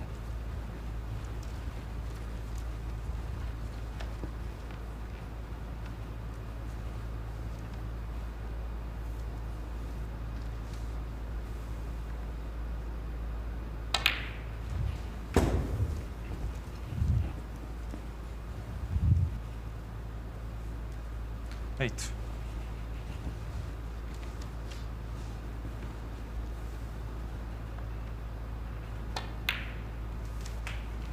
Nine.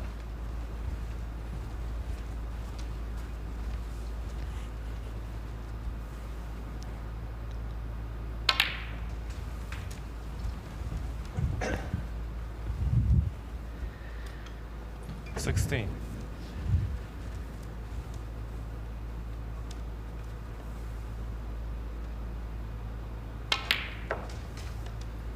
17.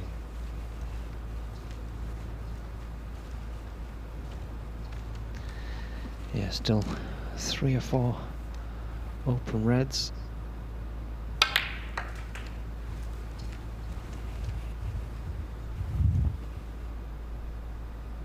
24.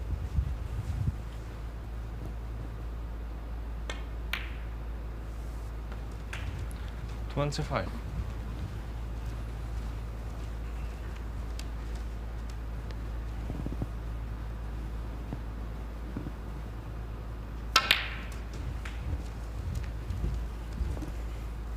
'Effortless cue power there from Jackson Paige. 32.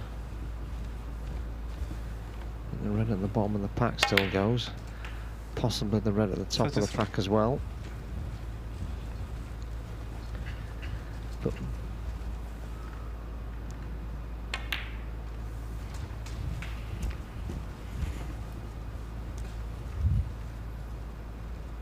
40.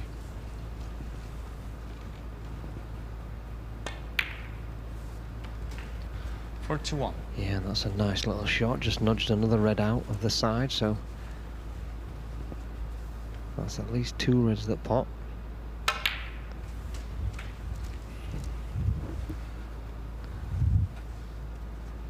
$48.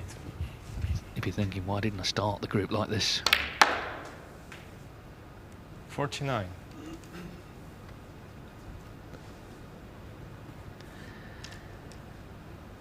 Yeah, no, I'm sure there is 2 reds that pop, but he's going to need a good positional shot to get back down the table.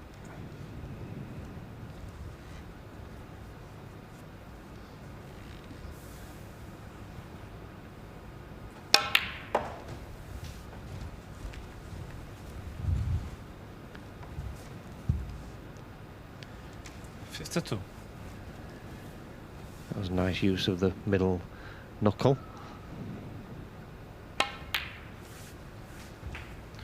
53. Yeah, I mean, he's done great already in his career, but it would be really good to see him climb the rankings further and start winning tournaments, because he's great to watch, isn't he? And, you know, obviously UK snooker needs these young talents to be doing well. 60. Yeah, very natural. Just needs to tighten up on 1 or 2 areas of the game 61. to go to that next level. Well, this frame is all but over. He needs another red. And he'll double his tally of frames in this group. He's only won 2 coming into the match. 66. But he's shown here what he's capable of.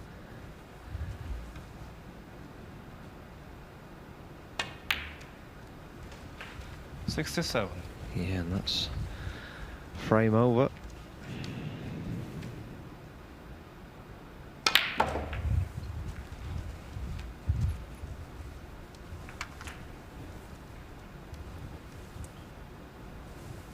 $74.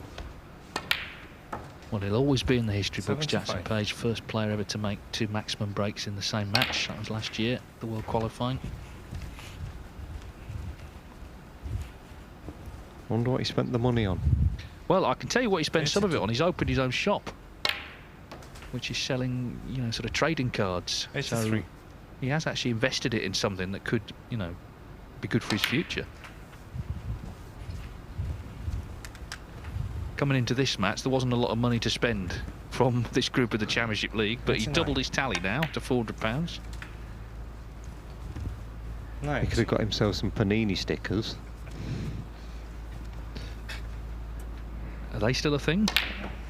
Come on, they must be. 97. Apparently they've got one for the, they just had one for the World Darts Championship. Anyway, I was mentioning he hadn't made, only 99. made 3 centuries this season. This is to make his 4th, and it'll be the 3rd here this week in Leicester. So maybe things are turning round, albeit too late in this group. 102. But this is a reminder of what a great talent Jackson Paige is. A real dashing break, this. Swashbuckling. 106.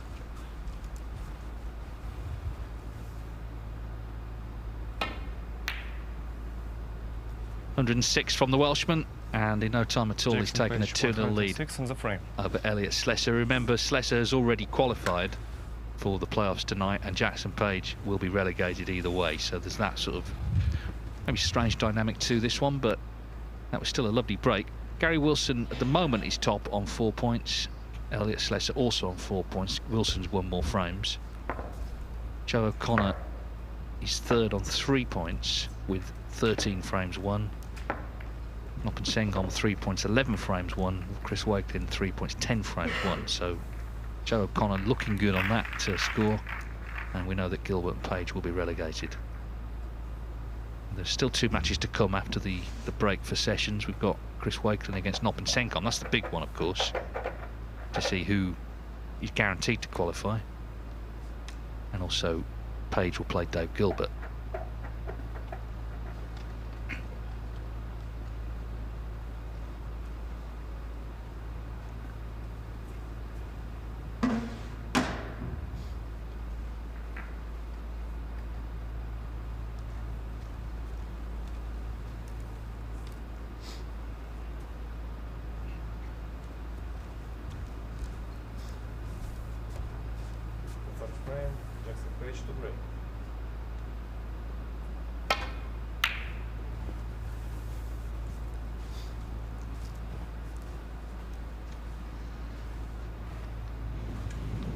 Another poor break off.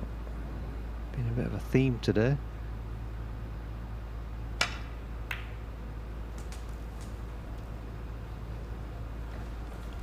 One.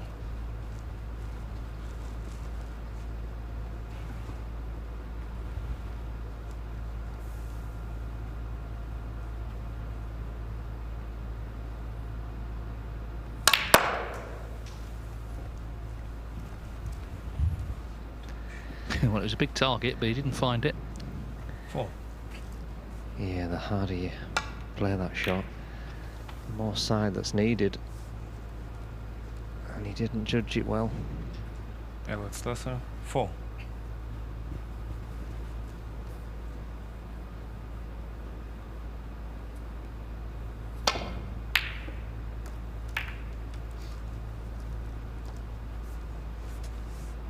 That was nicely steered back to balk.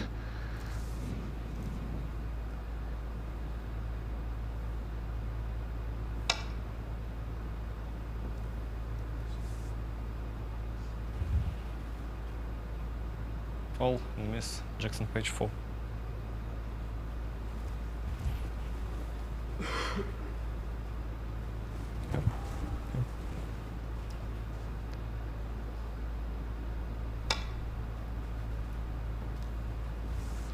Ooh, it could be an early lunch, Dave. Might not be out yet. Yes, he'll be warned, of course. You've got to hit a red this time. Warm those chips up. If you miss, it's going to be frame. Must hit the red, otherwise match over. So just changing the shot here. And hold on to your hearts. Oh, cancel that lunch. He's potted one. He's absolutely devastated. Not a friendly last kiss, was it, that?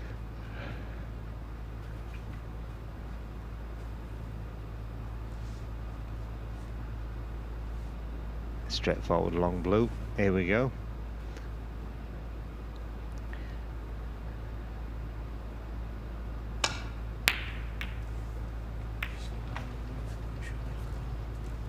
Elliot Sleser, 1. There's no pleasing the Sless, is there? He's top of the group. He's potting everything. He's absolutely fuming.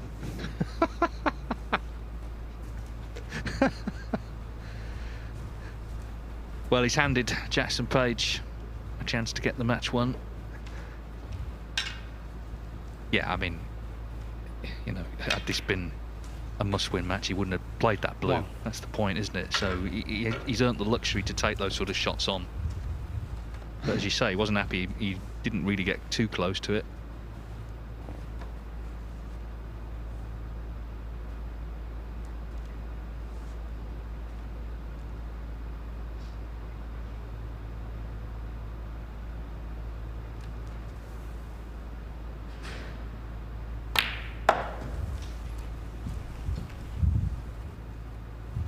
Has he come far enough to see this red? I don't think he has.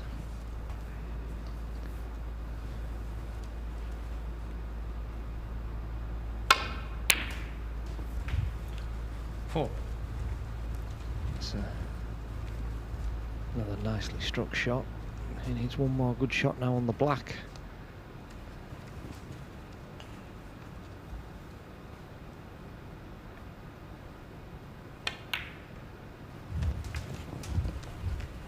Yeah, he's played it well. 11.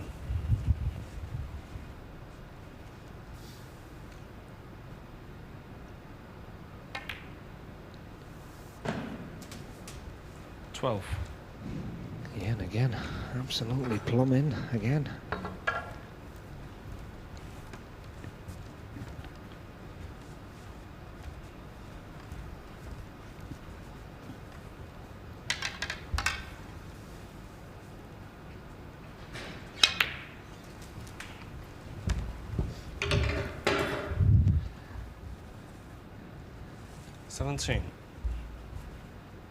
Is he straight enough just to run straight through for the black? 18. Yep.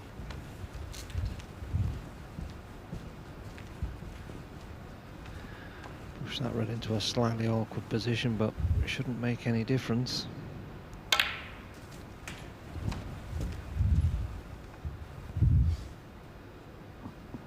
$25.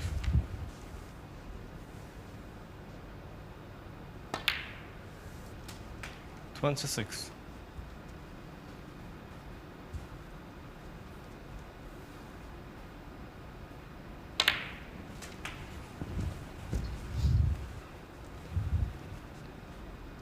33.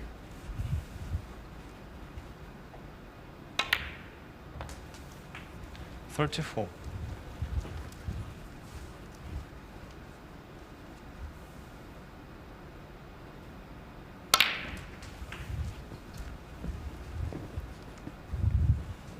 'Played that one well. 41. He's come up short and too far towards the side cushion for comfort. 42. But again, another decent recovery pot.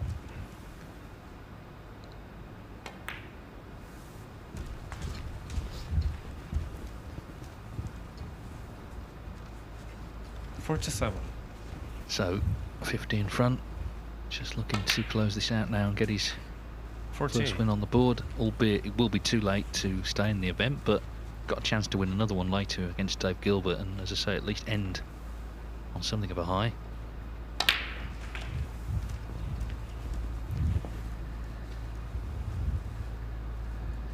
$55.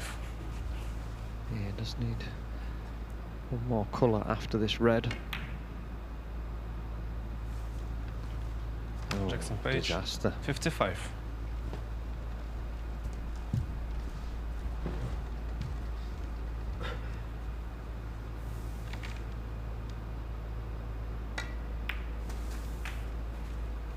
One.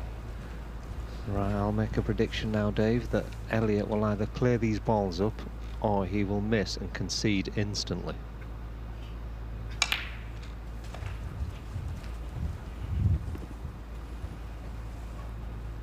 Eight.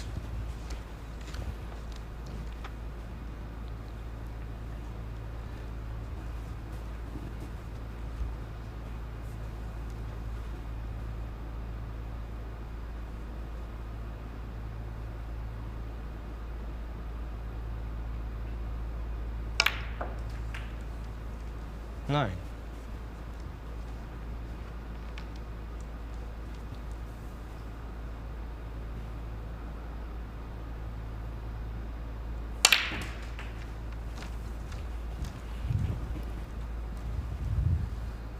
That's another 16. Fantastically cued shot.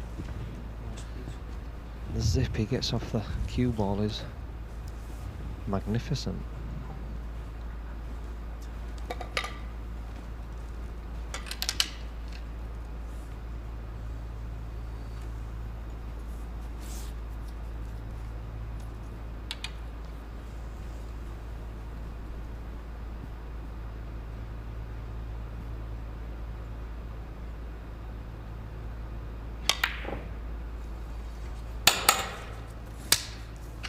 that extended rest came down pretty hard. Can't really concede, can he? Because he can still win, so you get fined. But in a couple of shots' time, it might be different.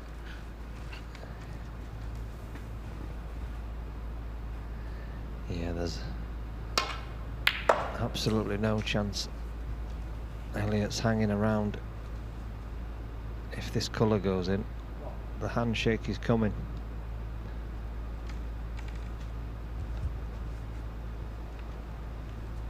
Yeah, it's been one of those matches that you do get at this stage where, you know, one player actually doesn't need to win, so it isn't sort of lights out. There is the handshake arriving at speed, and it is Jackson Paige who wins the match 3-0, so he's got his first win, albeit too late for him, because of course he will be relegated, but it's another £300 towards his total here at the Championship League. Elliot Sleser, that's his last match of the group. We will see him, though, in the playoffs later. This is the position. Gary Wilson and Elliot Sleser both on 4 points.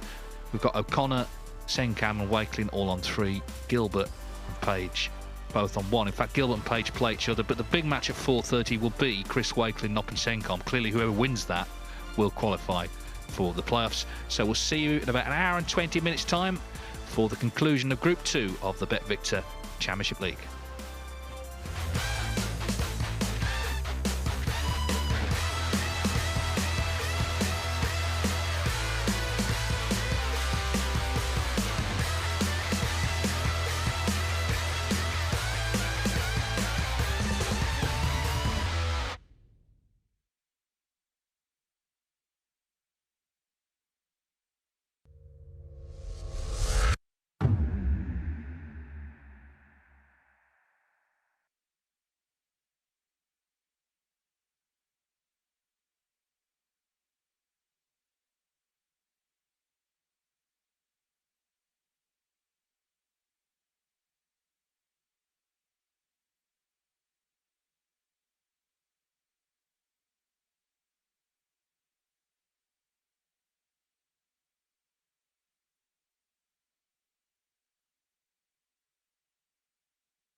snooker fans all around the world. We are here for the battle on the bees. Quite simply, superb. It's just ridiculous.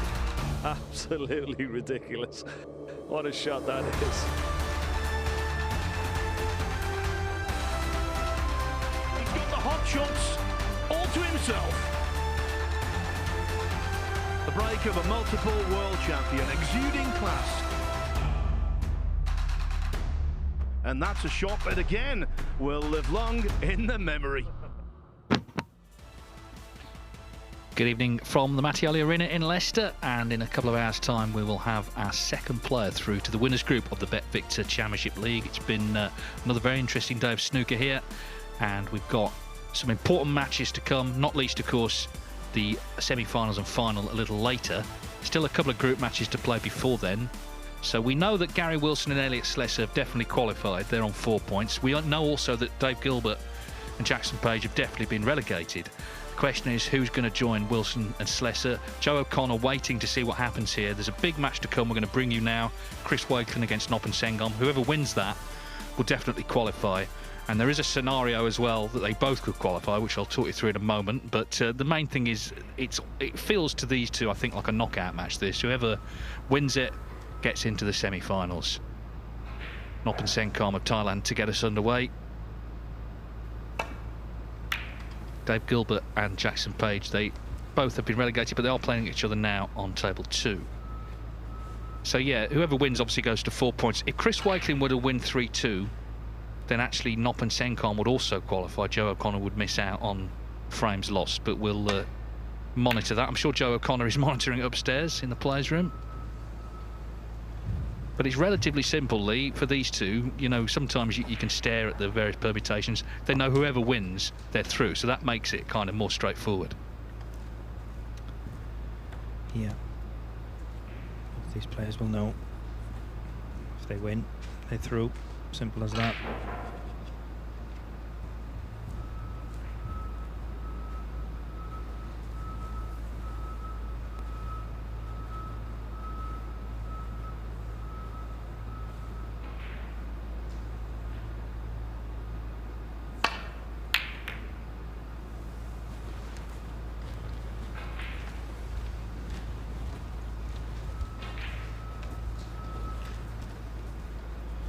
Noppen taking on the long red. Didn't really get anywhere near it. He's developed the black. And Chris popped this black. Could split the reds. Yeah, just a little bit thinner than what he would have wanted. 8. He's got a red, but it's very tricky.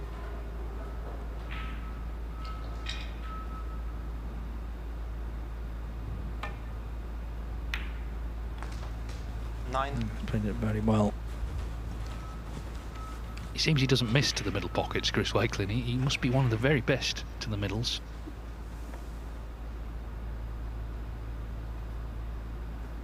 Looking to keep his great run going. Of course, Scottish Open champion just before Christmas, made the maximum here on day 1 in Group 1, albeit didn't get to the final there. 11. Yeah, talking about middle pockets, always remember the great Thai player James Watana. Always seemed to be fantastic. Potted balls into very tight angles into the middle pockets.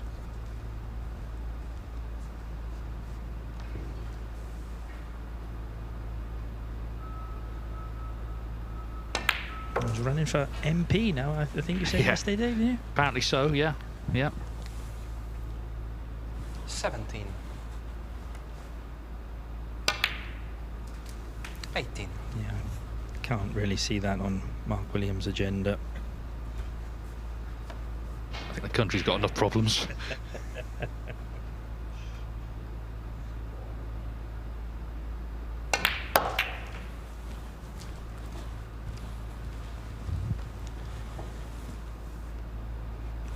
It's not ideal, but he can pot this red.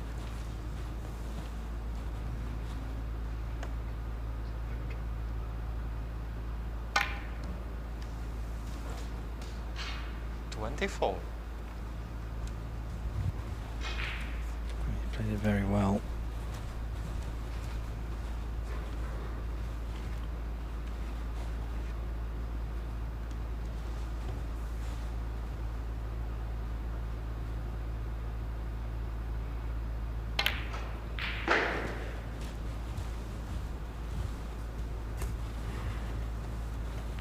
Yeah, he lost his first match yesterday 3-0 to Gary Wilson, but he then beat Jackson Paige in the evening, and also Joe O'Connor, so he was on 2 points coming in today. Lost to Elliot Sleser, but then won that dramatic match with Dave Gilbert.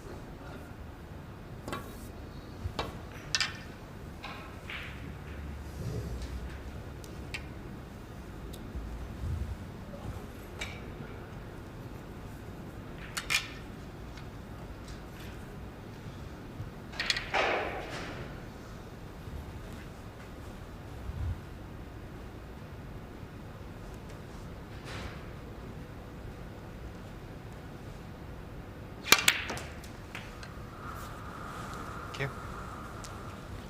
29. Didn't quite get all of that as he would have liked. Wanted to be top side of the blue.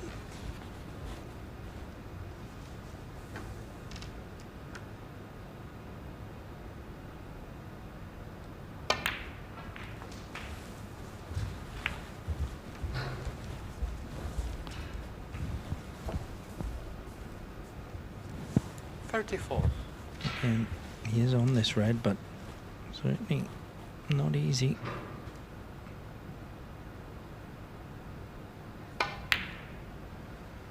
Struck that again 35. Beautifully.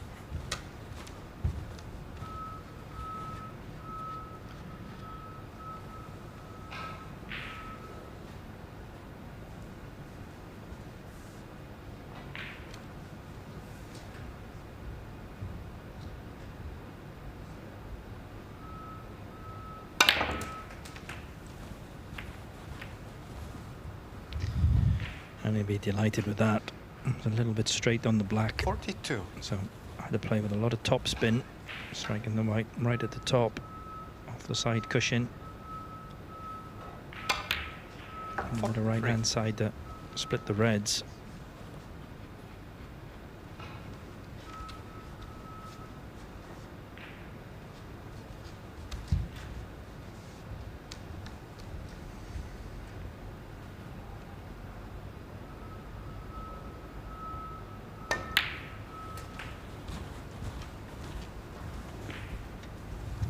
Excellent effort so far. 50. Yeah, he's been very attacking, hasn't he, today? He's really gone for his shots, trying to make things happen. 51.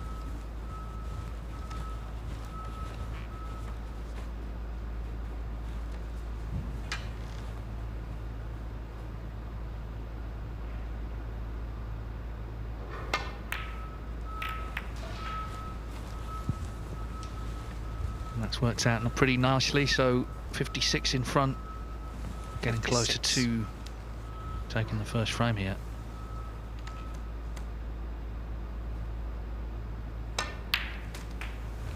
Yeah, this black will put him 64 points in front and 67 left, so black and one more red.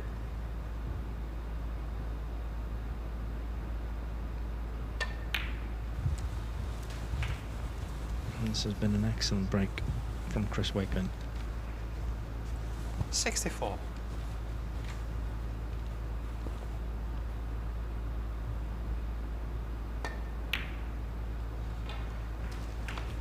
Yeah, the perfect start. A one visit frame. Just a reminder, whoever wins this match is guaranteed to be in the playoffs later. They'll move up to 4 points alongside Gary Wilson and Elliot Sleser. Well, he's missed that, so it's two snookers. That will annoy him because, Chris Wakelin, you know, he'll probably still win the frame, but he should have been over there and then.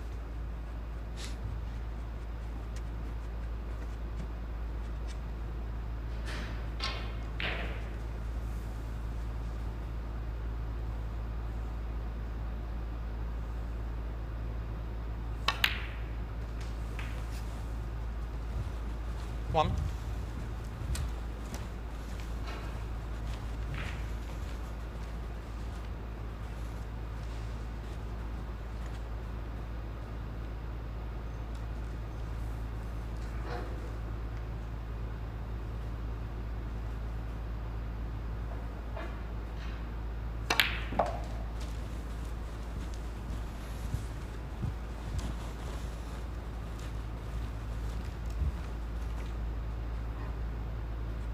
Eight.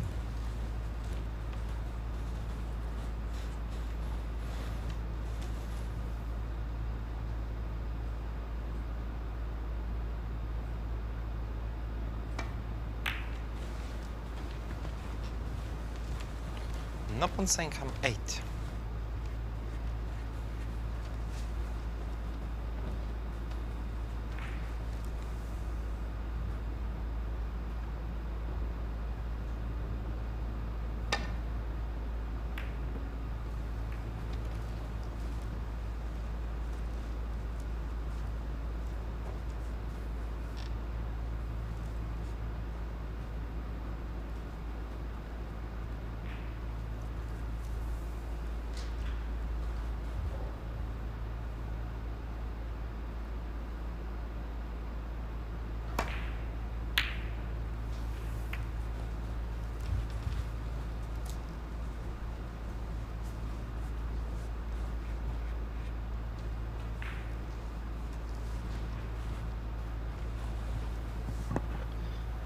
Excellent shot there from Noppon. Chris just got to be a little bit careful here. Doesn't want to hit the black.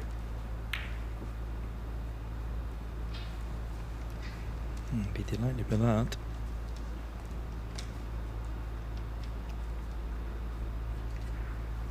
Yeah, he's got to keep his discipline. As I say, he'll be annoyed that he missed that black because the frame was, to all intents and purposes, done. But here we are, we're still going. 2 snookers required.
Got to make sure he hits it.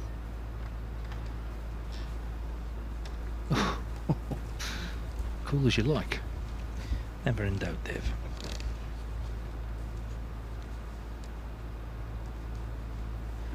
Yeah, I mean, Senkham will be hoping to get a chance to pot 2 of the 3 reds. And then try and get the snooker, I guess, on the last red. He started slowly as well. He also lost 3-0 in his first match yesterday. That was to Elliot Sleser. But then he beat Gary Wilson 3-2. He lost 3-2 to Joe O'Connor, so he was in a bit of trouble coming in today, but had a good 3-0 win over Jackson Paige.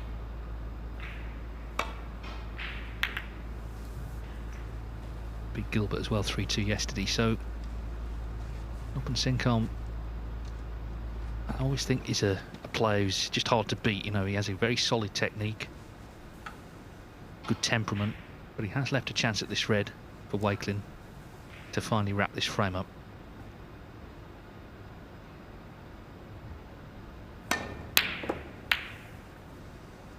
And wouldn't you know it, it's not in. And now this chance has come to pot certainly 2 reds here. Take it down to the last red. The pink's not in a bad spot, is it, for a snooker? The black as well, so you know this could get interesting yet.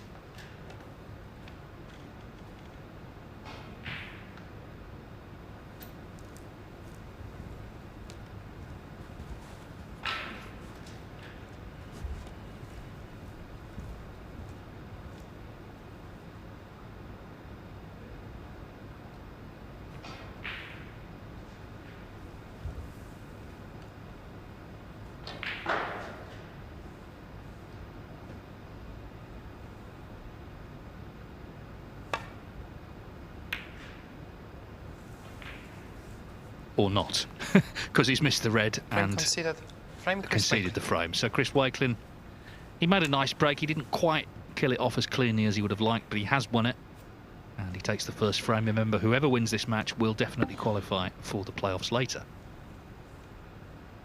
Wakelin wins 3-2. Noppen Sengam actually will also qualify. Joe O'Connell will miss out. It'll be 5th spot. Table 2, it's a bit of a dead rubber, I suppose, because both Dave Gilbert and Jackson Paige have been relegated, but here we are. Gilbert's won the first frame. Jackson Paige had that swift win a short time ago against Elliot Sleser, 3-0. That was his first win of the group.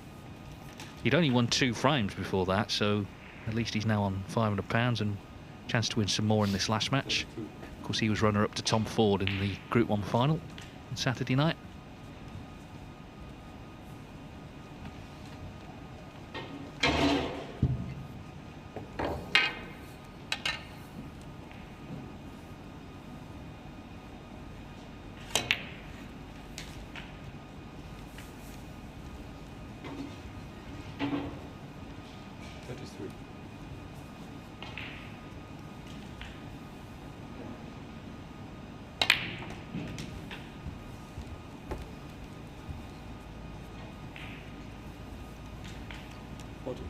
I think what we can say now is that Gary Wilson is going to be #1 seed going into the playoffs. He's finished top. He can't be overhauled now, so he'll play the semi-final on this table.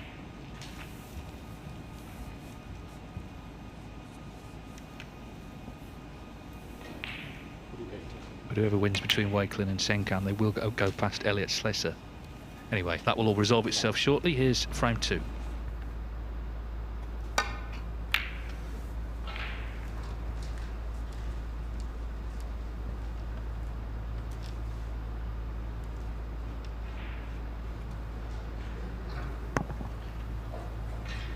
Better break-off shot this time from Chris Wakelin. A few times earlier today in a couple of his matches caught the blue.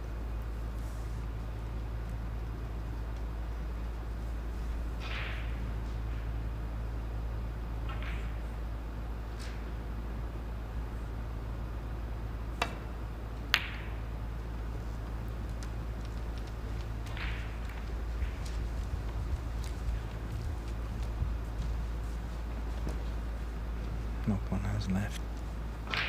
Chance of a red to the left centre pocket.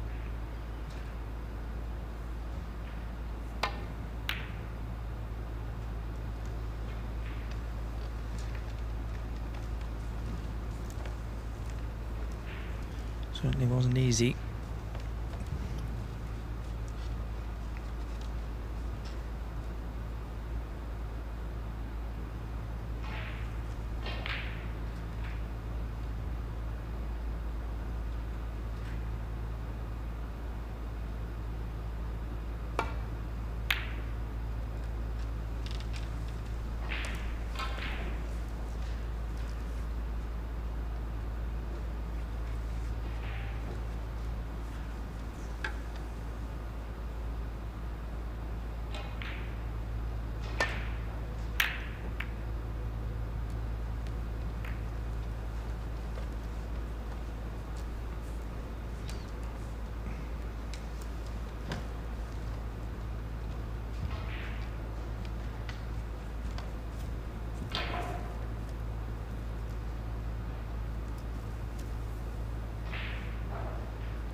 On the green, has left, not on a chance of a red.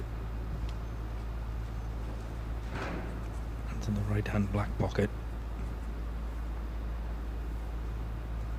It's going to be difficult to manoeuvre the cue ball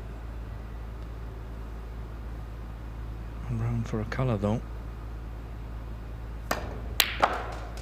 Excellent pot.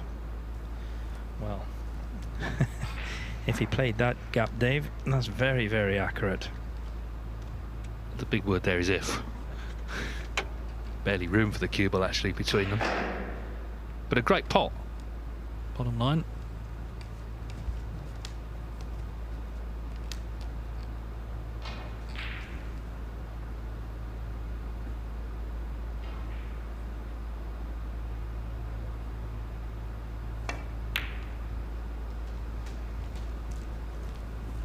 Yeah, as I was saying in the last frame, you know, he's hard to beat.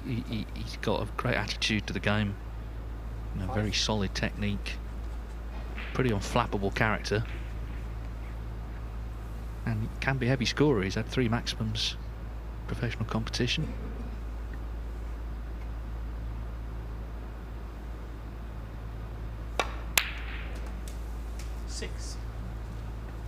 Standard's been driven up though by, you know, just the increase in tournaments over the last decade or so. So Noppen Sengham, I mean, he's sort of fallen back a little in the rankings to 38, but the world number 38 now, you know, is a seriously good player. The players in round there winning tournaments.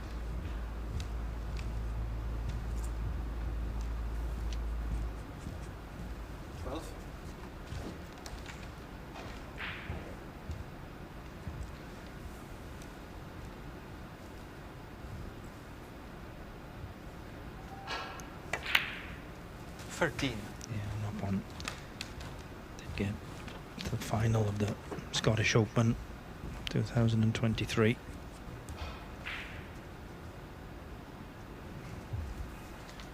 Hasn't really kicked on since then, though. So, slipped down a little bit to 38 in the rankings. Yeah, but I think part of that actually is those points have just come off, haven't they, from on the 2-year system. So he's got the runners-up points, 45,000. Have just come off his total. He was in the top 32, but it's just fallen back a little.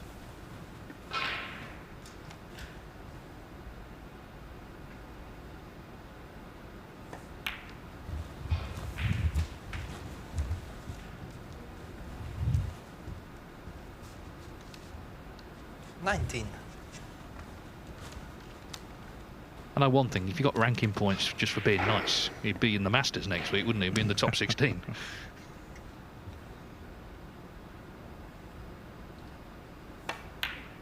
20. Yeah, very nice guy. Works incredibly hard at his game. Every time going the Ding Junhui Academy in Sheffield, he's always there. He's one of the first in the door in the morning. He's one of the last to leave at night. So every success that he gets, he 26. deserves.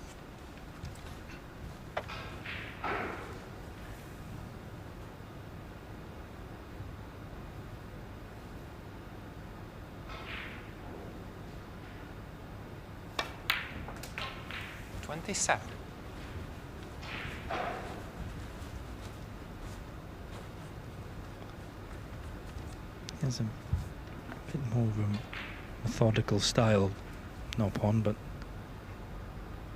does play very attacking. Likes to go for his shots.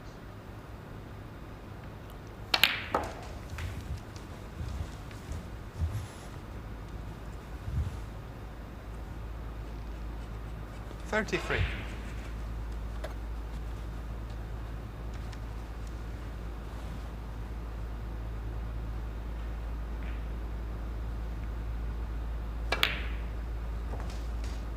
$34. Yeah, he just didn't have the right angle on the red to get top side of the blue. Not sure if there's any reds available. If not, he needs to. Well, just about to say, oh, has he gone in the other corner? Noppen Sengham 34. Thought for a minute he'd fluked it in that opposite middle, but he's been rather fortunate. Played that shot on a lot of left-hand side. To win between yellow and brown and come back and split the reds. And having missed the blue, himself very fortunate not to leave a red on. Touching ball.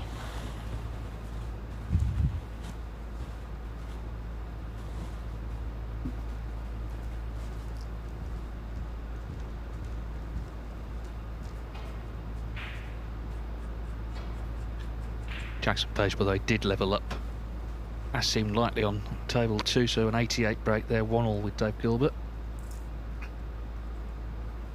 Never seemed likely to be a long match, that. I think obviously they're just going to go for it, the two of them.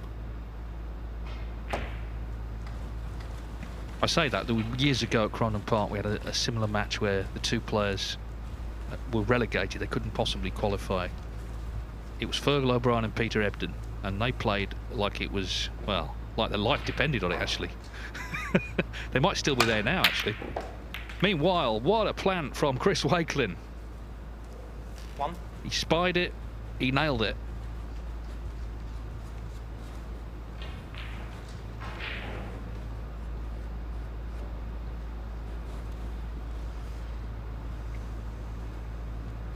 Could have been more fortunate with the result, though, the position.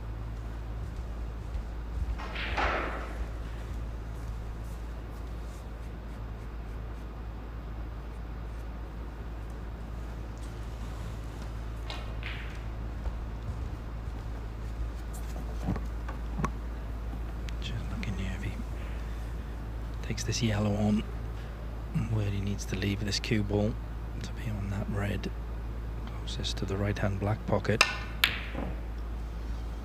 He's got to put the yellow first though. Chris Wakelin 1. Now this is an excellent chance for Noppon Sangam, already 33 points in front.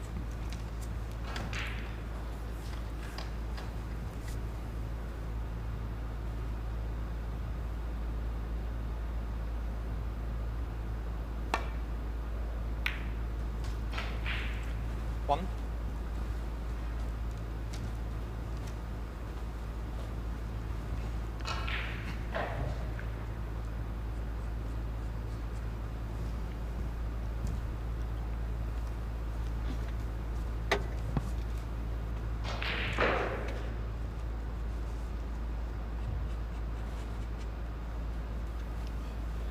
Just needs one good positional shot. Pot the green. Get nicely on a red.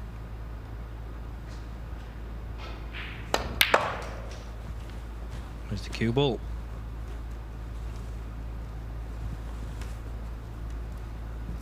He's okay. 4.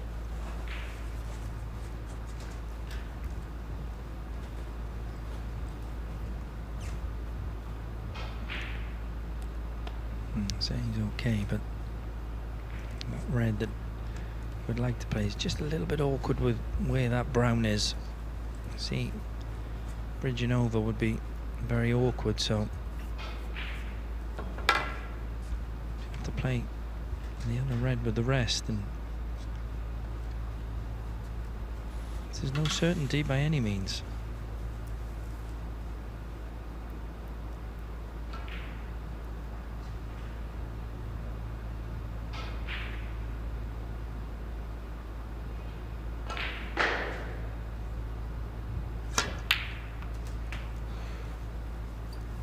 Thank you. 5.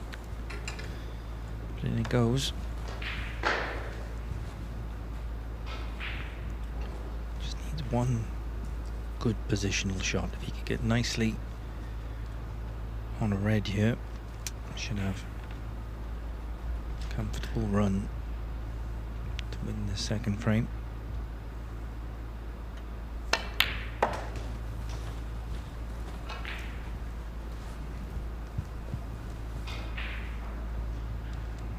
Looks 8. pretty good.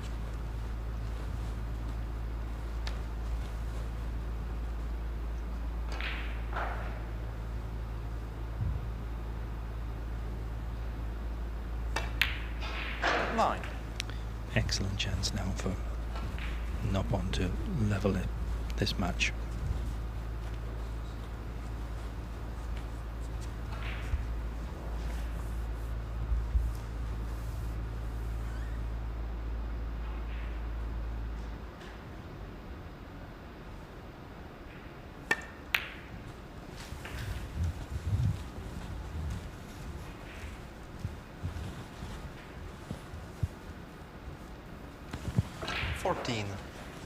Blue puts him 47 points in front.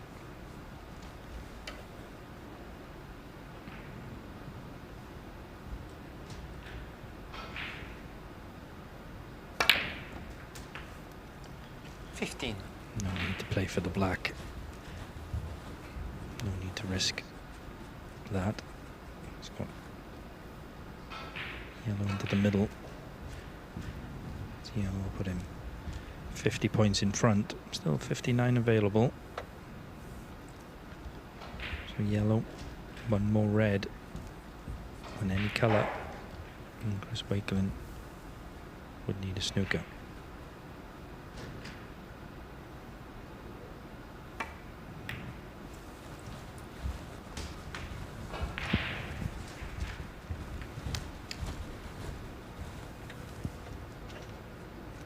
Yeah, Wakelin took on and got that long range plant, but he didn't land on a colour nicely. Took the yellow on, but didn't pot it. He said he's still out. He's going to play that way, I think. Going to attack, but they have to go in, of course.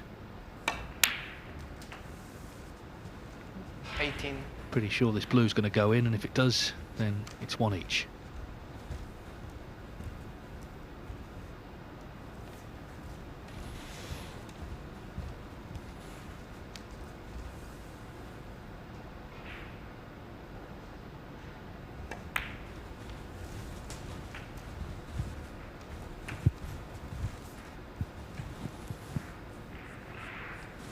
Free.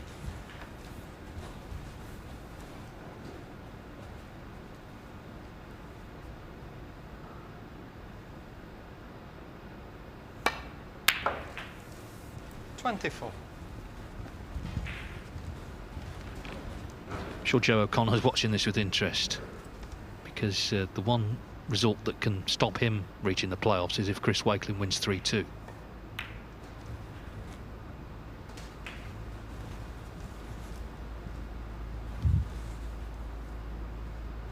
$31.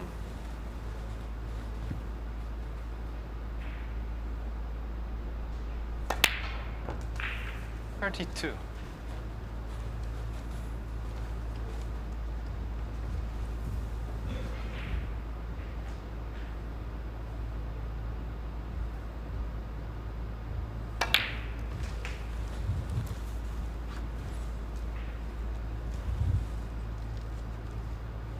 $39.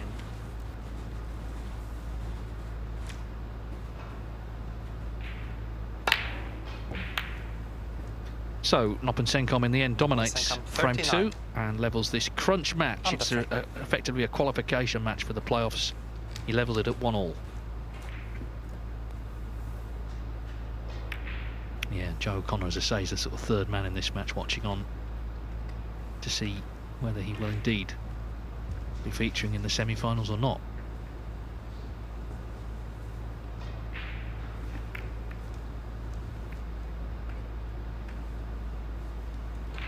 It's no great surprise that table 2 is rattling along. It's 2-1 to Dave Gilbert after half an hour against Jackson Paige. Dave's just had an 82. And Paige nicely in here in the fourth. I think connoisseurs of safety play probably would not be watching this match, because I don't think there's been a safety shot played.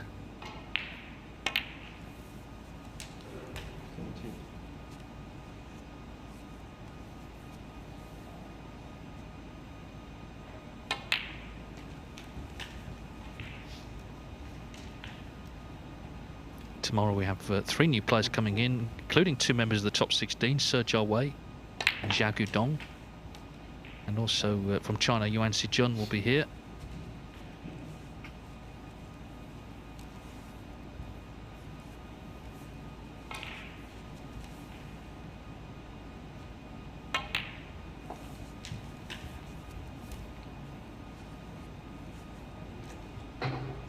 32.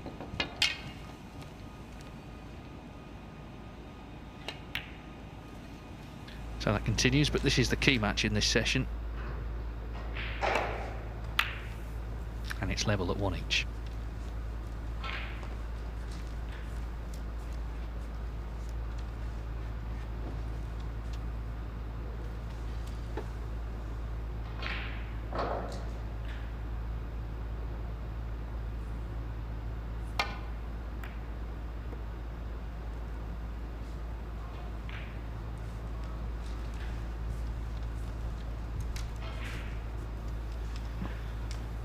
Far too thin. The effort right into the left-hand middle pocket. And worse for Chris is he's left that red over the middle pocket.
Years of age now, turned pro in 2010.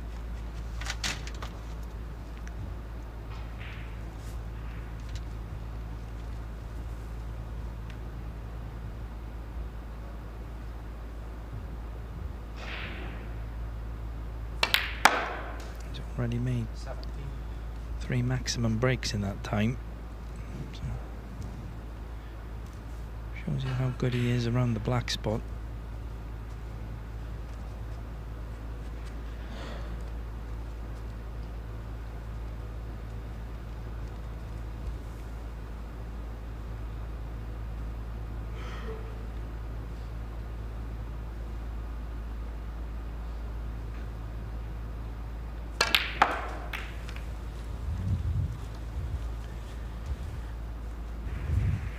Chance to play into the reds.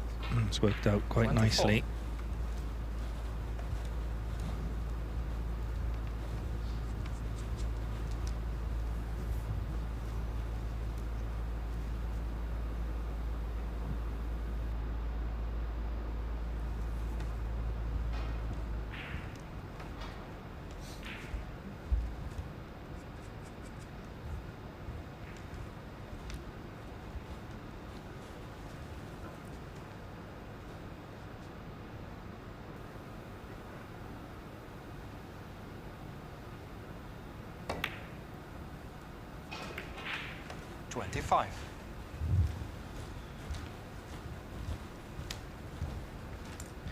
Just coming around to see if the pink will pot.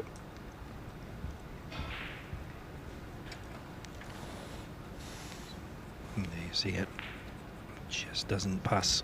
So it'll have to be the blue. A little bit of pressure on this one. He's usually very, very good at these straight balls. Yeah, well played.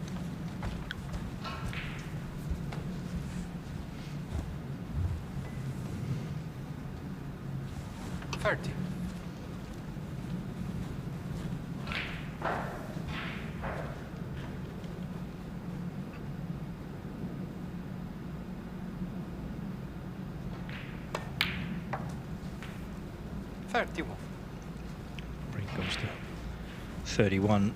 Still got 4 or 5 loose reds, so a very good chance this.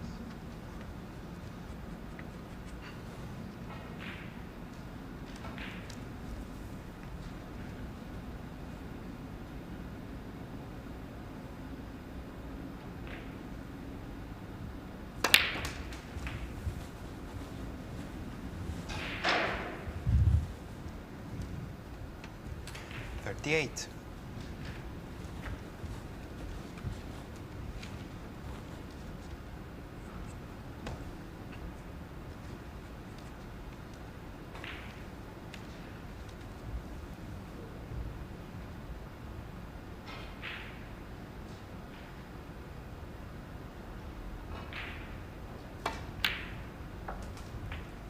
$39.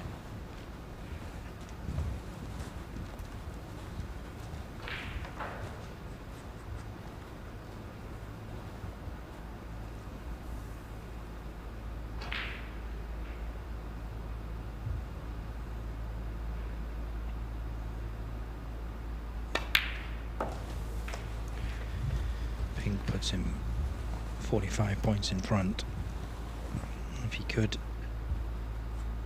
take these 4 open reds, high value colours,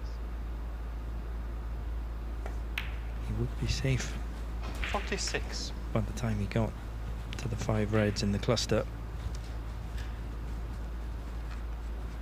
So no need to split the reds yet.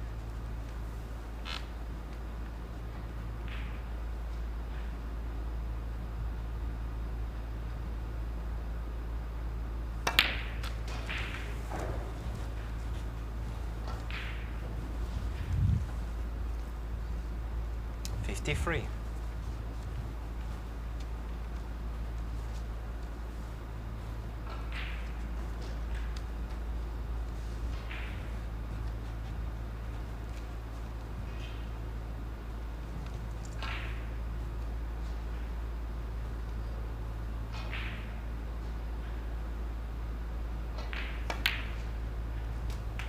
$54.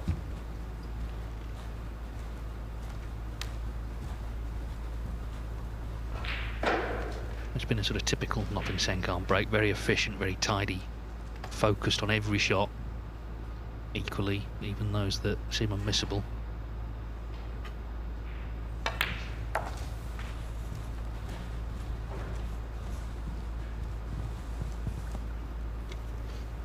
So 59. Red would put him 60 in front. He can play for the black. Put him 67 in front. You just be looking for one more red. 60. And just coming around to have a look at that one into the middle. So no need to split these reds.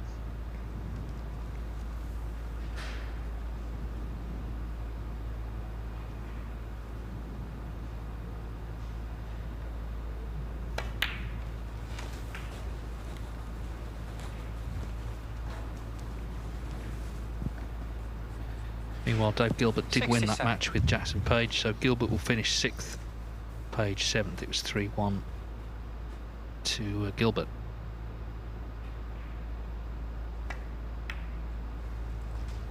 $68.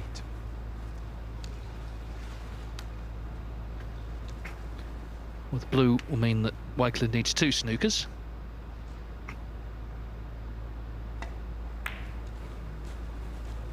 Ooh, well, it's a bit like the first frame where Wakelin just didn't quite kill it off efficiently, and now he only needs 1 snooker. And he's doing nothing there, was he? Just trying to pot the blue.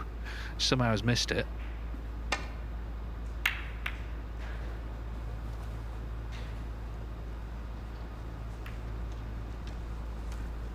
Well, if you can knock this red in, it won't matter.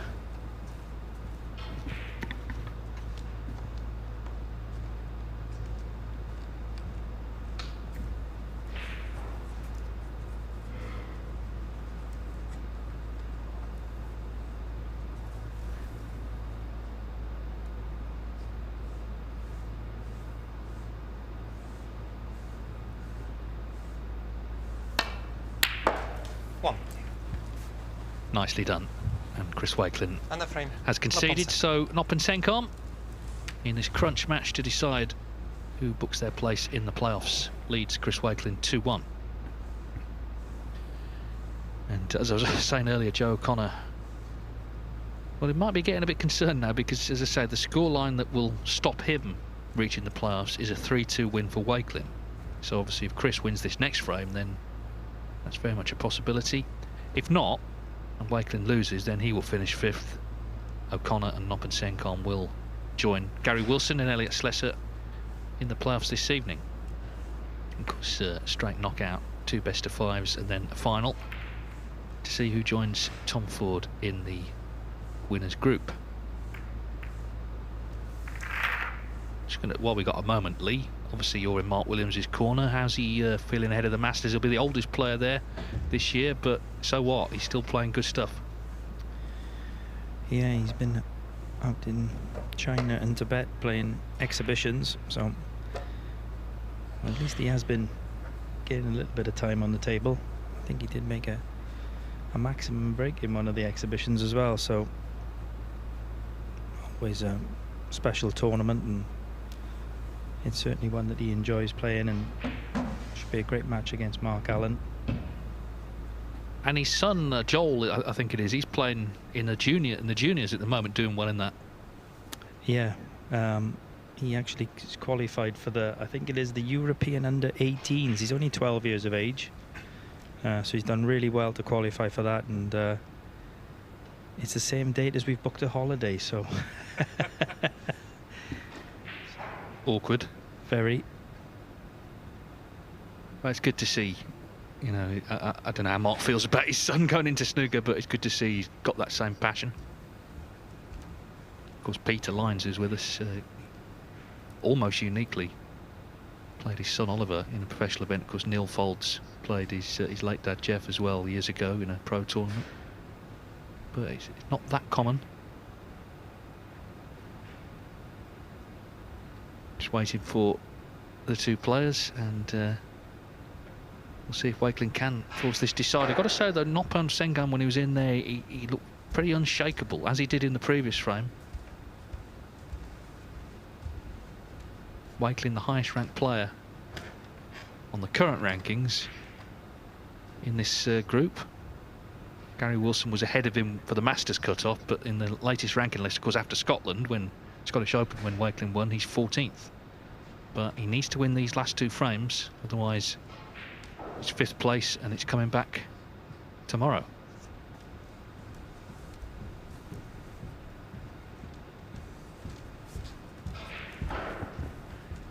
Frame 4, Chris Wakelin to break.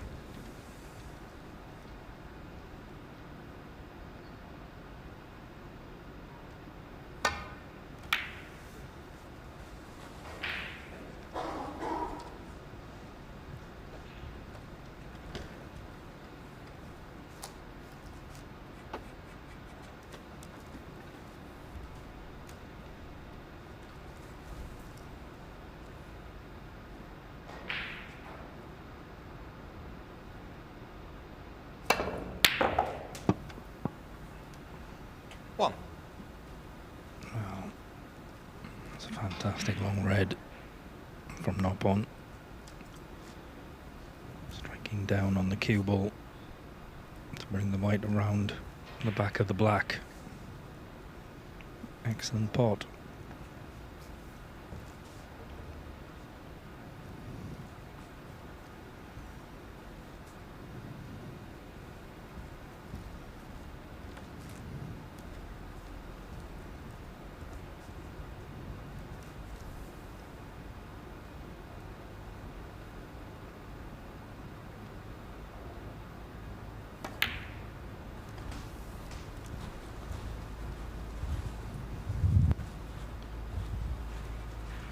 Tells you how confident he's feeling. 5. He's purposely played the cue ball to leave this long red.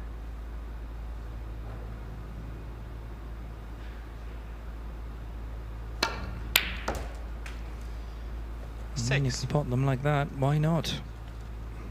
Tremendous shot.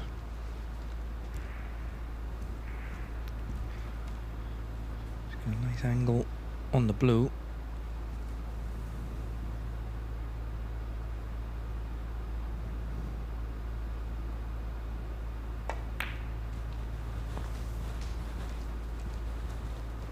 For the red, closest to the black. Get rid of that. 11. And black is available in the both corner pockets.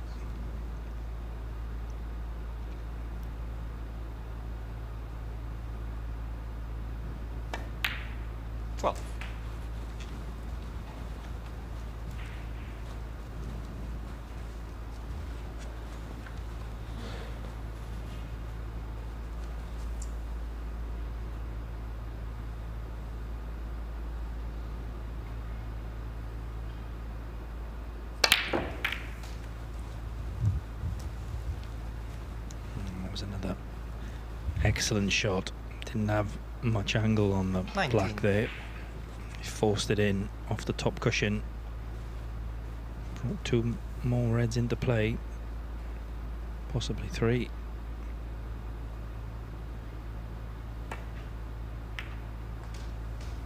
$20.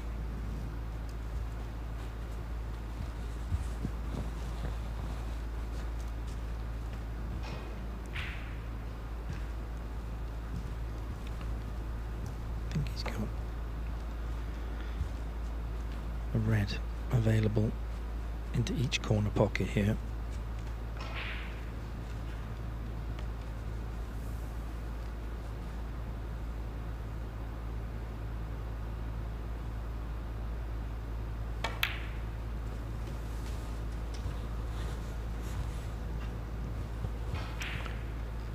Played that nicely. 22. Just looking if you can get a nice angle on the black to split these reds.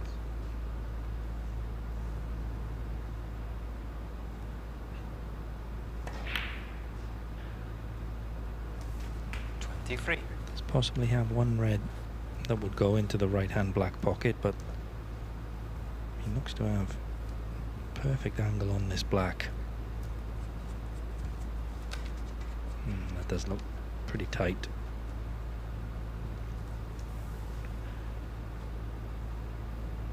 This goes right. Could be a match winner.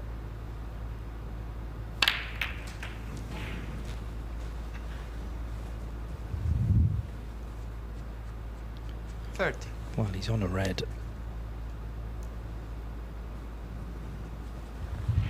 But certainly not easy.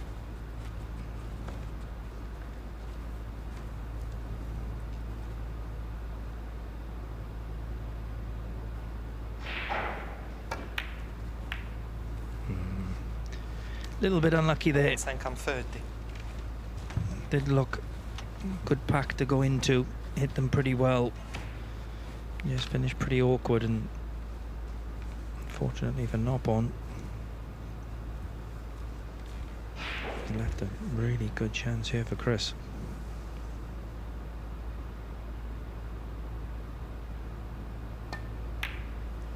I'm sure I hear Joe O'Connor shouting from the players' lounge there. Yeah, the sort of nightmare scenario for him is playing out, isn't it? Remember, if Wakelin wins 3-2, O'Connor misses out on the playoffs.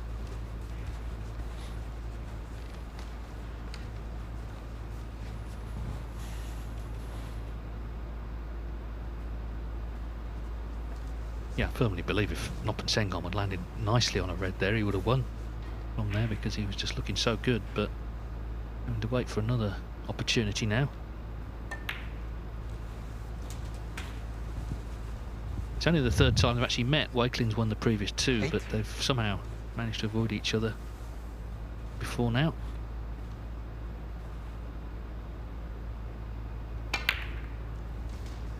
$9.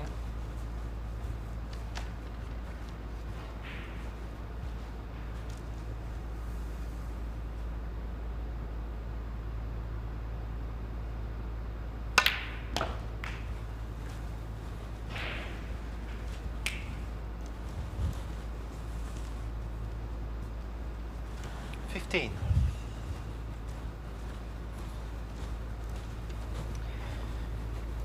Play this screw off the cushion. He's cannoned the red. Unfortunately, the red that he played on is now covered by the blue.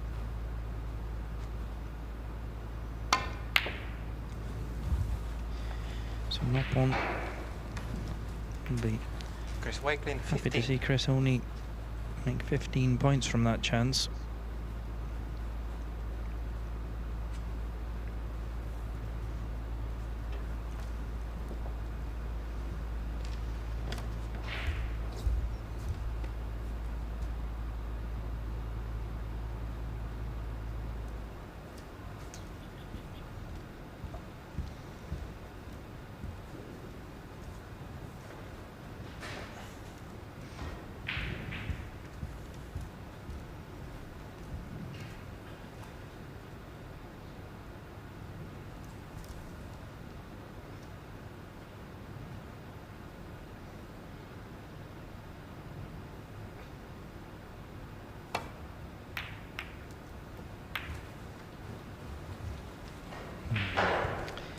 Played between the red that he caught and that red that the cue ball is closest to, trying to get the cue ball through that gap.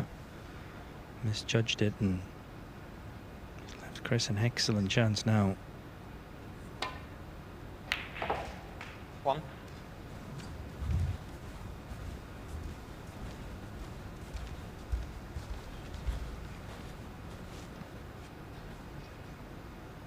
Just left this slightly awkward.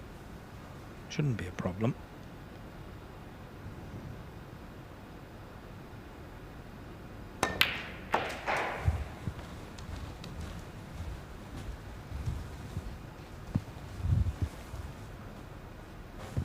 Seven.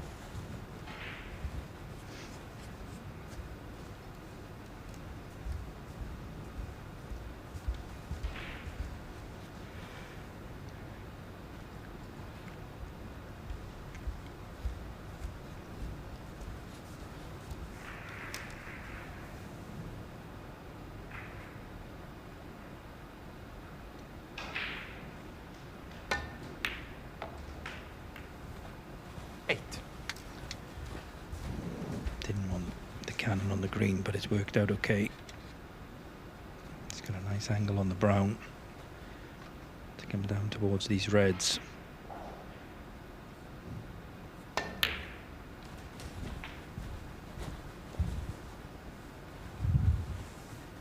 Yeah, and now 12. it'll take something special to stop him levelling up.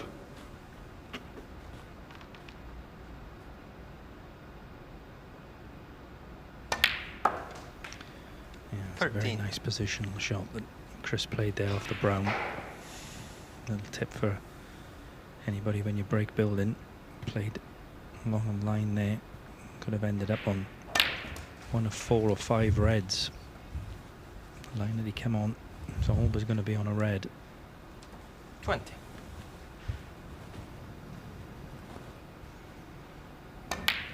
$21. So that red puts him 6 points in front. This black put him 13 in front. He could take these other 3 reds with blacks, or 2 blacks and a pink. Wouldn't need that slightly awkward red on the left hand side cushion, but might have to play down for a bulk colour from this one.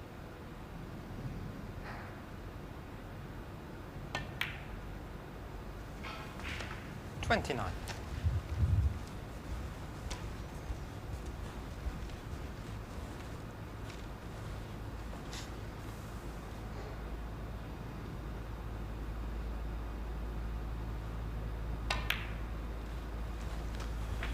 So he will need that red left hand side cushion. 31.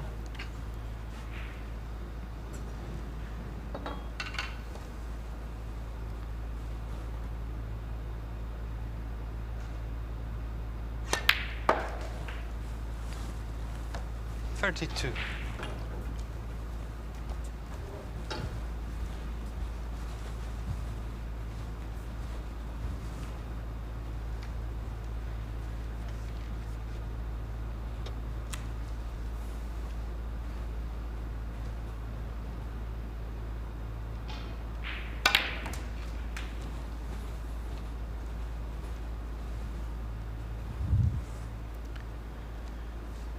39. Didn't have the best angle on the black. And this is not easy.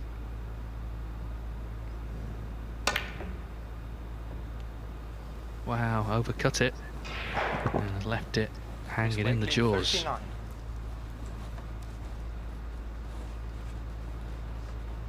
.24 in the frame then.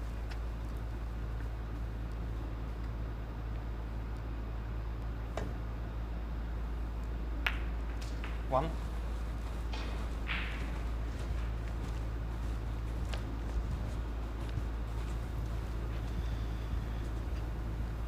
Just pop this pink, run through. Have a tricky red into the left-hand black pocket.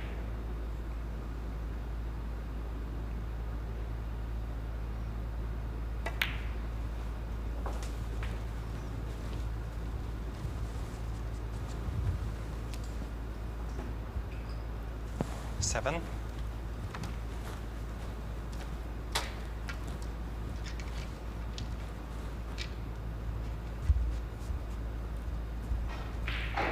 Just coming around to have a look where he wants to leave the cue ball. Get a nice angle on the pink to make it easy to go down for the yellow.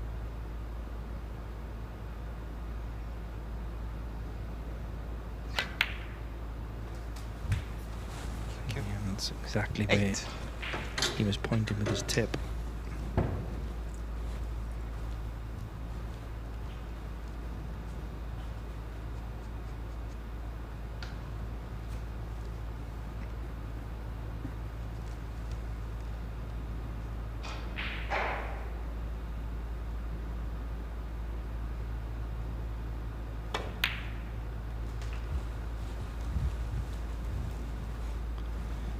Well, it's clearly going to be about brown to blue here as to whether he 14. wins frame and match at this visit.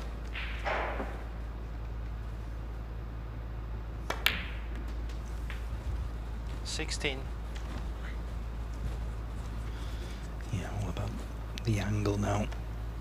Pop the green, get a nice angle on the brown.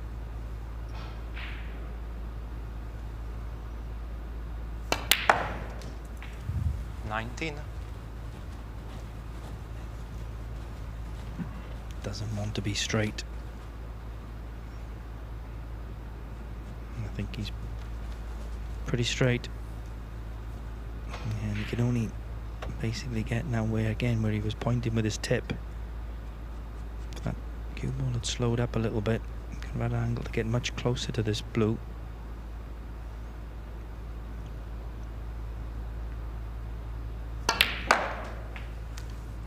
That's why he's played to run it off 2 cushions. 23. It's a great effort. Excellent shot. But he's going to need another one. He's played really well in this match, hasn't he? Can he complete the win here? Tough blue with the rest, and then he would need the pink as well.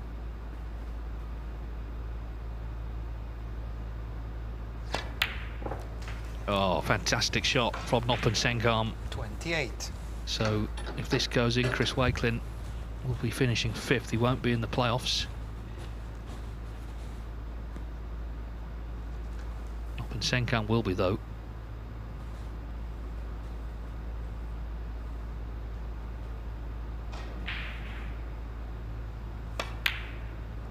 Fantastic. 34. Brilliant little clearance Frame from and match. the tie. Noppen. Shake of the hands from Chris Wakelin. So it is Noppen then who books the last place in the playoffs here in Group 2 of the Championship League. And just looking at the table, Gary Wilson will finish top. Noppen will be 2nd. Elliot Sleser 3rd, Joe O'Connor 4th. So by my reckoning, which is not always right, but by my reckoning, it's Gary Wilson against Joe O'Connor in the semi-final on this table. But we'll find out because it'll be getting underway in 5 minutes' time. We'll see you then.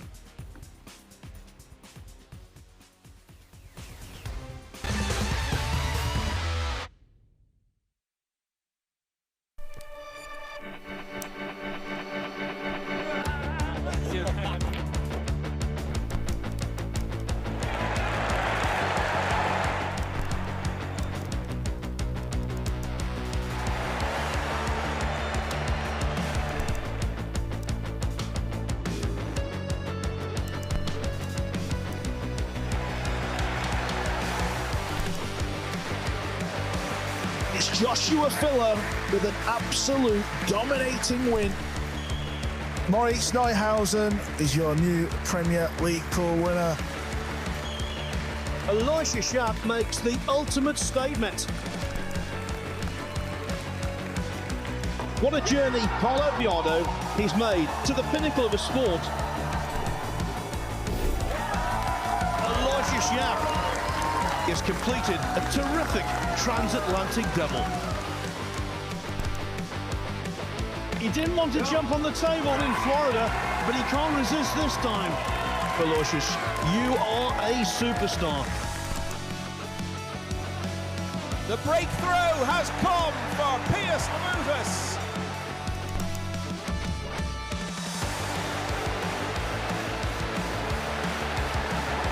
Team Asia, they've won the Reyes Cup again. David Alcade, it's your turn again, buddy. Can you believe it? An absolute nightmare for Tyler Steuer. Europe have won the Mosconi Cup.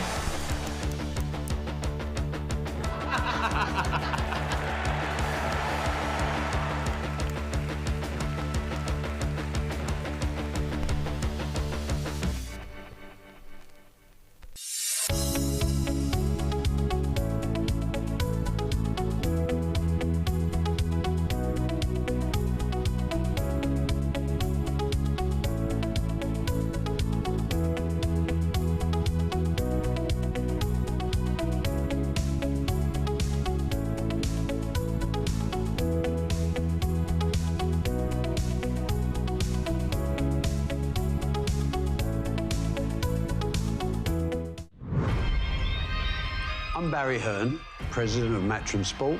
Talk to me. I'm Eddie Hearn, the chairman of Matchroom Sport. My son and heir, I call him my project. He's good, but he's not yet great. I'm fucking watching you. We are the biggest sports promotional company in the world. Matchroom started as a £100 company and now worth north of £1 billion. Look at what the old man has done. I never wanted to work for my dad, but you have to play the hand you're dealt. Eddie, he has ego. It's a weakness, and I won't give up control until I'm sure he's ready. Boxing is an important element of the revenue stream, but only an element. We've got the greatest snooker player to ever play the game. The biggest profit earner is darts. There's no business that has the drama. If I found out you knew about it, you're done. The ego. Jesus Christ. What is that? The aggravation. Oh, shit! We need fair judges next time.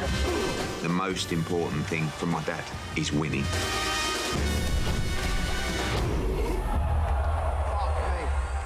The world's come crashing down on us. I mean, what's going to make you feel better? Please, could I get a packet of pickled onion Monster Munch?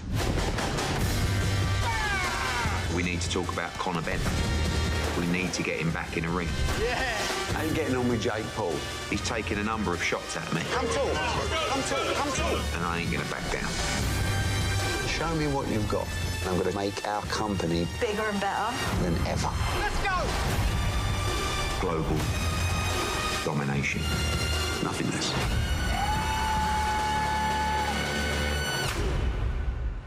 I still don't understand why the shirt's off.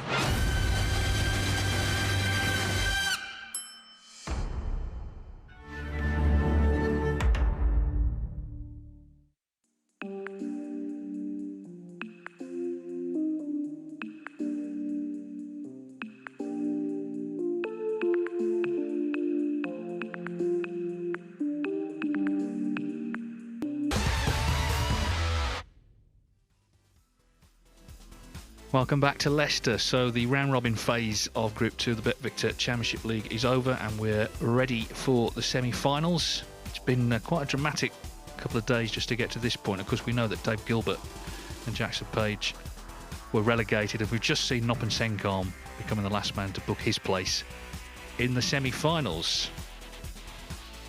Tom Ford, of course, already in the winners group, and well, we'll have one of the four who contest these playoffs will join him. There is the table. So Gary Wilson has finished top. 3 players on 4 points, so they've been separated by frames won and indeed least frames lost. Wilson lost 10, Noppensengam 11. So it's going to be Gary Wilson against Joe O'Connor. In that case, Joe O'Connor finishing 4th, and Noppensengam against Elliot Sleser. So Sengam, Sleser on table 2. You can watch that on the Matchroom Multisport YouTube channel. This table will be Gary Wilson and Joe O'Connor, and I will leave you in the capable hands of Lee and Peter.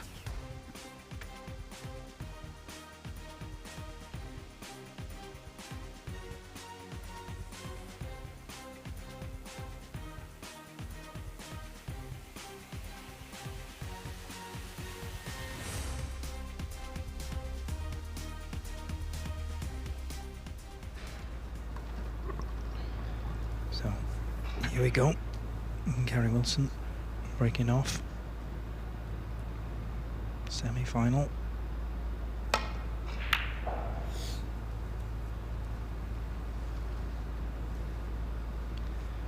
And this is where the dynamic of this tournament changes now. We're playing round-robin matches all day. Now, straight knockout.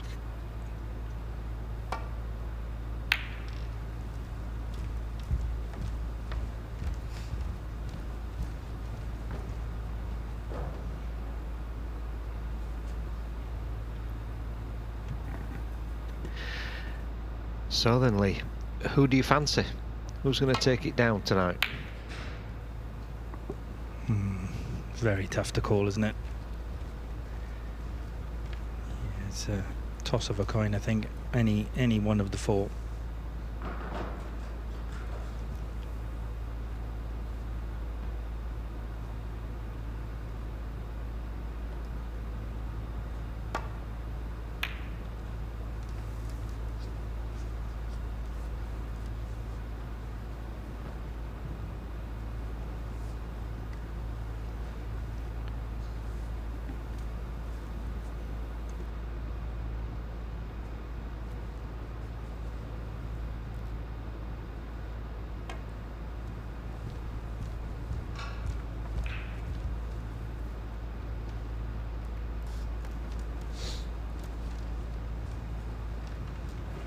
Yeah, misjudged the safety slightly, but no damage done.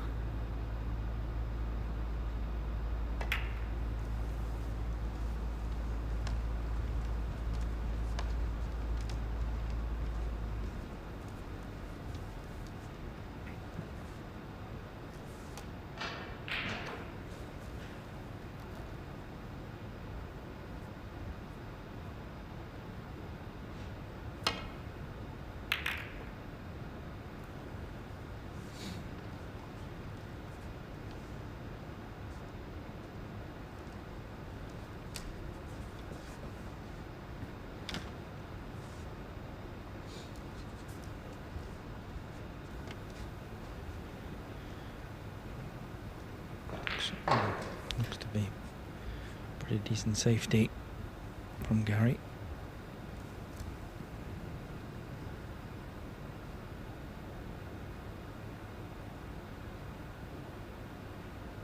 And there's a path for Joe. Oh, what a great shot that is.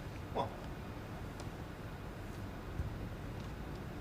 didn't look like Gary had played a good safety, but just leave that one red.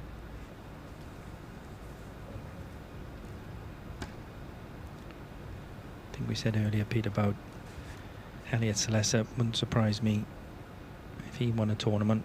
And the same has to be said about Joe O'Connor.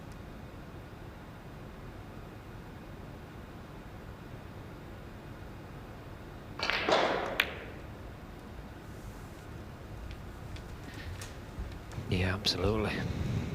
I think Joe, what I would say is that you very rarely see Joe play rubbish. He's often a 8.5 out of 10 every match he plays, which makes him very difficult to beat always.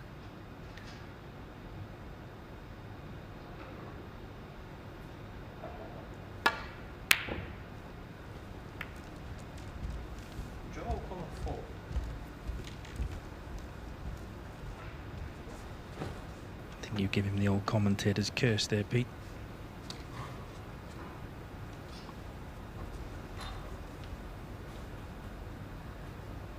Yeah, and I think also earlier on in the group phase we could have seen Gary Wilson taking this red along the black cushion to stay for the black, but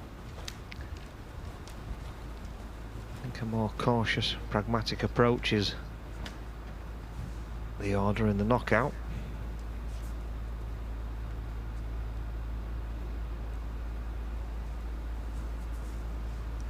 Yeah, he was playing some of the games earlier today and yesterday, playing very, very quickly.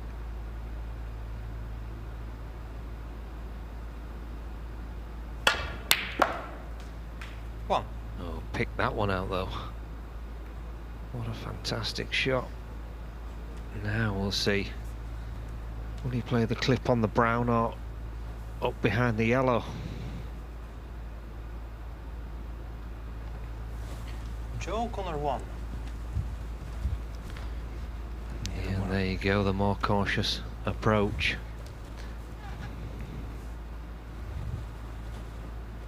Yeah, it was a fantastic red.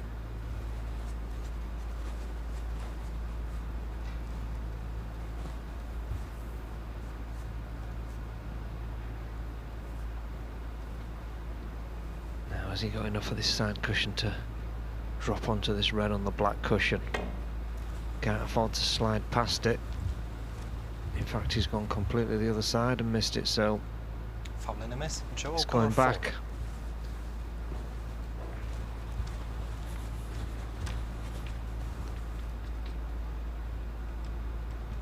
Cannot afford to misjudge it on the other side.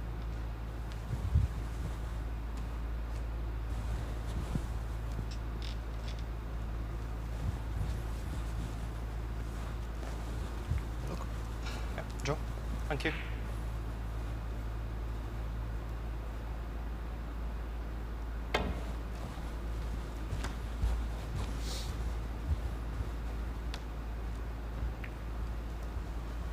Yeah, good shot.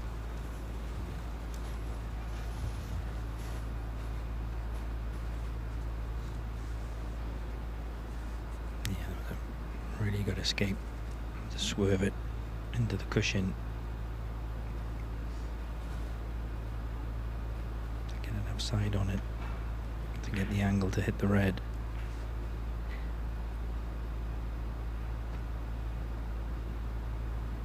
Now, can he get the red just to the left of the pink, thin enough to drop the white off the side cushion onto the baulk cushion?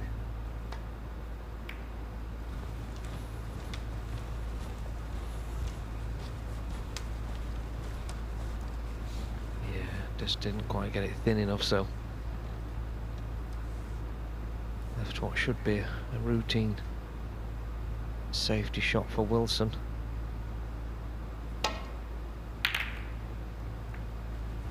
Having said that, catching it too thick has brought the red over the corner pocket, as the cue bang on the floor suggested.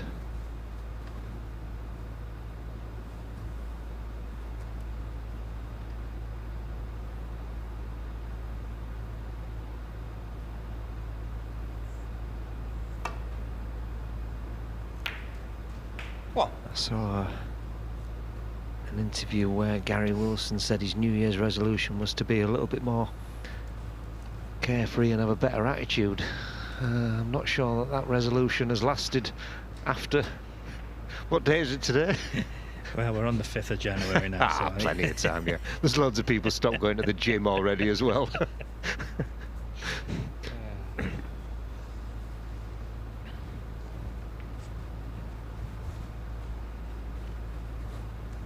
This is awkward.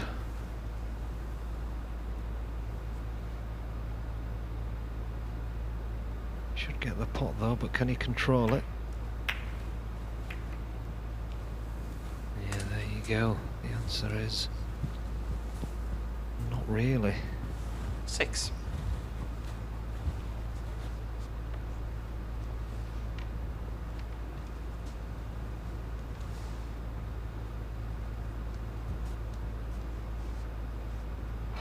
has got a red into the right corner, but I'm not sure if it's any angle on it to get out for another colour.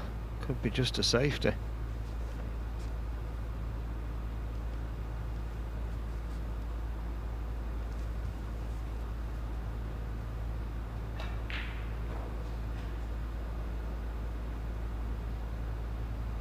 This has to go in.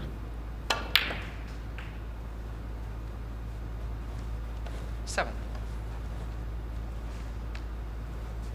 Well, that's a lovely shot. Yeah, that was very, very good. Very easy playing it at that pace to miss the red.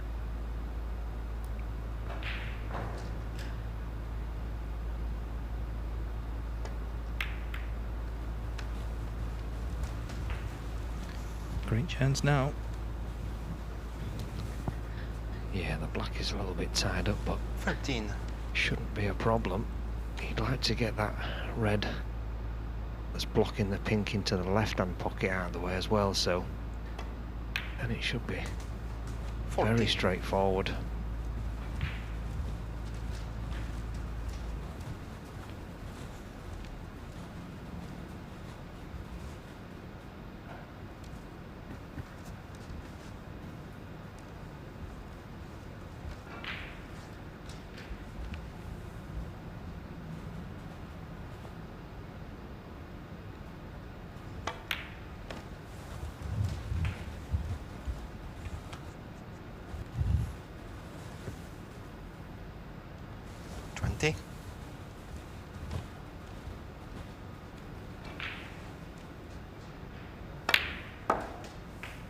$21.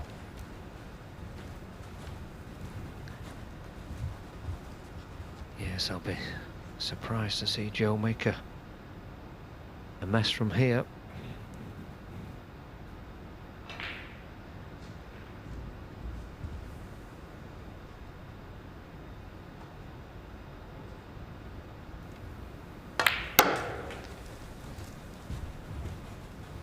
Had a decent season this season so far. 26. Currently 27th on the one-year list, so he's qualified for the 27. Grand Prix in Hong Kong, where he'll play a certain Ronnie O'Sullivan in the first round.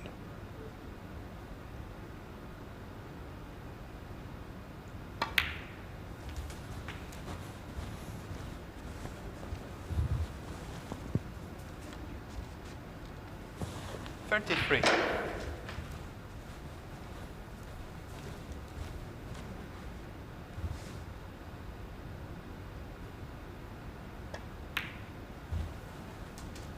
$34.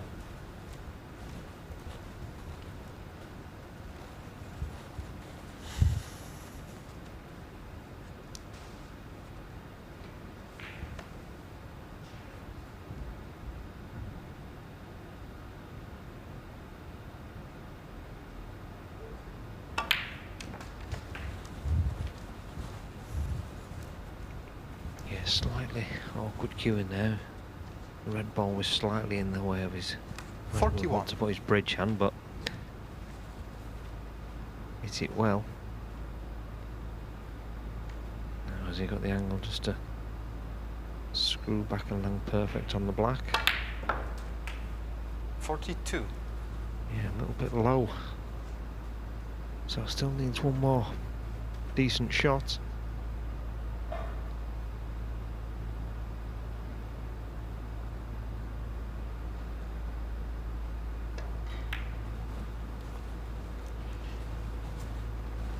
There you go, that was 42. not it.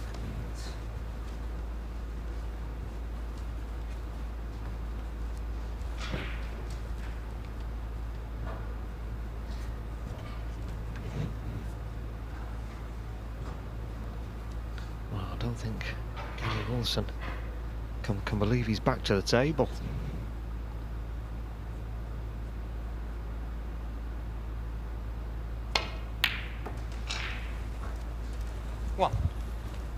No, I'm sure he Should have been sat in his chair, getting himself ready for frame 2.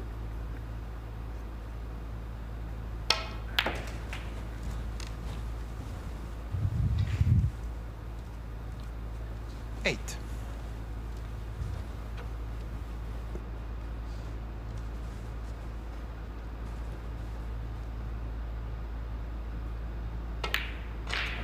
Nine. Yeah, and even though he was trailing by 50, coming to the table,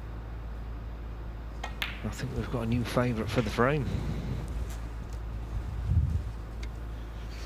16. Yeah, these are the frames that really hurt. 17. Knowing that this frame should have already been Joe O'Connor's.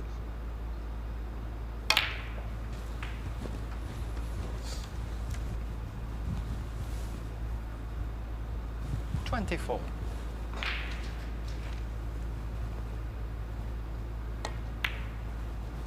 25. Still got a little bit of work to do though. Yeah, I wonder if he's got the angle just to drop through the gap for either red. Yeah,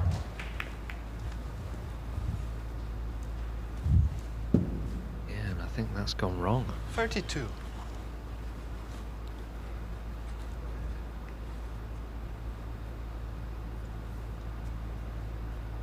Yeah, probably couldn't really envisage where that one would go wrong. Promoting both reds out into the open, and he's somehow stuck on the first red.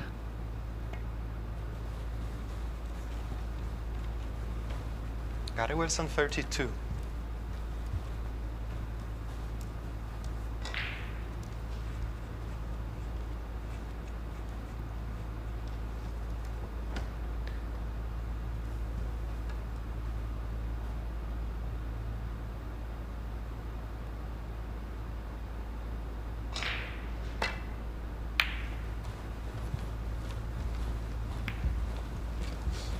I thought Joe might have been tempted by that one. Yeah, you know, in a very similar red to that earlier in the frame. Screwed back to the balk end.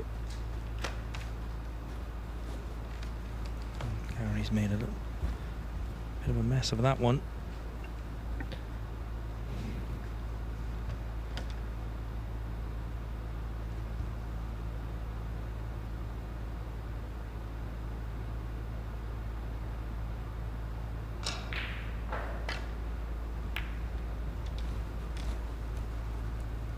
Very fortunate not to leave an easy pot for Joe.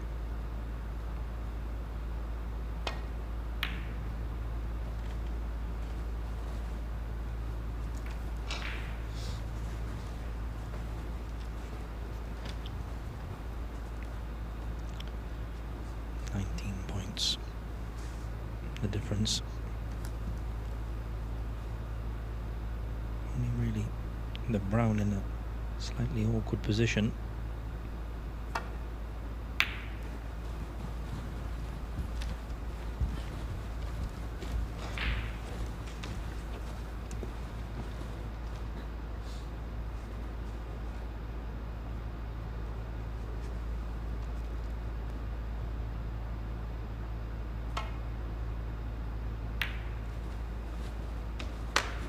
Foul. Joe O'Connor 4. Yeah, another poor shot there, but I think Gary's thinking this table's rolling off a little bit, although he's been playing on it for 2 days. He should really know whether it is or it isn't by now.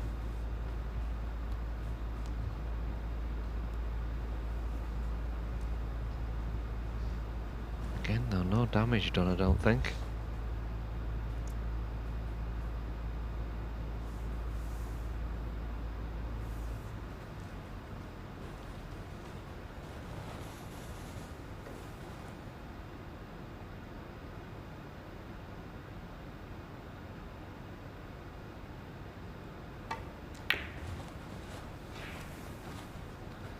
Unlike this shot. That is... well, that is a horrendous mistake.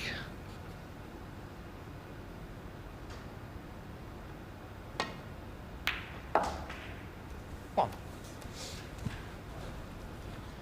Yeah, you said earlier about Joe O'Connor's level. Never dropping below 8.5. That one, an absolute disaster. 7.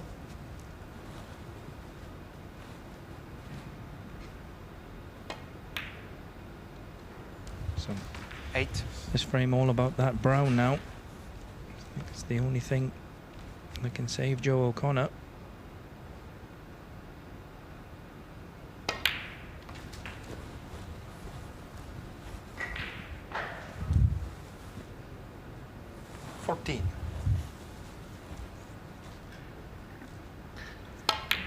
Yeah, and unforced errors 60. like that one really do hurt.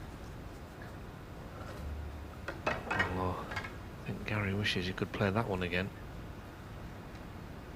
Didn't want to be using the rest for this shot. 19.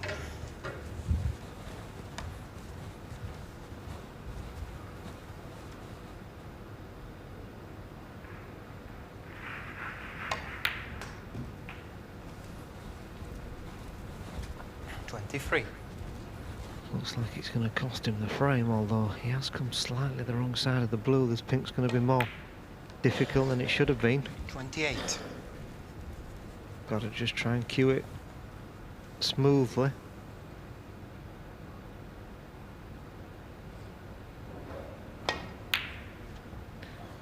Which he definitely didn't do. Gary Wilson 28. Yeah, that's Gary Wilson's Achilles heel, if anything. He's on certain shots when he's trying to time the cue ball, he brings it back far too quickly and then gets rid of the shot too quickly.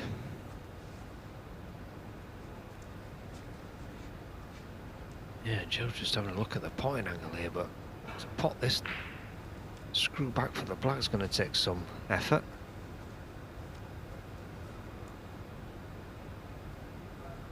I think a good safety might have been a better course of action.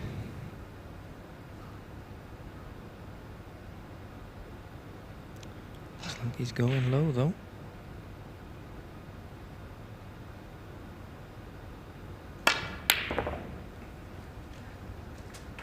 Six. Well, didn't think he'd play it in there, Pete. No, what do we know? Get Dave back. Yeah, it's funny though, the snooker player's mentality, he's probably gutted he hasn't got on the black. He thinks he's hard done by.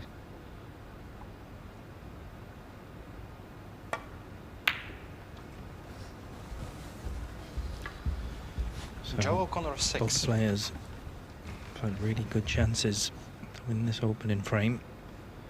It's going to come down to the final black. Yeah, and this is definitely going to hurt one player.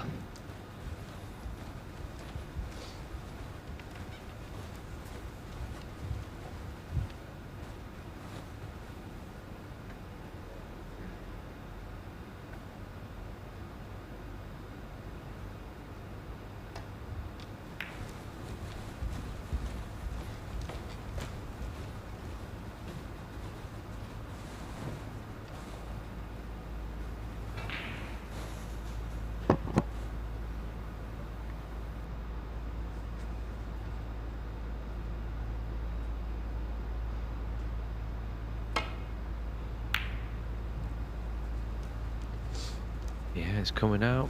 It's going to be a shot to nothing. It was a very clever shot by Joe O'Connor.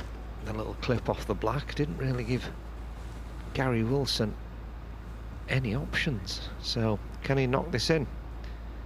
Yes or no, Lee? Yes.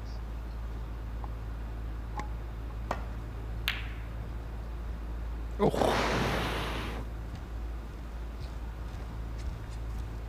Well, he must have thought that was in. I think everybody did.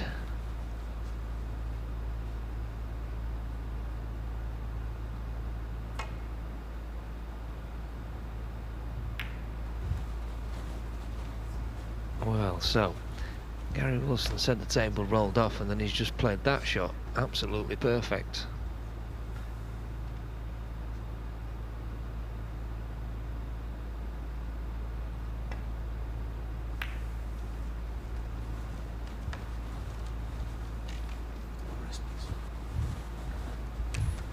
Yeah, is there a chance for Gary Wilson to get plenty of distance between these two balls? And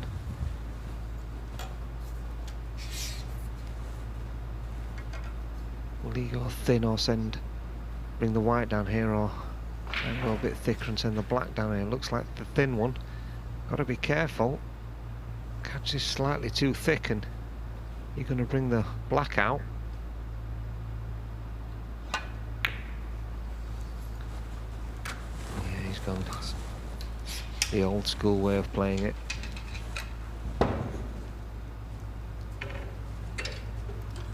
Nothing wrong with old school, Pete. Correct, we know. This should be the up and down safety as well. Similar type of shot.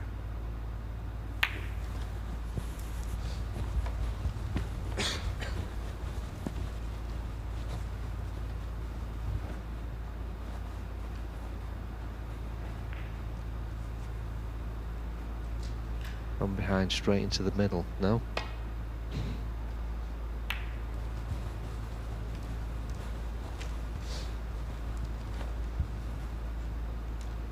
Yeah, that's pretty good.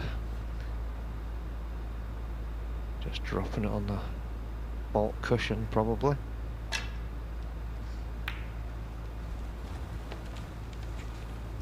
We've just been here.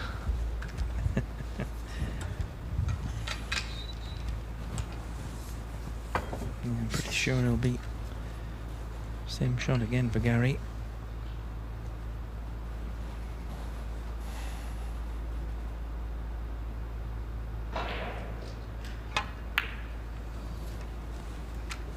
Okay. Yeah, and then the same shot again for Joe.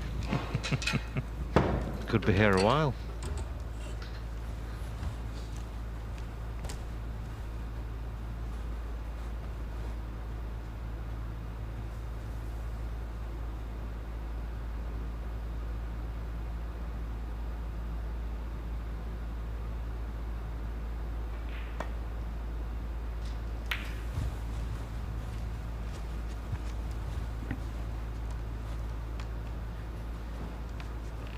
So now just Gary nudging it to the black cushion. Well. 7 in the frame. Gary Wilson. I didn't really fancy that, but with that double, which he clearly played, it's 1-0 to Gary Wilson.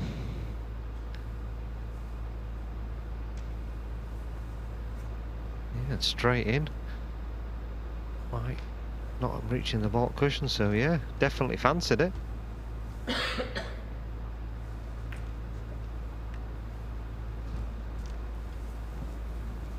and that won't make Joe feel any better. Should have won that frame 15 to 20 minutes ago.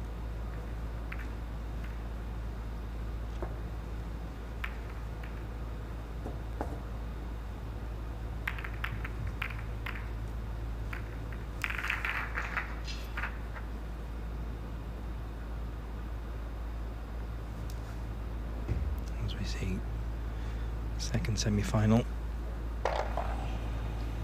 Elliot Sleser 1-0 up.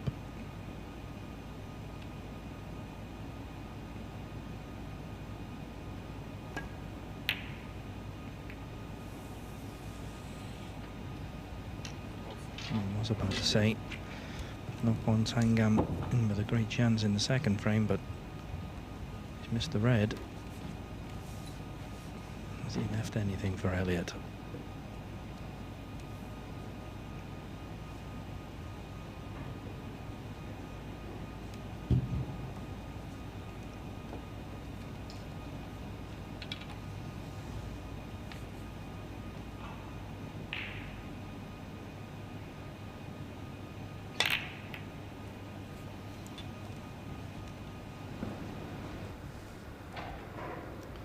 So back to table 1.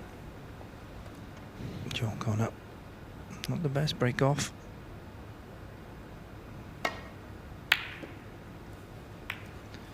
Well, Gary, usually pretty good at that type of shot. To be honest, didn't get anywhere near it.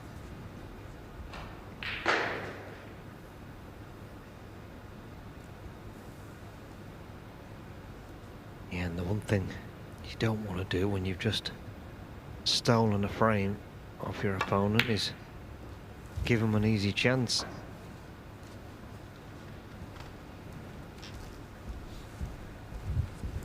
But Joe hasn't taken it, still reeling from that last frame.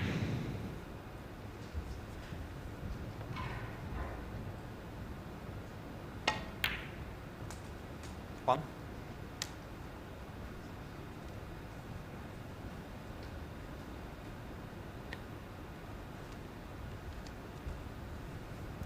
Yeah, not really a chance this. Where the balls are, the black's tied up. Most of the pack's still intact.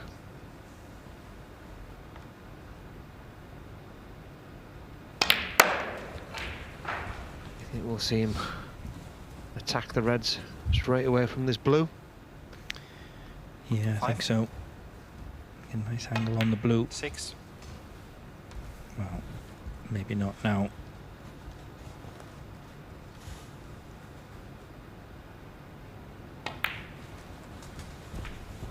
So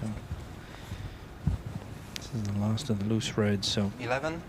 must get a good angle this time. 12.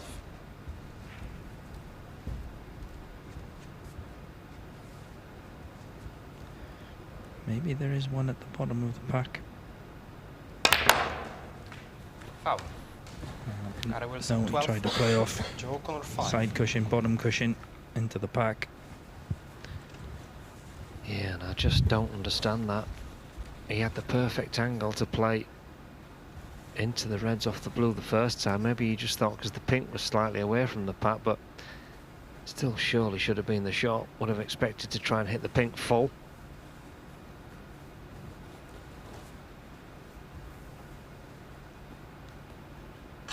Especially when generating power isn't your forte. Why not take that chance straight away when you had it?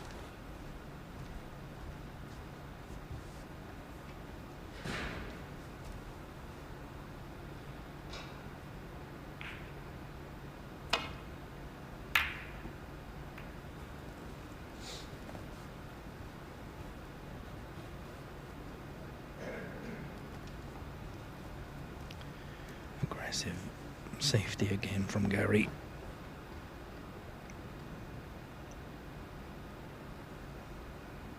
Joe just having a look to see if he can get through to the red, to the left-hand black pocket. Doesn't look like he can.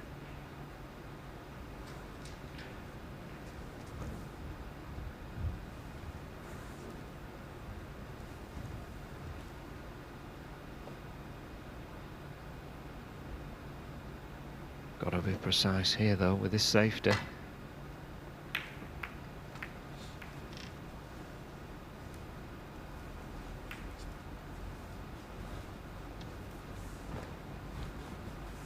Which he hasn't been, but he has been fortunate because the black has come and covered that red you were just talking about. Yeah, nice target here. Yellow and brown. Yeah, you'd like to swing this round though off 4 cushions, but the red just below the blue is right in the way of that, so got to try and go 2 cushions.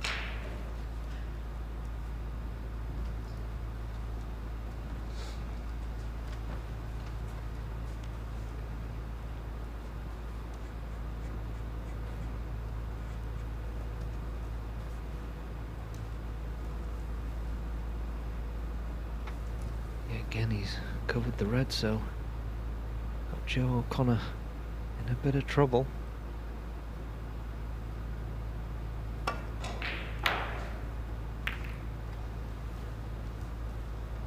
Doesn't want it to kiss the yellow. No, he has left this red, but Gary's got to generate some power and trust to a bit of luck here. See how he cues this one. Again, it's not being cued well.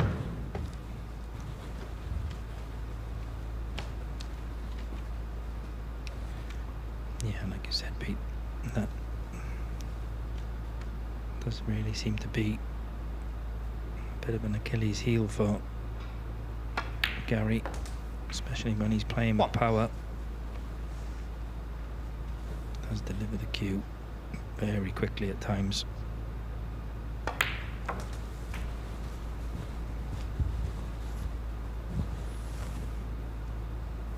Six.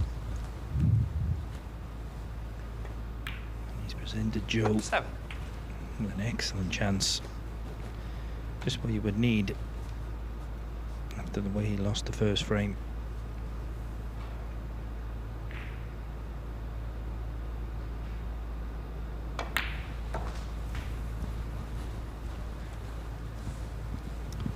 Purposely playing for the red closest to the left-hand black pocket. This will free up the black.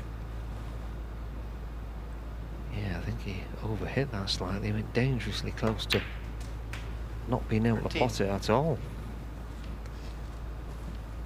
And he would have liked to have been another 6 inches towards the pink here. This is not a gimme. I fancy him to get it, but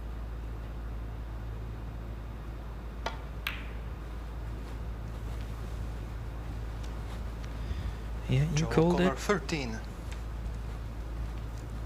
Just doesn't look as comfortable as he usually does.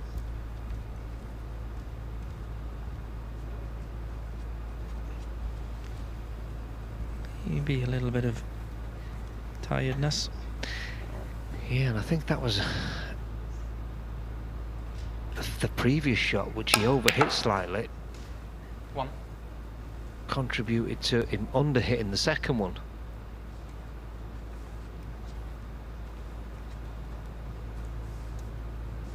And now, what a chance for Gary Wilson. And Joe's freed the black, so Gary can get that back on its spot, no problem.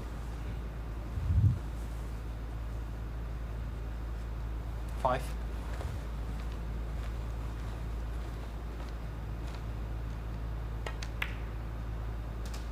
6.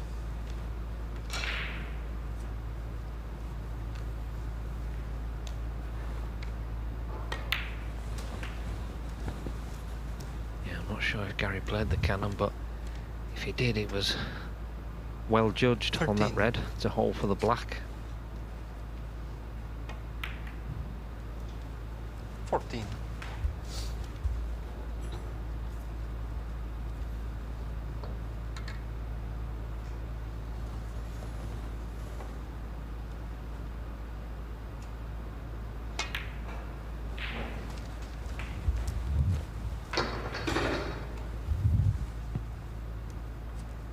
One.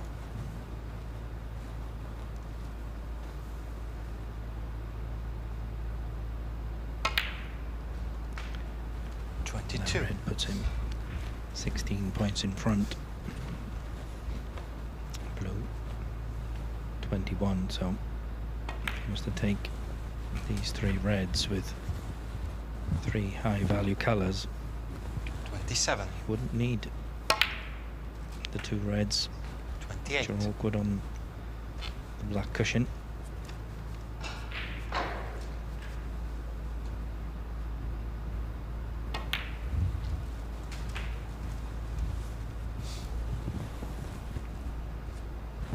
$35.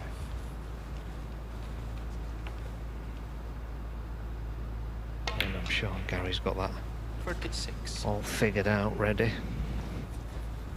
Just wants to land a little bit past the red so he can just get back down for the black. Yeah, and that Looks just about perfect. 43.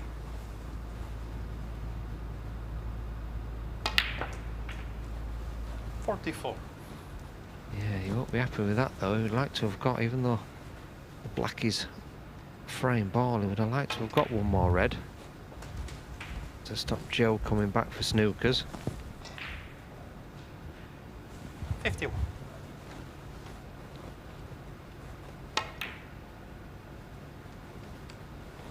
Yeah, because he is Gary very Wilson, good at this 50. side of the game, Joe O'Connor, and with the red sitting behind the black spot, it's an almost certain snooker. Needs to really, well, needs to get on the pink really. It's the only ball he can pot to only need one snooker to win.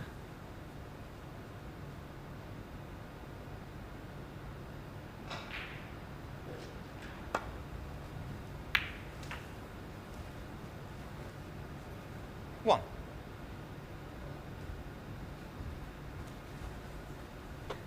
Yeah, he's landed a bit no man's land. Don't see how he can possibly pot this pink, get far enough down the table to have the guaranteed snooker. Can he slip past the yellow?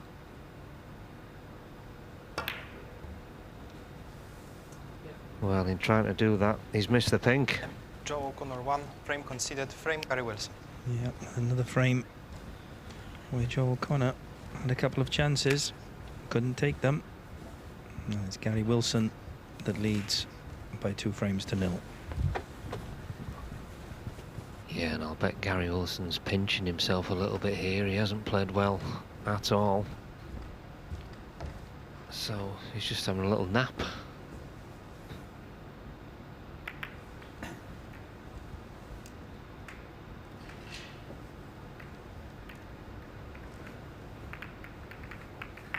Yeah, so you get Dr. Framley if you're not at the table ready to play. Could you get Dr. Framley if they have to wake you up?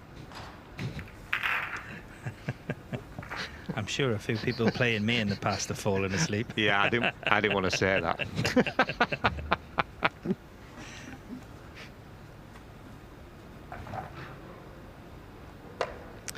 Yeah, like you said, Gary will be absolutely delighted. He's not played well by any means, but he's 2-0 up in a very strong position.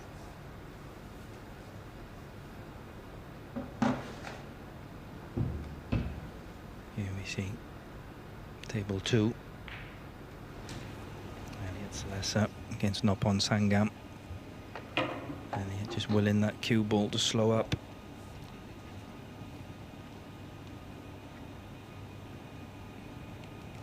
Points behind.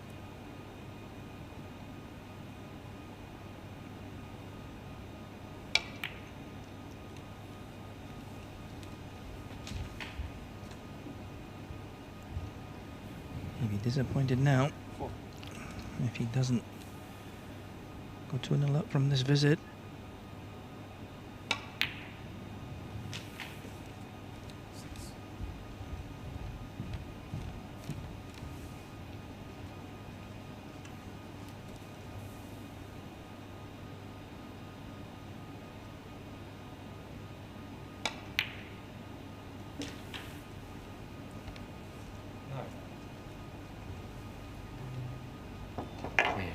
The extension, but doesn't struggle in the Q power department, Sleser, so it should be fairly routine.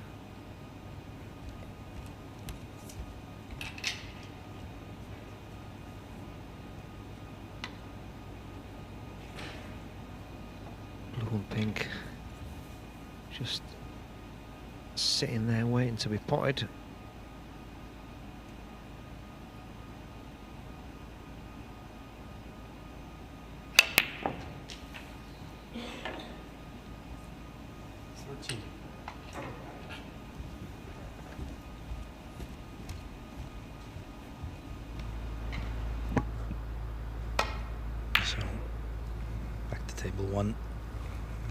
Breaking off.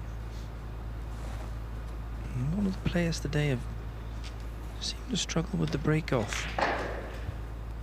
Chris Wakelin, a couple of times, one of his earlier matches today, caught the blue.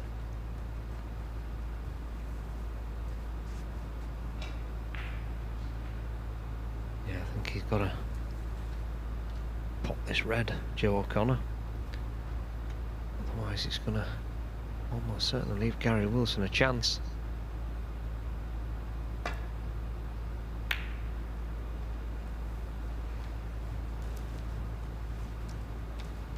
Yeah, and again, not really that close.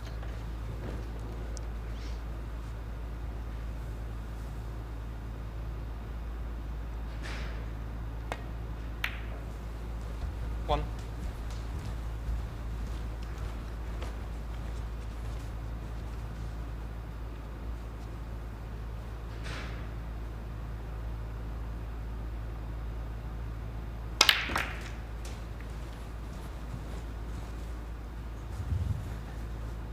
Yeah, and it just, as he screwed out, the white caught that red that was out in the open, which knocked it back towards the black cushion.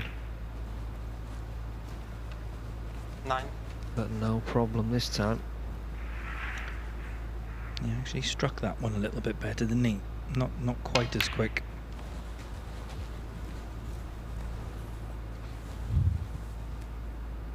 $13, 14. Referee didn't even have the brown on the spot there for a fraction of a second, and he took his shot. Yeah, I commentated on the game he played last night against Jackson 19. Paige. He made 3 centuries in that match. 20. And the referee at times is having a job keeping up with him.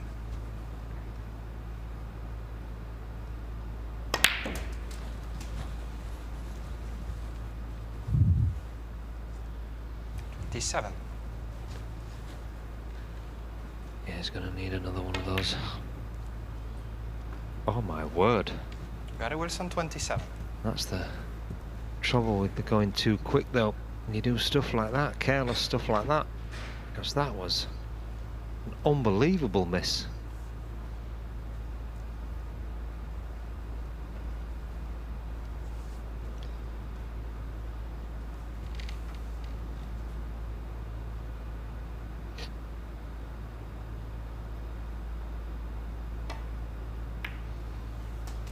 Yeah, Joe O'Connor. He's been fearing the worst. He's been mightily relieved to get back to the table, but an easy red to start. He's not really played the best of shots there.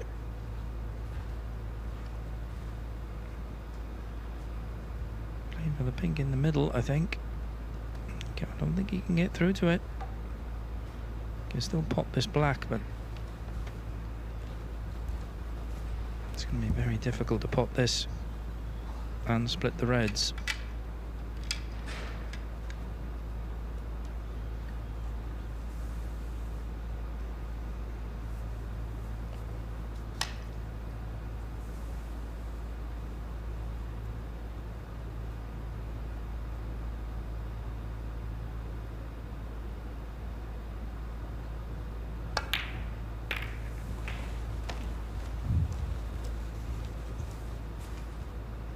Couldn't really generate very much power from where he was. He was just kind of trusting to luck, but hoping he might nudge one out. Joe O'Connor 8.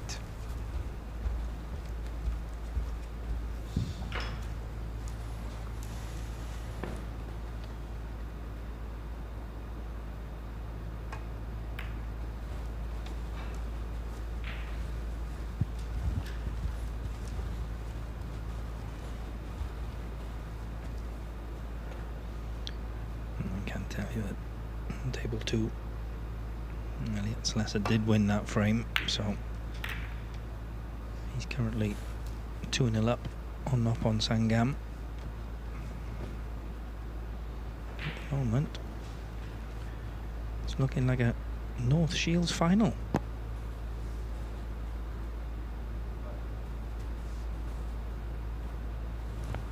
North Shields needle match.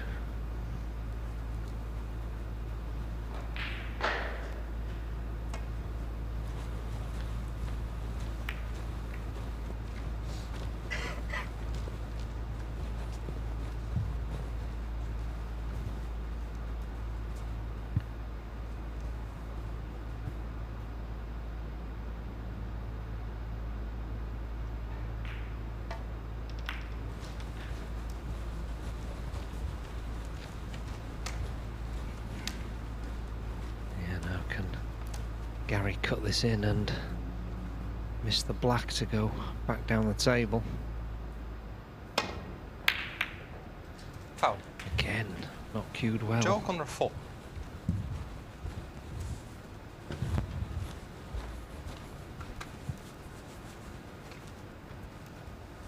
Again, it's not that bad.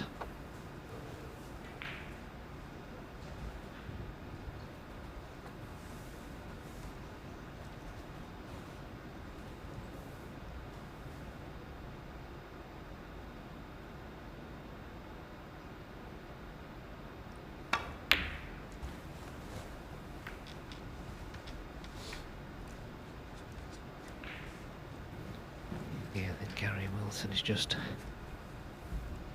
one chance away from getting to the final now. Oh, that's a pretty good shot from Joe O'Connor. Not much you can do here.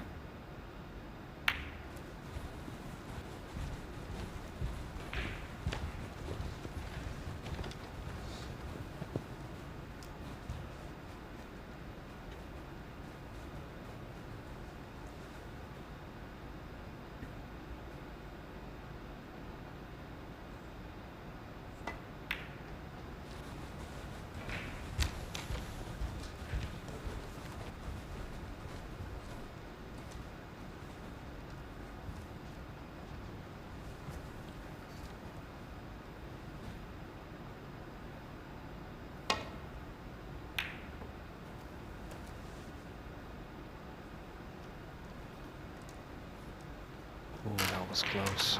Now, as the Brown come to his rescue.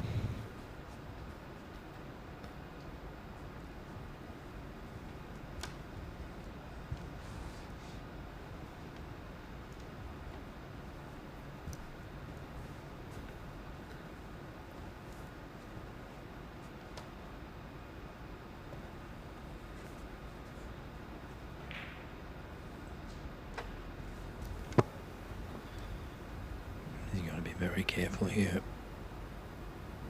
One mistake could be his last. Well,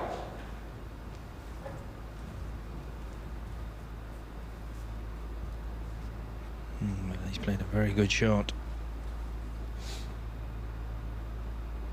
Yeah, can Gary Wilson knock something onto this red near the corner pocket to pot it? Because if not, he's in a whole heap of trouble.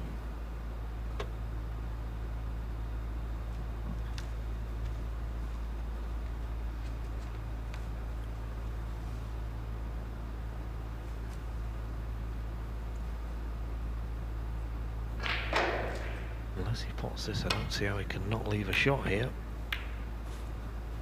Yeah, almost impossible to not leave one. And another great chance for Joe. Probably his last chance if he doesn't take it.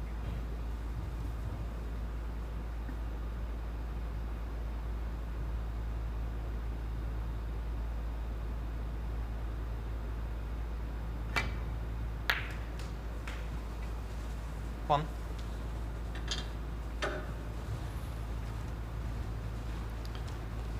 It's okay.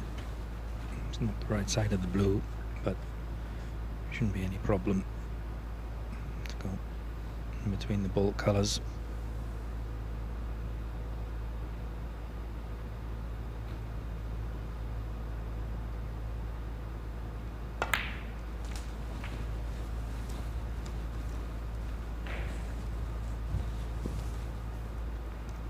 Six.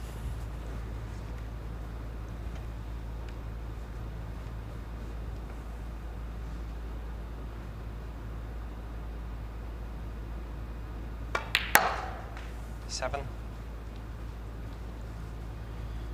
So he's had good chances to win both of the first two frames, and this is another excellent chance.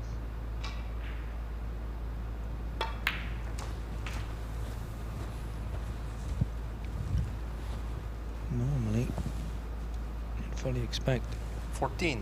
Joe O'Connor to win the frame from this visit.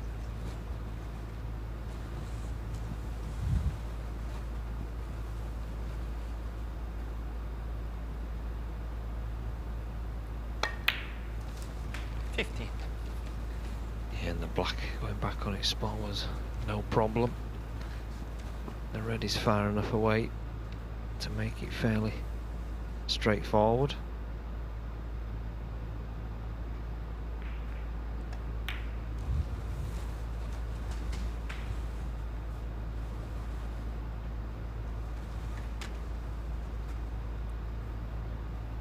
$22.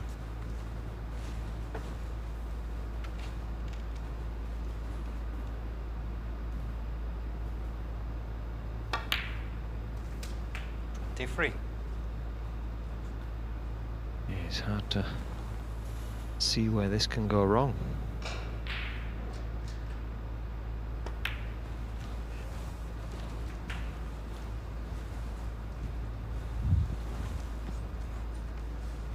$29.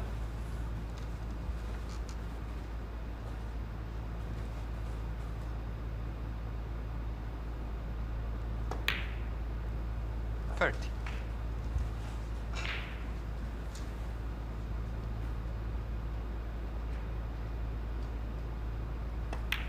It was a pretty good safety shot that got Joe O'Connor in with this chance, but it's Gary Wilson's got to sit and suffer, having missed that easy red on 27 earlier on in the frame.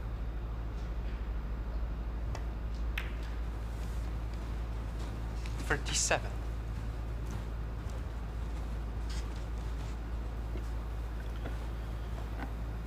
So 22 points in front. Black. Put him 29 in front. 44. So two reds, two high value colours. 45.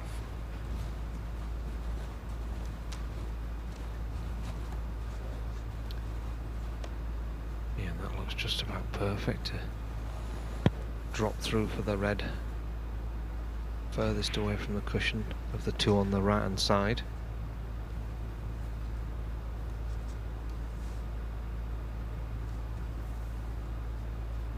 Well, it appears like he's screwing it and playing for the other one.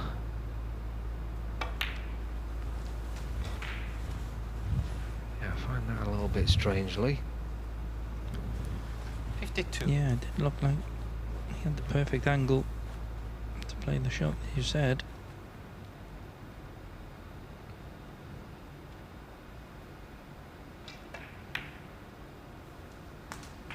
$53. The red safely in. Leads by 38, so this pink put him 44 in front. And just 43 left.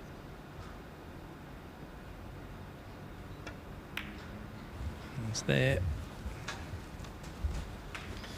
So it does look like finally 59. Joe O'Connor is gonna get his first frame on the board. Wants to get rid of this red as well. I don't think Gary will come back to the table if he pots this red.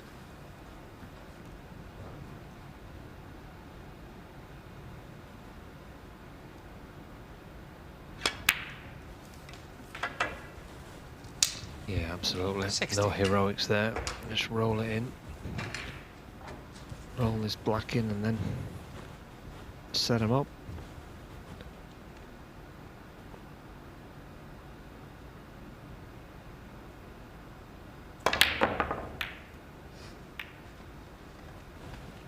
Joe O'Connor, Yeah, 60. I think now though, 45, Gary will come and try and get snookers.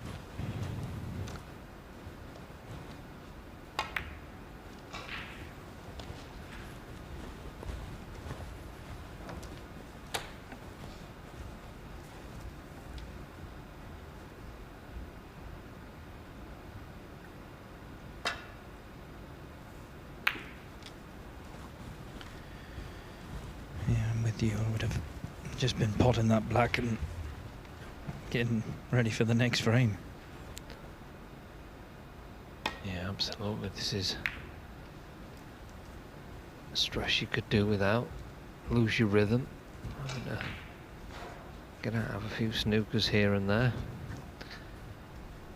Don't expect him to lose this frame, but mentally it's kind of an effect.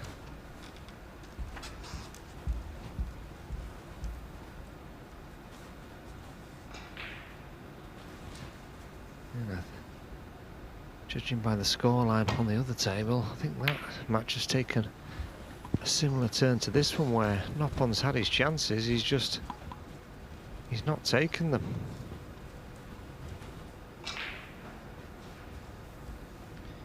Yeah, he was 50 points in front in this frame. And it looks like Sleser is going to clear up the pin shed to win frame and match. Yeah,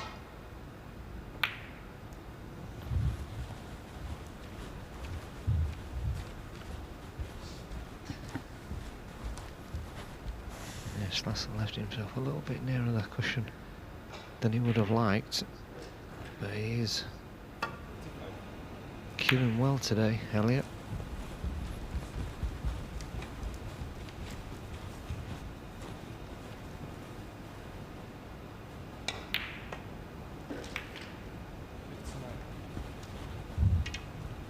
Frame conceded. Frame Joe O'Connor. So Gary Wilson concedes the frame. O'Connor pulls one back. As we see Elliot Sleser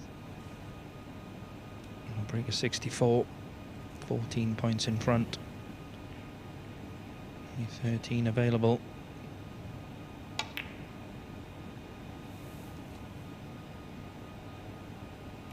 Pink's not in, but Noppon will be able to do very well to get a snooker from there. And there we see handshake from Noppon. So Elliot Sleser is into the final.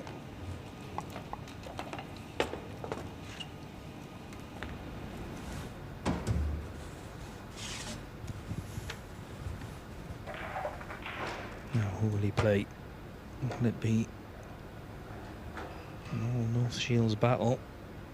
And can Joe O'Connor build on that last frame and come back and take this match to a deciding frame?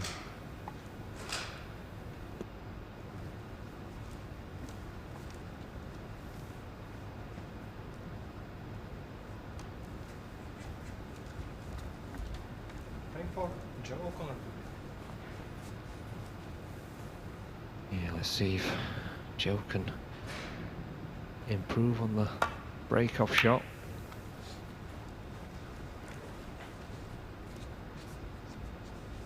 Yeah, that's much better.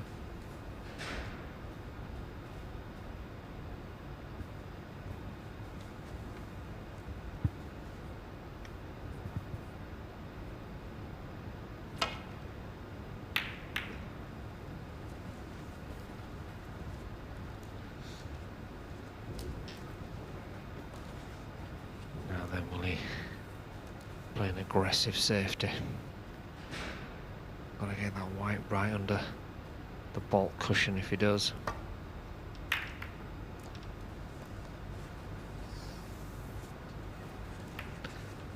Yeah, and he hasn't done that now. Can Gary Wilson cue this long one? The balls are open if he can.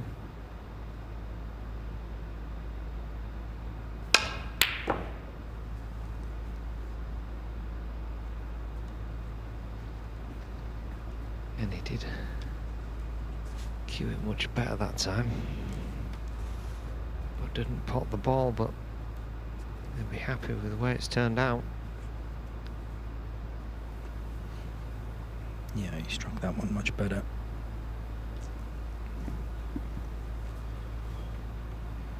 He had a bit of good fortune to block the red on the right hand side cushion.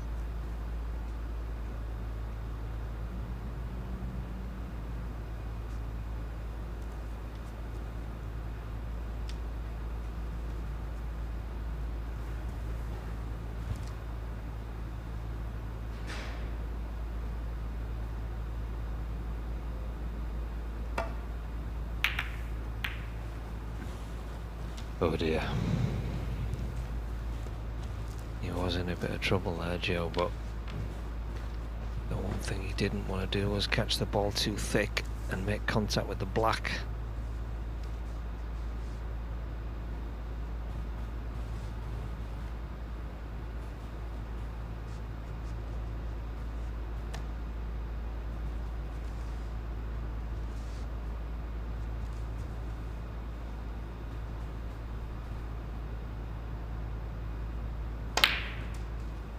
One.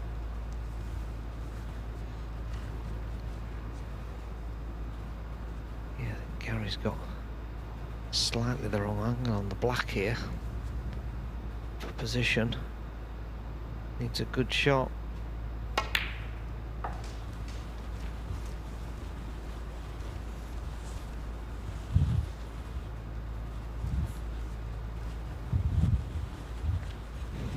Hasn't come far enough down for the red in the middle. Has he got anything into the corner?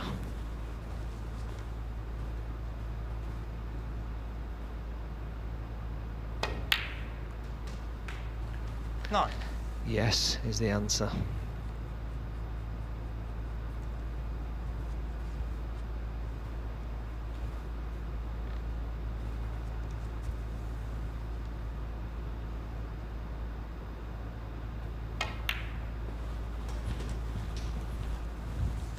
Great chance just yet, but it is a chance to get your queuing going, pot a few balls.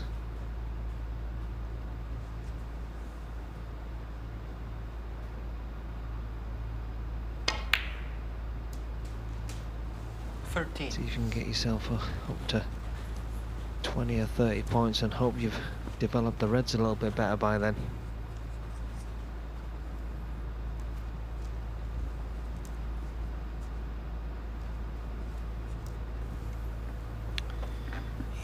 A little bit awkward at the moment.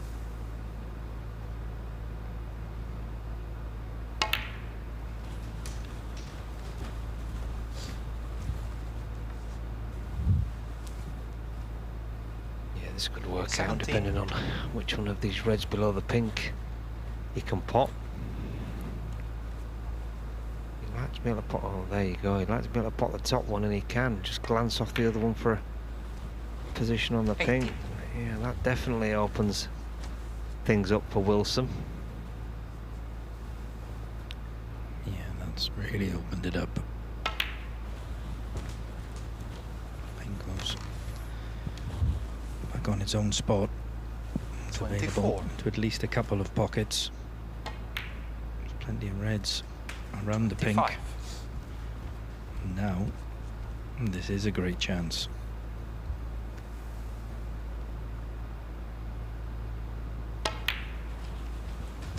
This is Gary Wilson's forte. Scoring runs at the business end of the table. That's what he does best. 32.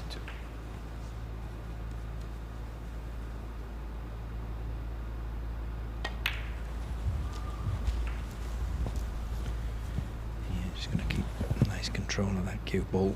38. Doesn't need to worry about getting the black back on the spot. Yeah, just got to be careful though. He doesn't throw a careless one in like he did last frame. 45. I think that's Joe O'Connor's only hope at this stage. 46.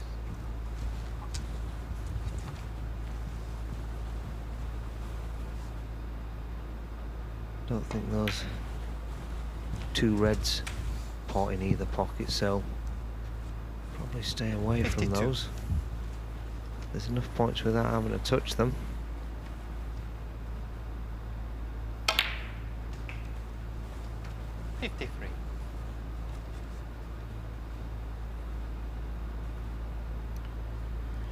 Break very quickly goes to 53. Didn't have a lot of angle on that pink, but forced it in, forced it over for the red. 59. So 59 points in front. Still 75 available.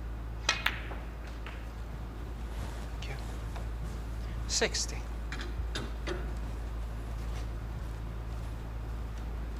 So pink or blue. And one more red.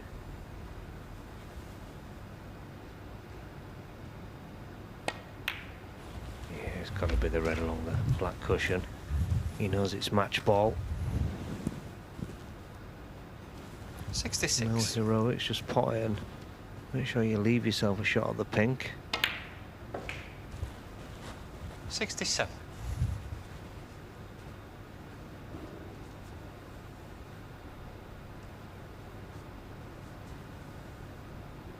Yeah, just deciding whether to play into those two reds or not. I think he's taking the better option. Just make sure the pink goes in.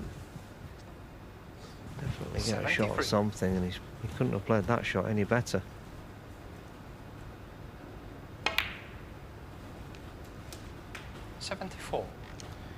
So we are going to have an all North Shields final. Both players play from Paul Rinaldi's club up in North Shields, along with David Lilly. 80.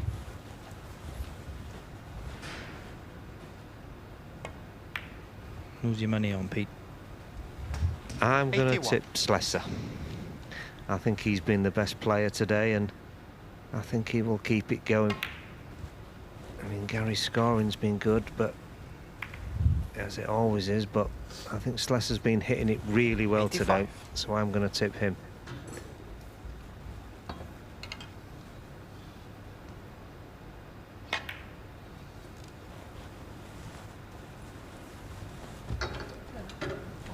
Gary Wilson, 85. So yeah, frame there's the and net. handshake, and it is Gary Wilson into the final to play his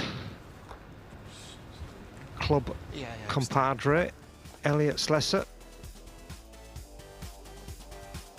in tonight's Group 2 final.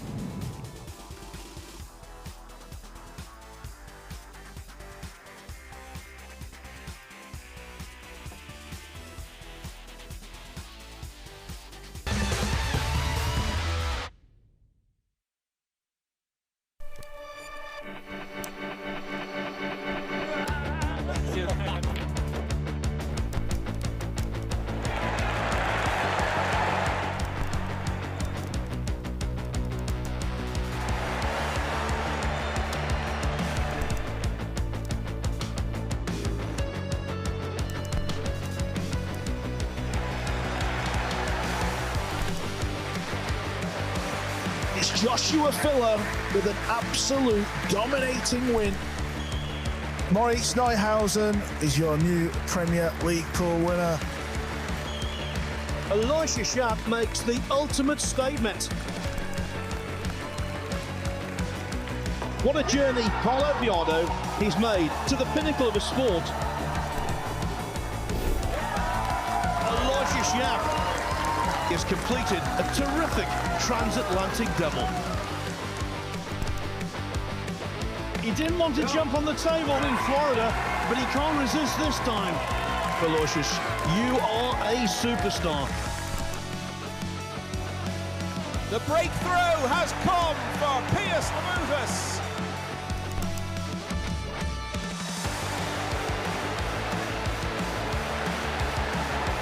Team Asia, they've won the Reyes Cup again! David Alcade, it's your turn again, buddy. Can you believe it? An absolute nightmare for Tyler Steyer. Europe have won the Mosconi Cup.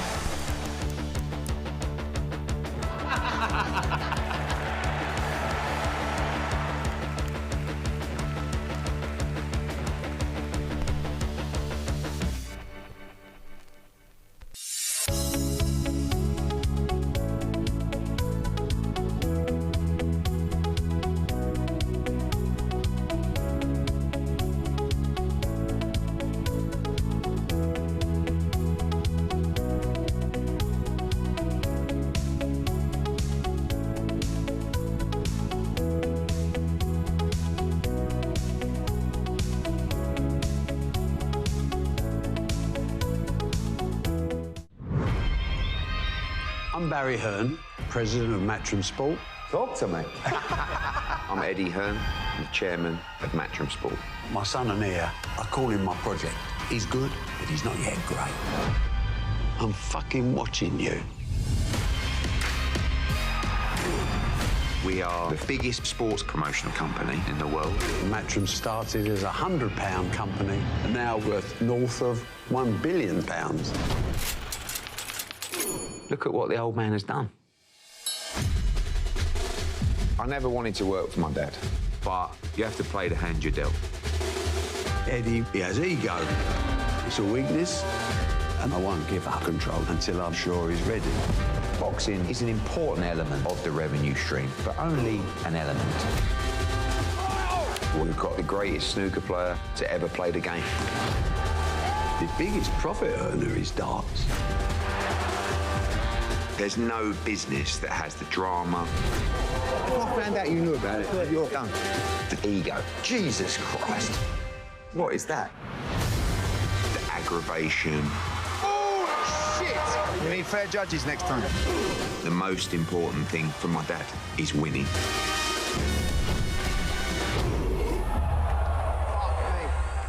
The world's come crashing down on us. I mean, what's going to make you feel better? Please, could I get a packet of pickled onion Monster Munch? We need to talk about Conor Benn.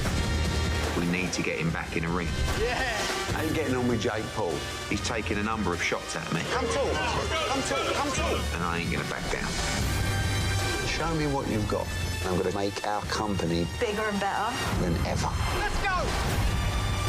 Global domination. Nothing less.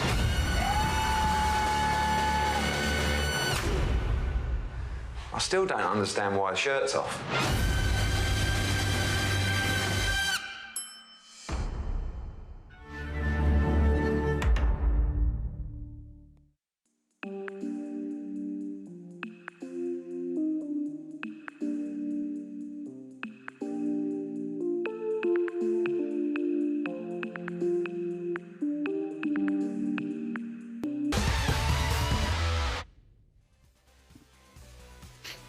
So welcome back to the Mattioli Arena here in Leicester, and we are ready for the final of Group 2 of the BetVictor Championship League. It's a Tyneside derby. Gary Wilson against Elliot Sleser. They played actually first thing this morning on this table, and Sleser was outstanding. He won 3-0. But of course this is for a place in the winners group. Tom Ford, the first man through. So it's either Wilson or Sleser to join him. Yeah, Elliot Sleser has played some terrific stuff, but Gary Wilson as well. So looking forward to this.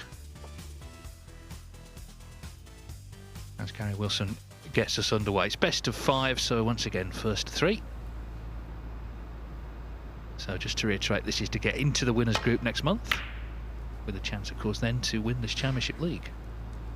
We were on that match this morning, Peter, and Elliot Sleser was good value for the win, wasn't he? Yeah, he's been, I think he's been definitely the best player today. Can he put one more performance together?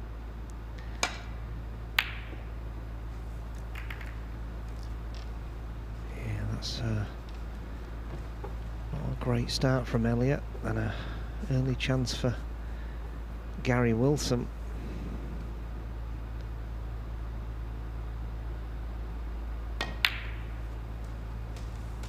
Yeah, Gary's definitely struggled from distance today, but what he doesn't struggle with is in amongst the balls.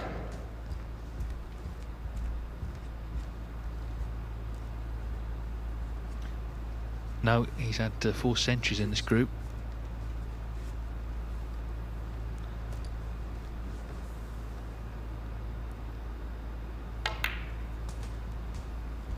This time next week he'll be walking out at Alexandra Palace next Monday night to play Jiahzing Tong, the world champion in the Masters.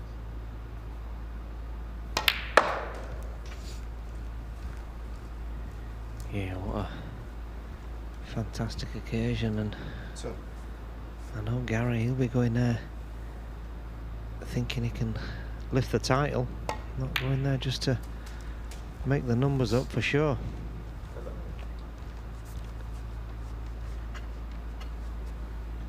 Yeah, he's a confident character, Gary. He doesn't get sort of intimidated, but he can get on his own case. That's his issue, really. It's not sort of who he's playing even, it's just how he deals with things when they're not going well. It's something he's worked on. Elliot Sleser actually very similar. Yeah, I don't think it's any coincidence they play at the same club.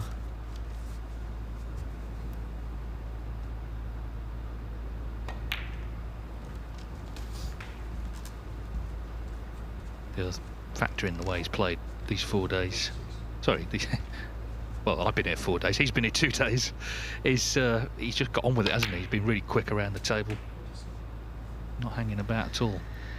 Yeah, and he's a bit like Stuart Bingham, where they just love being at tournaments and love playing snooker.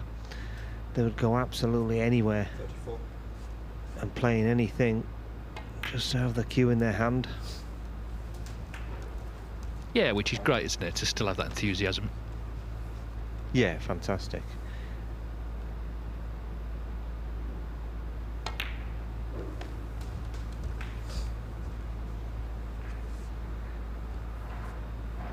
Yeah, and he made a start like this first thing this morning. Got himself in with 40 or 50. Missed. Sleser cleared up with 60 odd and got to try and make sure he turns this into a frame-winning visit.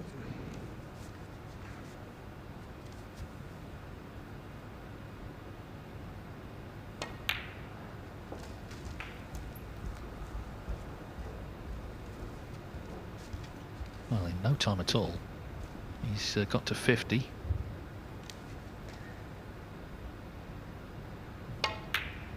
But he didn't get on a red, so let's end the break. Yeah, it was a fairly routine positional shot which went wrong, but it's an excellent safety.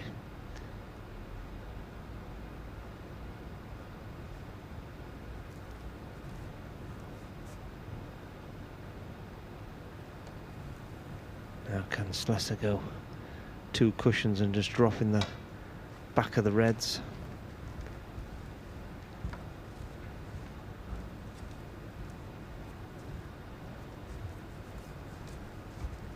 Yes, he can. Is the answer to absolute perfection.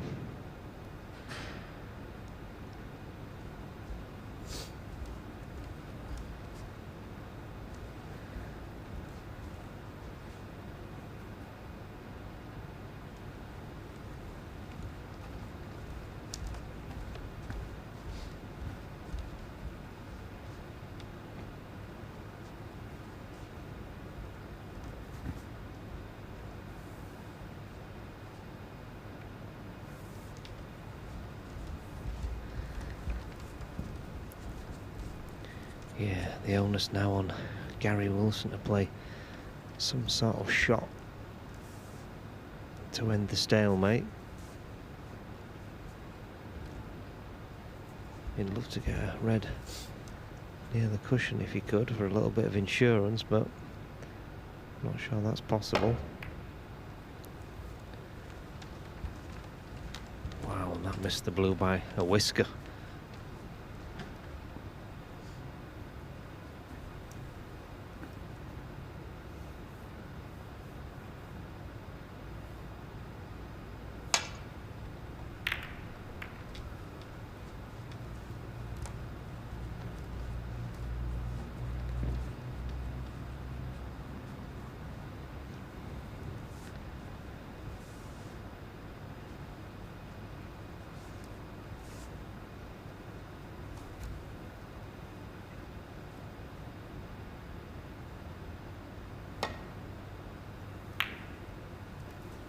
A little bit thick.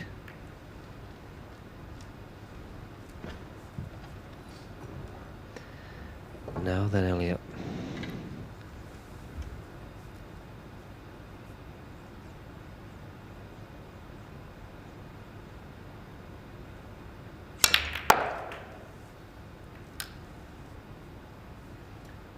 Well, he tied the black up with another red, which is not in his favour, clearly. Yeah, I don't really think that could have come out much worse. Tried to be aggressive with his shot, could have just played for the pink, but tried to open all the balls up and just put one on the side cushion, one next to the black. He's landed right in the jaws of the middle pocket for the blue. Yeah, I don't think we'll be seeing him win the frame at this visit.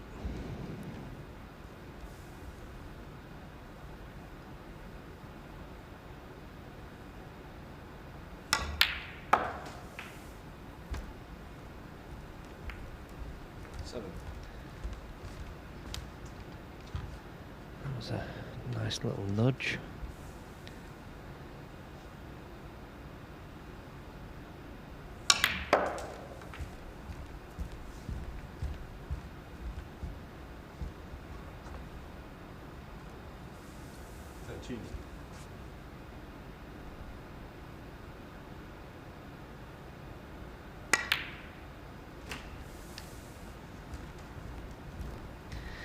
Yeah, just stretching there for that one, and he's put a little smidgen of unwanted side on the ball, which has attracted it towards the side cushion. We'll have to try and dislodge that red, I think. And again, that's a little bit unfortunate. He's made a good solid contact on the red, but it hasn't come out.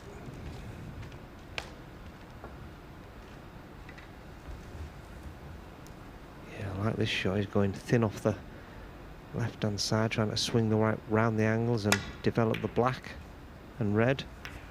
Although that's what he's played, but he's caught the red too thin and it hasn't kissed the black fully.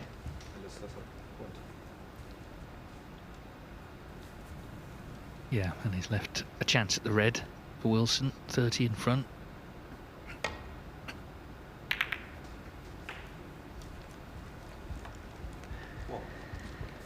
Now then, do you take this pin comp?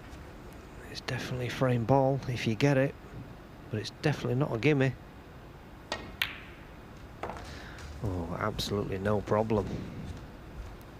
Yeah, and no hesitation either, was there? You know, he just got down, knocked it in, and as you say, should be his frame now.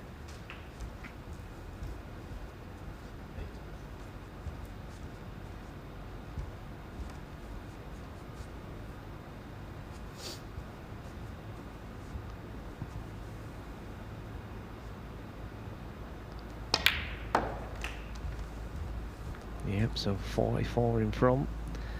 Justice red for a 1-0 lead.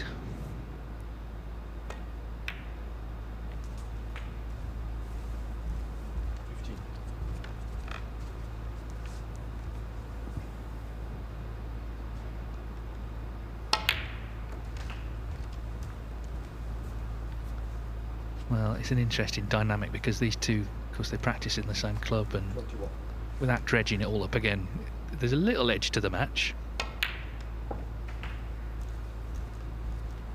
A little edge, Dave. I was being diplomatic. It's frostier than it is outside. Well, put it this way, they both really want to win, and that's absolutely fine. You know, this is what they've come here for. Wilson looking very determined in this frame. Got in front in no time with that 50. And got a second chance and has done enough to open a 1-0 lead. Remember, it's best of 5 to put yourself in the winners group. There's 7 places available. Tom Ford took the first one, and we've got 2 more groups this week, so tomorrow and Wednesday, and then that's group 3, Thursday and Friday. Thursday and Friday's group is where the big hitters come in. Neil Robertson, Xiaoxing Tong and Karen Wilson all coming in. Tomorrow we've got Sergio Wei, Zhao Guodong, they're both in the Masters. Yuan Sijun as well. And then there's obviously a break for the Masters. We're back January the 19th for groups 5, 6 and 7. And then the winners group will follow in February. Eventual winner takes £10,000 plus all the money they've won along the way. And also Champion of Champions place, that'll be here at the Mattioli Arena in Leicester in November. So there's a lot in the background. Mark Selby is the defending champion. He will be here in Group 5 just after the Masters. Yeah, and isn't it great to see Mark back in form, back winning titles. Yeah, he played really well at the Champion of Champions, but at the UK Championship it was reminiscent of Selby at his best, and particularly the way he closed out the final against Judd Trump.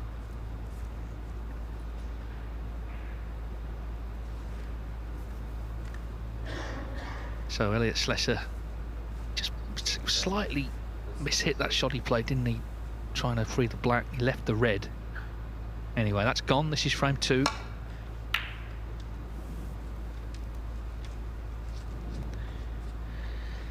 Yeah, I think this is an important frame for Elliot. Can't see him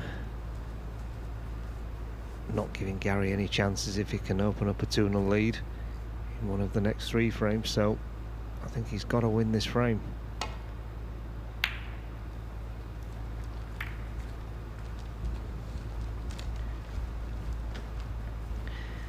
think he's just got to stay positive. He knows he's cueing well.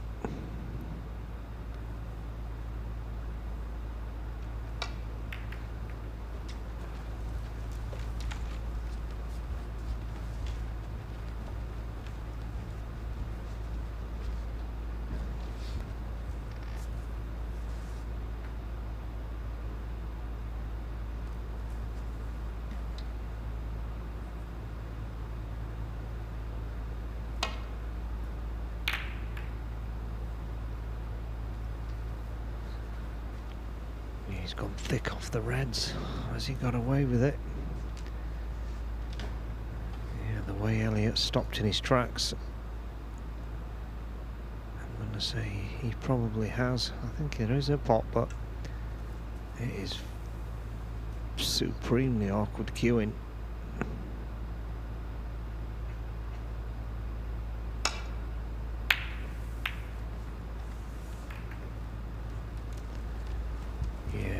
Just didn't fancy it. Now, what damage has he done? Yeah, I think he can definitely pop this red, but can he leave himself so he can cue the black?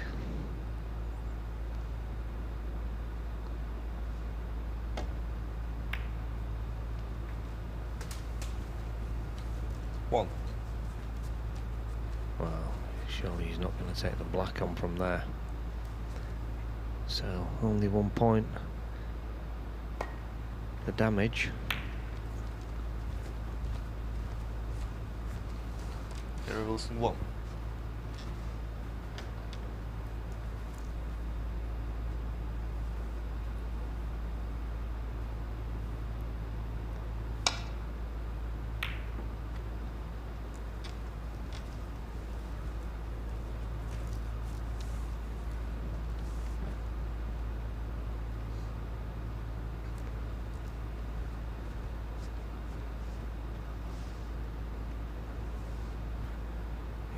Just see what's going to happen to the reds if he plays off them, where they're going to kiss and where they're going to finish up.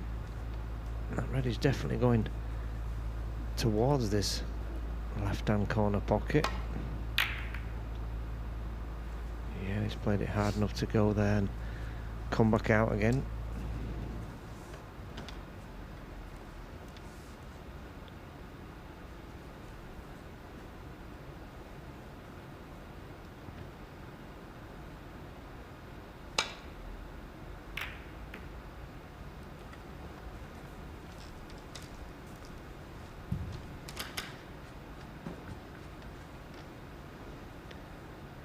Yeah, that's pretty good. Can he just wafer those reds behind the pink? I don't think so. Just asking the referee to have a look. Is he new referee? Oh yeah, we've got 2 young referees over from Latvia.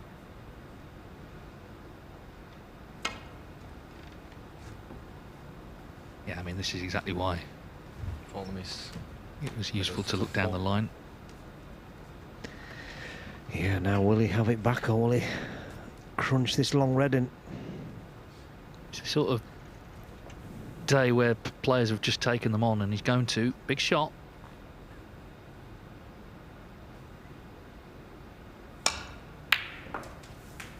Great shot. 1. Yeah, beautiful cueing.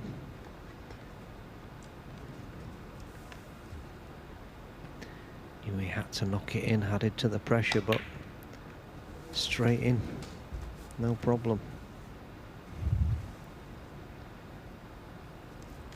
8.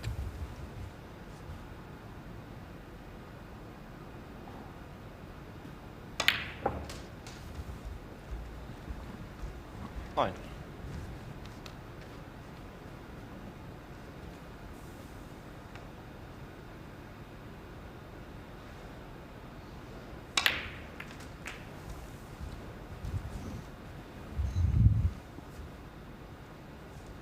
$16.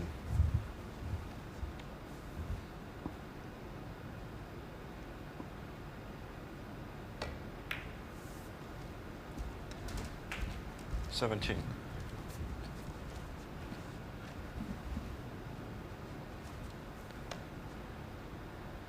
Yeah, just slip past the reds.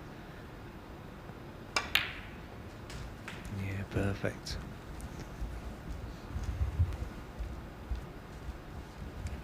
$24.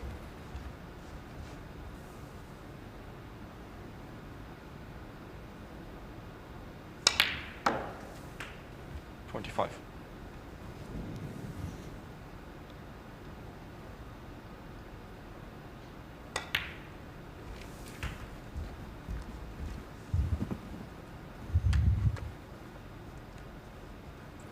$32.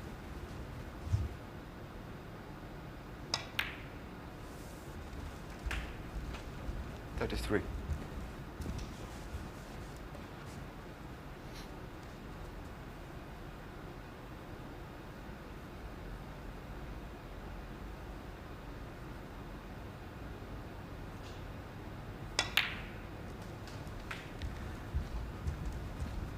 Yeah, not hanging around, these two. 40. Sleser already 43 in front, still plenty of reds in the open. 41. The head-to-head between them is 3-3, but interestingly Sleser has won the last 3, including this morning's meeting.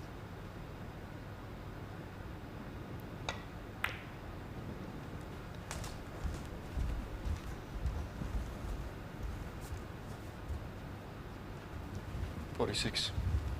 He can get in all 3 of those Players Series events, and at the moment he will be in them because his 1-year ranking is 10th. Then, because they carry ranking points, so he does have a chance to get in the top 16. 47. He's 20 now. If he can start winning matches in those tournaments, you know, he's got a chance to be seeded at the Crucible. That really would be a great achievement. Yeah, I think he was telling me he plays Stuart Bingham in the first one. Yeah, out in Hong Kong, the World Grand Prix, so that'll be a great trip anyway, but chance to really progress in not only a big money event, but of course it's only for 32 players, so he's still in the march on other players who haven't made it in. Anyway, that's all to come next month, but right now he's just trying to level this match. He's looking very confident. They both are, actually. Yeah, it's a bit of a sore point in the Lions household. My lad missed out just in the last tournament. He was in there going into the Scottish and just fell out. I think Chris beat him, didn't he? He lost to Chris Wakelin, yeah, to get in. And then he went on to win it.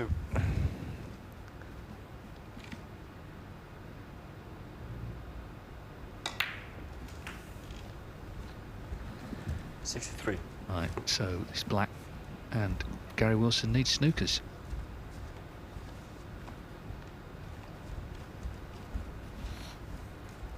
It's a great first red from the Wilson miss. He didn't have the red, the kibble replaced. Slotted in the red, held for the black, and has not looked back. Yeah, shows the confidence. It'd been quite easy to put him back there, knowing he had Gary in a lot of trouble with the safety shot he played. Yeah, that's not Elliot's style though. He's also a very confident character.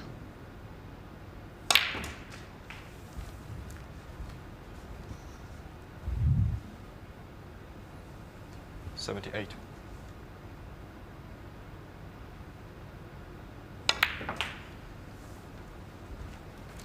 $79.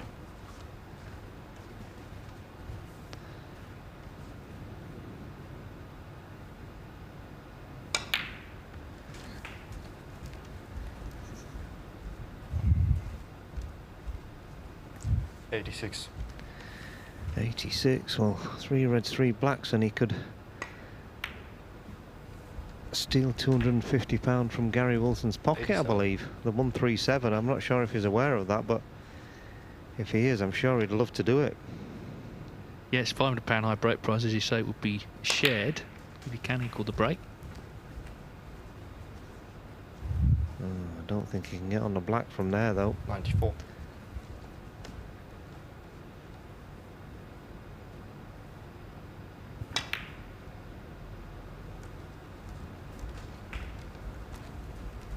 $95.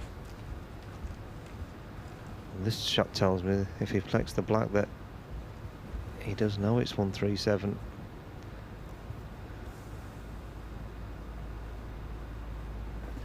Well, it's blue for century.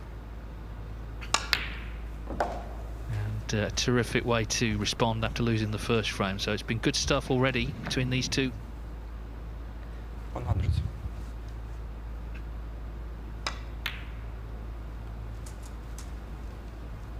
$101.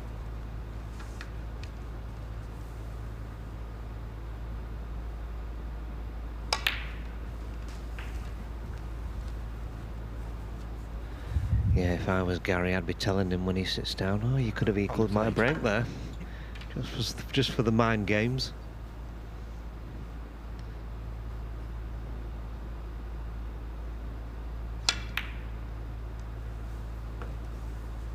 Well, he misses the yellow. The break ends at 108, and in no time at all, Elliot Sleser has levelled this Group 2 final at 1 each. We've seen the mindset of both. They're going to attack, both looking to kind of blow the other one off the table. You mentioned Oliver there. He might not be at the World Grand Prix, but I'll tell you what, he enjoyed the shootout. He was on camera more than Alfie Burden, and he won it. He did, yeah. He loves the shootout. It's weird, isn't it, how you can go, like, I think everybody goes there with the belief that they can win it, and how it's so much fun when you're in and you're winning, and then as soon as you lose, you just feel absolutely devastated that a chance has gone begging. But just on that subject, didn't Alfie play well? He played absolutely magnificent. He did, and particularly actually in the final, you know, he really went for it. There was two big shots. The first one on the red that was going to split the reds, and then the next black he had was horrible, but he knocked it in, and yeah, no wonder he got on the table at the end, because, you know, he wasn't supposed to be in it. He was 20th reserve. And now we're back on tour as a result. Yeah, top of the 1 year list, almost certain to stay in there, so yeah, a 2-year tour card.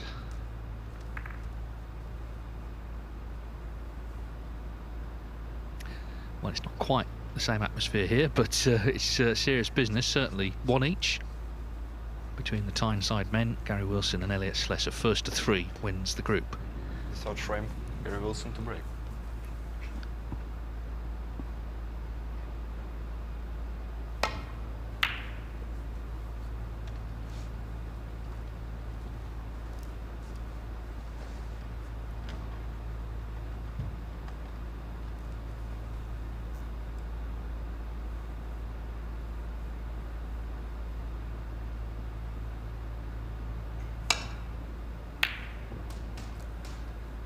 Yeah, that's a nice shot.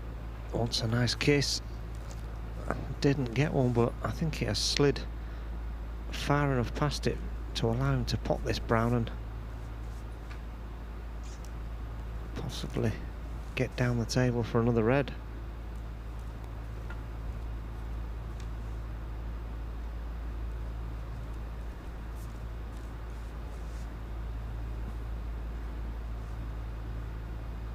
Can he Either use the yellow as a ball to glance off, or in fact he's going to the bottom of the wire. He's deep screwing off the ball cushion.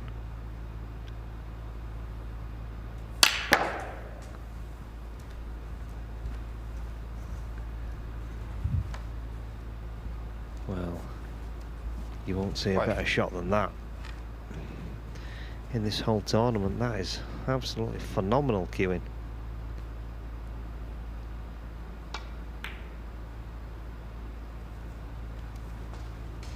Six.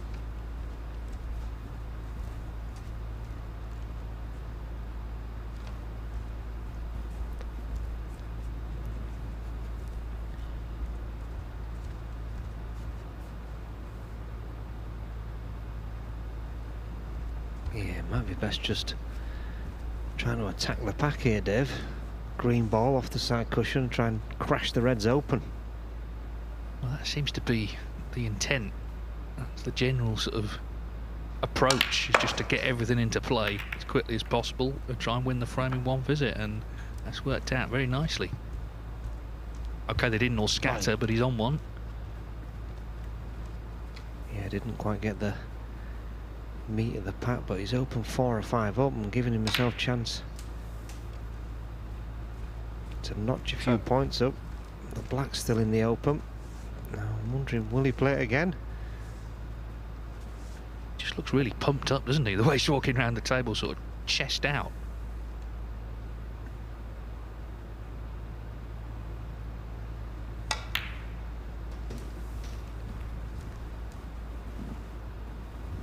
It's worth remembering, of course, he very nearly beat Zhao Xingtong in the World Qualifying. He probably played the best of anyone against him in the whole tournament.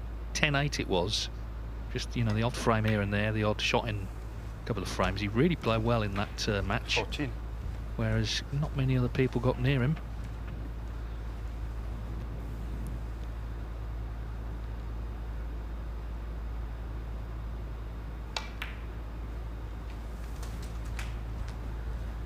Yeah, he's looking good. He's got this red, he's got a red below the plat, 21. A red below the pack, he's got a red out to the right hand side.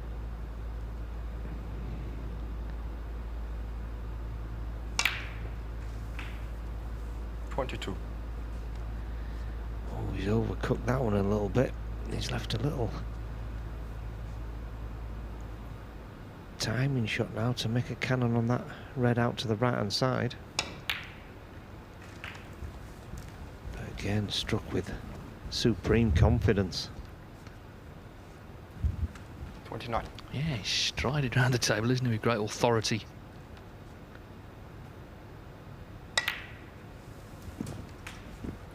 $30.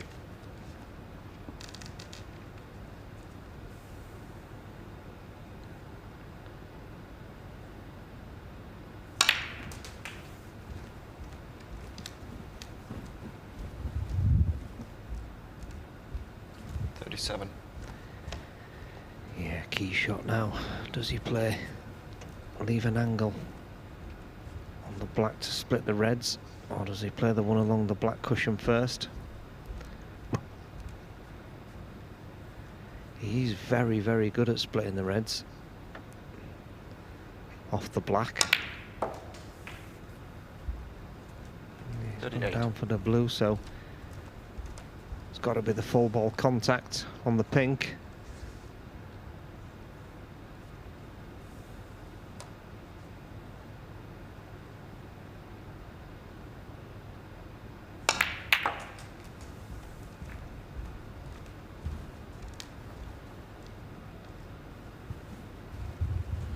$43. Yeah, it could have been kinder. I think he has still got one.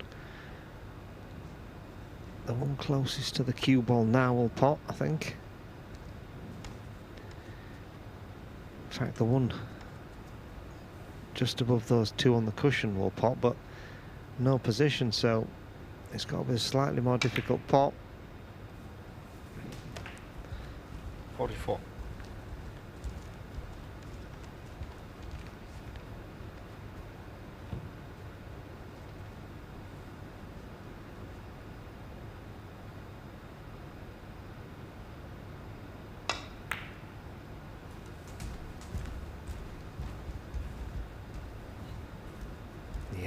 bit disappointed. He's got 49. almost identical shot to the one he's just potted. Wanted to come up another 2 or 3 inches.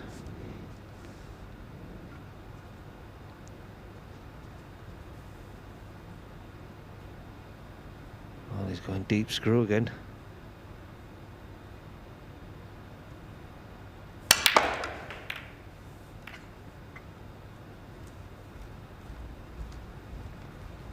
Well, have some of that. That couldn't have worked out any better. He knocked a red safe. The black's gone over the pocket. There's a couple of reds in the open, and he's 57 in front after this black goes in.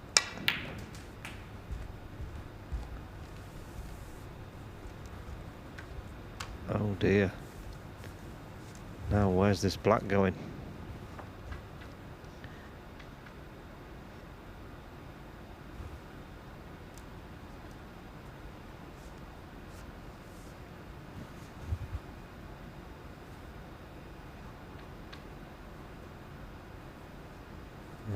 He thinks it spots, so 57. That's ruined that.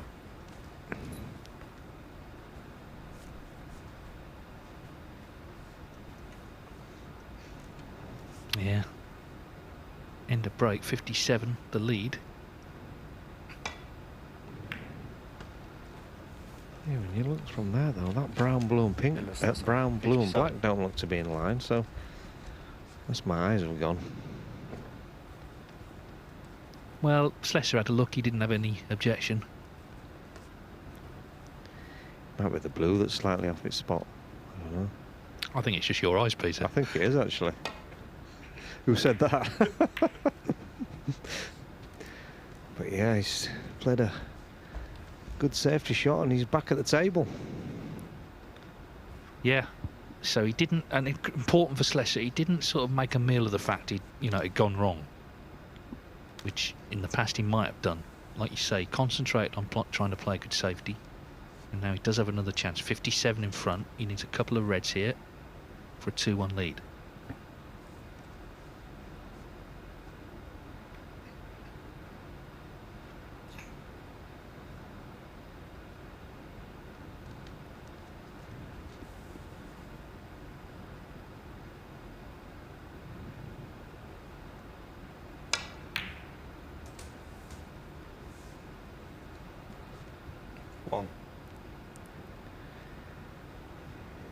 Can he get through to the black? No, so I think it's going to be a brown onto the side cushion, white on the baulk cushion. A slight reprieve for Wilson, although he's got a mountain to climb where the balls are. Brown. Yeah, brown onto the side cushion, somewhere near the baulk line, but tight on the cushion. White on the baulk cushion. There you go, perfectly played again. He's keeping the pressure on Wilson. Yeah, and again, he didn't get on a colour, but there was no reaction.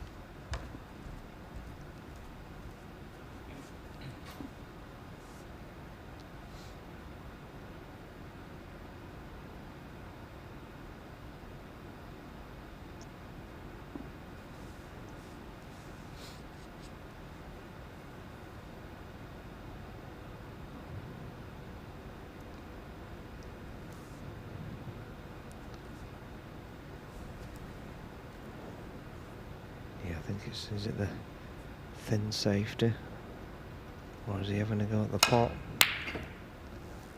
Yeah, well, he's had a go at the pot. He's trying to pot his way out of trouble. But the double kiss has given Sleser a chance in this red into the green pocket, which will put him 59 points in front with 59 on.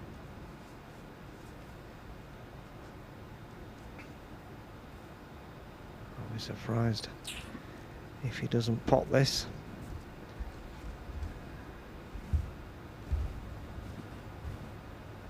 Just a little hampered by the red on the top cushion. Yeah, screwing the 6-inch mini bottom just to give himself a little bit more room.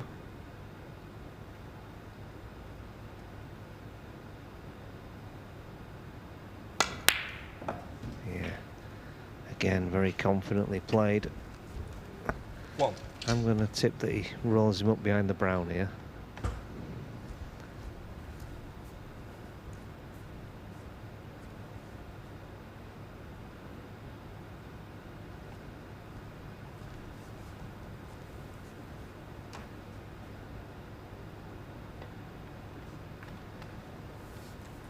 Sleser, 1. Well, Wilson has to hit a red. That's number 1.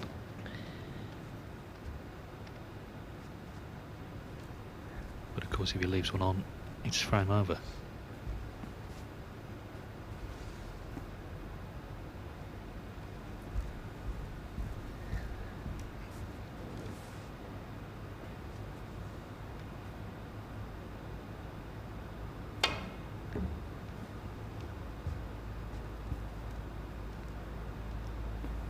It's a great effort, but he hasn't hit it. Ball, Sleser, 4. Now, can he get through to this red?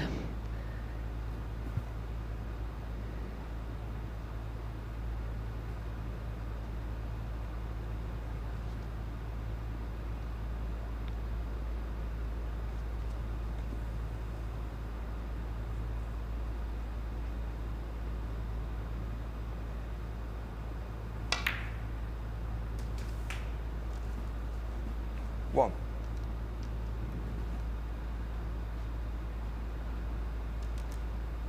Oh, it's a nice snooker.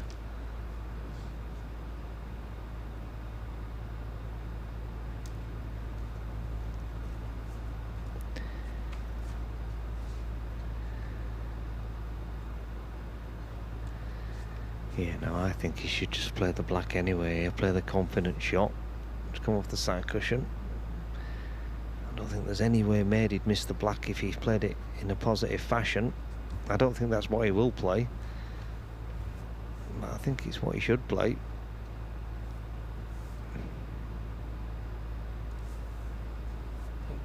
Pink.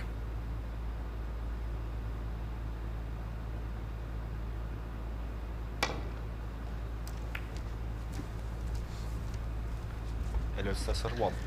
So 64 the difference, 51 available. These two are both known for playing on in these scenarios. 1. Never any real chance of Wilson not coming back, try and get the free ball off the last red.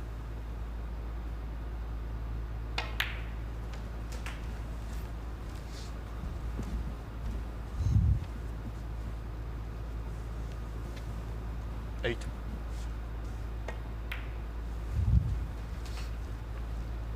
9.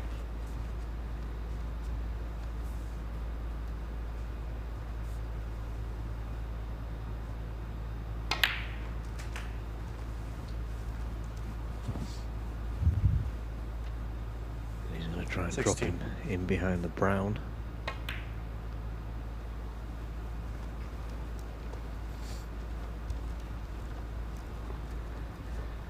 Yeah, just didn't 16. quite get far enough down. Has he got a straightforward swerve shot on?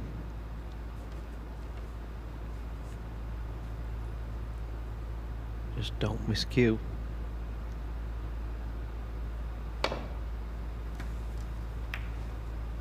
Yeah, that's very disappointing from Gary's perspective, because he would have thought that the first snooker was absolutely guaranteed.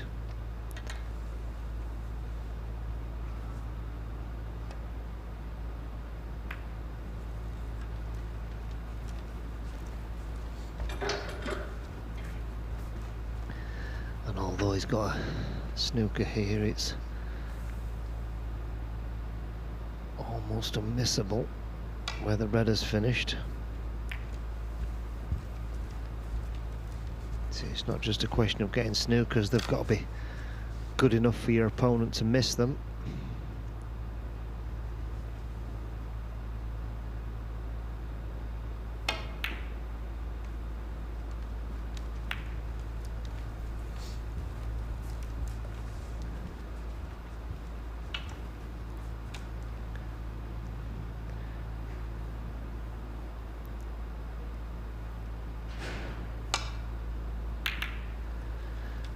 Sometimes it's not just about trying to get the snookers or whether you win the frame or not. Sometimes you're just trying to upset your opponent's rhythm. Elliott was in a good flow, trying to just slow him down a touch.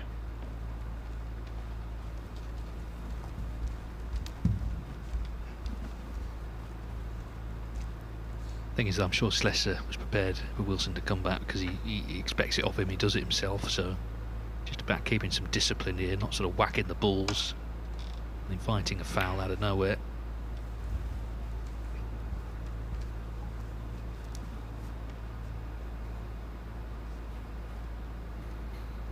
Yeah, this has been a impressive response from Elliott Sleser to losing the first round of this final. He's played 2 almost flawless frames to get himself 1 frame away from victory.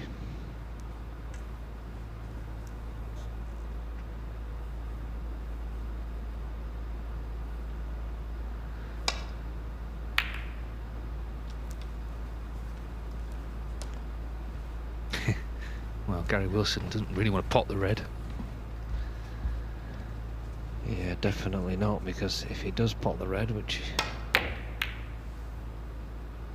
it means he'd almost certainly have to get 3 snookers, because it takes the free ball out of the equation. But I think that's going to get taken out of the equation right here, right now anyway. Should do. Sleser just to make sure on the red. And he is in front in the final. 1. Yeah, roll up behind the black and set him up. Sleser 1. He's looking very confident. Is Elliott Sleser very determined, and good value for the 2-1 lead he now holds here against Gary Wilson, who now needs to win the last 2 if he is to win this group. Yeah, Sleser, he's much improved the last couple of years. He's worked very much on his temperament. I mean, you are who you are, and you can't change that, but you can try and deal with the emotions better, because in snooker they can change so quickly and so often within a single frame, never mind over the course of a match or a tournament. It's not always easy out in the middle to deal with that, so it's something he's worked on.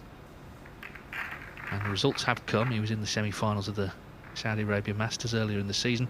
Gary Wilson, of course, is a ranking event winner. He's won 3 of them, and he reached the final this season of the Wuhan Open. Just lost out to Zhao Guodong 10-9 in the final there, but he's back in the top 16 for the Masters next week, as we've mentioned, so that's something that'll be on his mind for sure.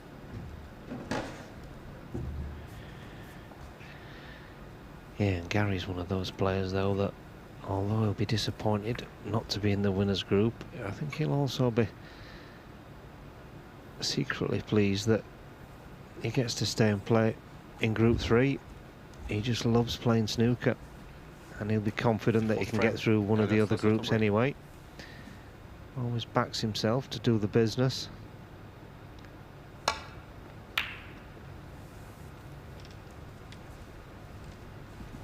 Well, he's not out of this yet, but of course needs to win the last 2. Yeah, I'm sure Elliott wants to get this out of the way so he can get himself up the road, have a day at home, maybe a little bit of practice and get himself ready. Sees girlfriend and his little girl before he sets off for the qualifiers for the German.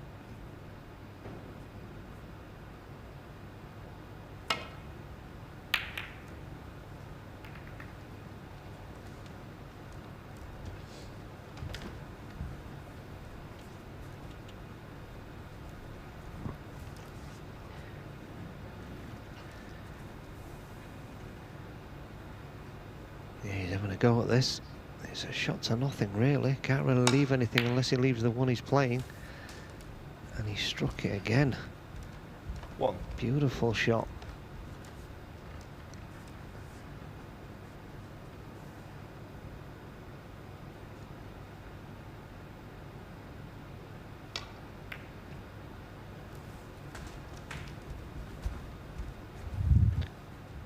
Now then, I think he's just having a look 8. to see if the red to the right of the left of the pack, sorry. Pots. After he pots this red and black, if not, he needs an angle to get these reds open.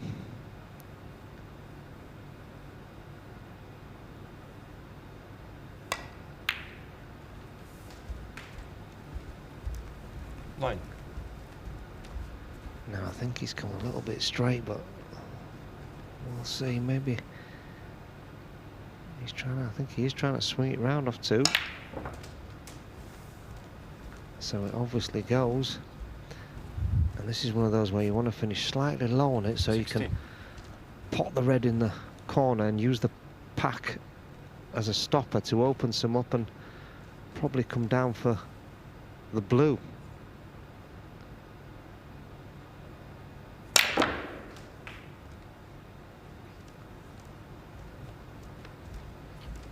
There you go.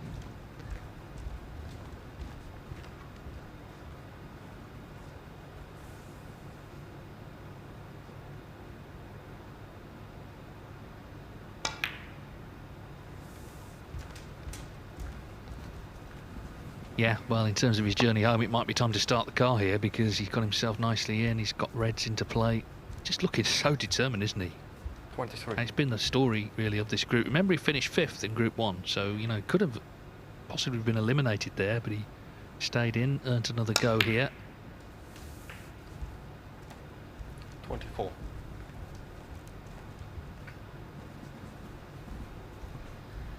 Now, I'm sure there is a red that goes at the bottom of the pack, but may take the opportunity to...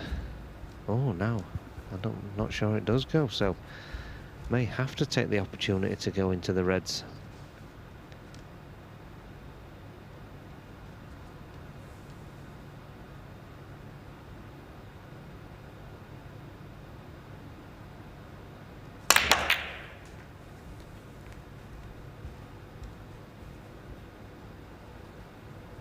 Well, again, he will not be disappointed with that. 29.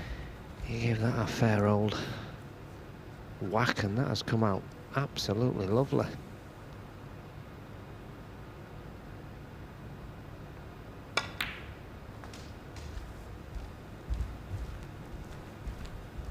Easy red in the middle, red hanging over the corner.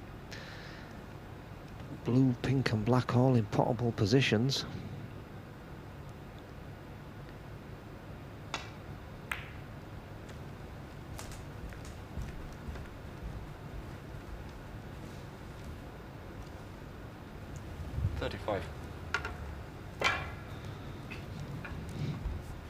The reds are still a little bit awkward, even though they are nice and loose.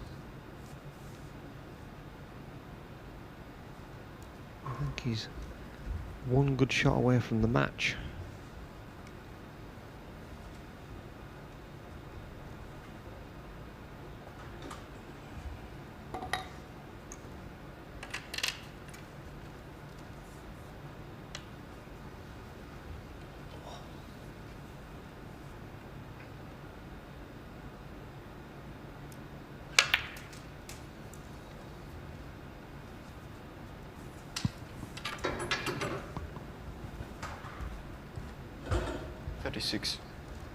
No, it's hard to tell whether there's anything straightforward.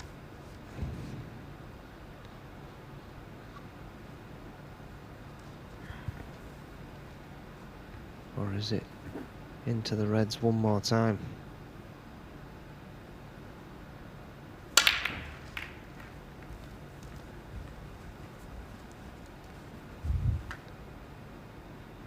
Well, he's on one to the right middle. He just feels at the moment like where he's queuing, he doesn't think he can miss.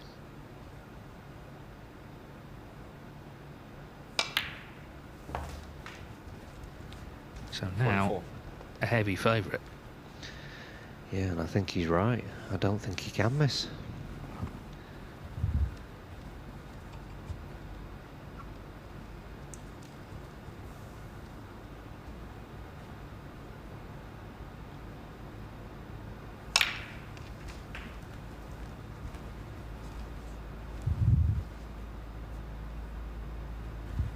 51.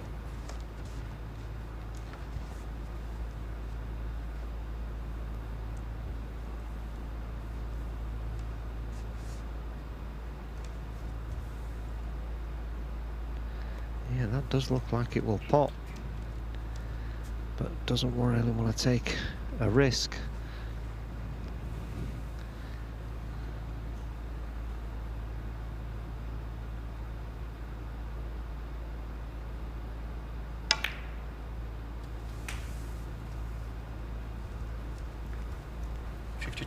Yeah, just come up a little bit short.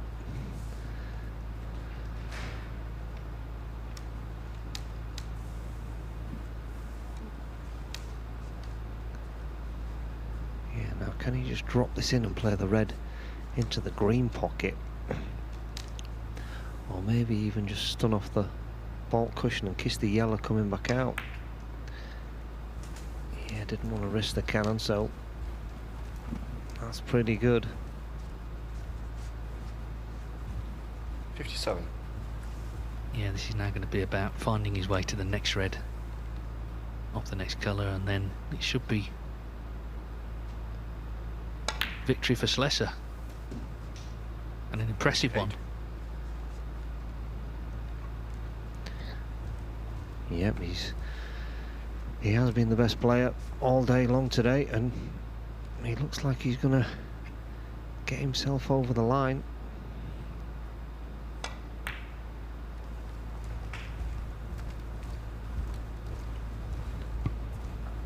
Gary Wilson won the first frame.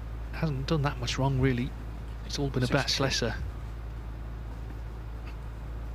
Seems to be growing as a player all the time, and growing in confidence as well. Is 2026 the year he wins a trophy?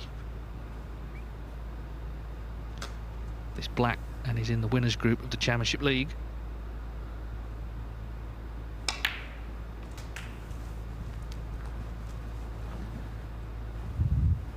And he's played terrifically well. Now just make sure here, because he knows Wilson will come back if there's a chance to play for snookers.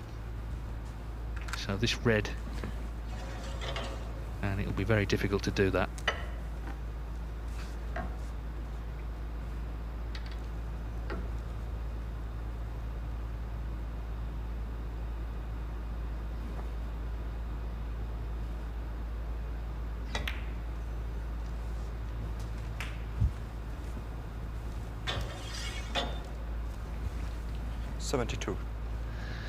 Yeah, and believe you me, I'm sure that Elliot Sleser is thinking, I'd love to finish with a 138. Yeah, I don't know how aware he is of the high break situation, but like you say, if he is aware, he'll be determined to do so. I know one man who is aware, the man in the other chair.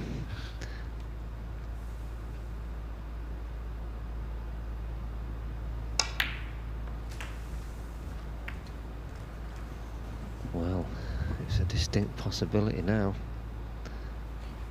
87. And there you go, he's definitely working it out.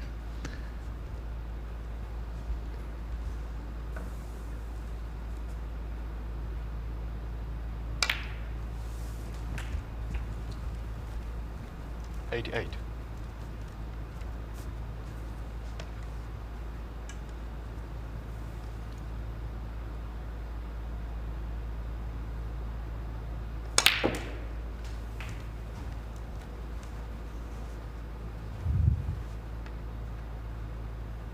'95.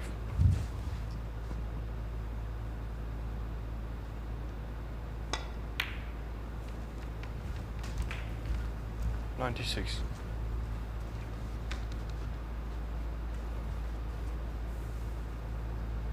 So black to win with a century, and it's fitting because he really has turned it on from having lost the opening frame. He's been so positive, he's cueing so well, and as I say, he just has this demeanour that he doesn't feel he can miss. And as Peter says, Gary Wilson kind of needs him to miss soon, otherwise in the last frame of the whole group, his high break prize is going to be snatched from him.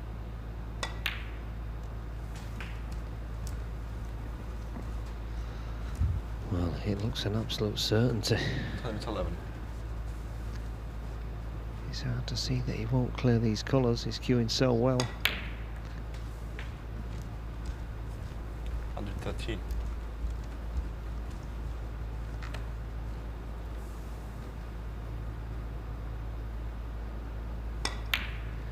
He has just never looked like missing, Dave. 116. Exactly, he's been absolutely laser focused.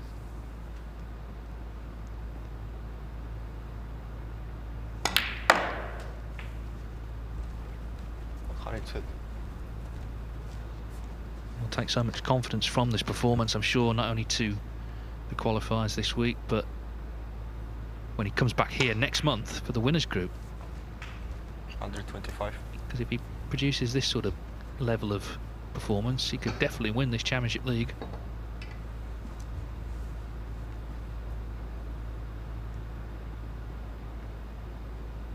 Yeah, every credit. Played the first match this morning and just stayed focused all day, and absolutely magnificent finish. Gary Wilson had the high break of 137 until the last frame of the final.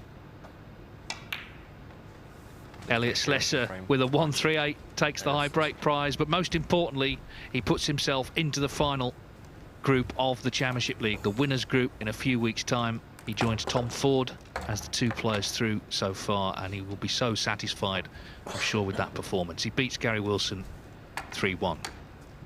And Elliot will be coming here shortly. I'll be speaking to him and we can ask him exactly what he made of it.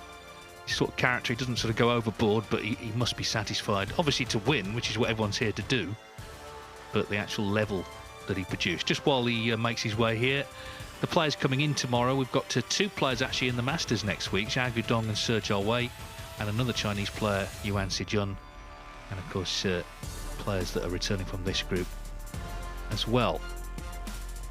So as I say, Elliot will be making his way to speak to me now, and well, if he's not happy, then there's something wrong. That's all I'm going to say. Gary Wilson, of course, he gets to come back tomorrow for the next group and try again. And he played well. He played some good stuff today. He was just outplayed in the final. It's not like he threw it away, he won the first frame, but what can you do when you're faced with that sort of barrage? I think also it's got to be said there was a little bit of extra motivation between the two of them. There's a rivalry there. There's nothing wrong with that in sport. And Elliot Sleser, he used that to his advantage. And the mistakes he made, he didn't get down on himself, didn't get on his own case. Played very nicely. So we're just waiting for him to come to our interview position. And he's coming in now, so I'm going to make my way to speak to him.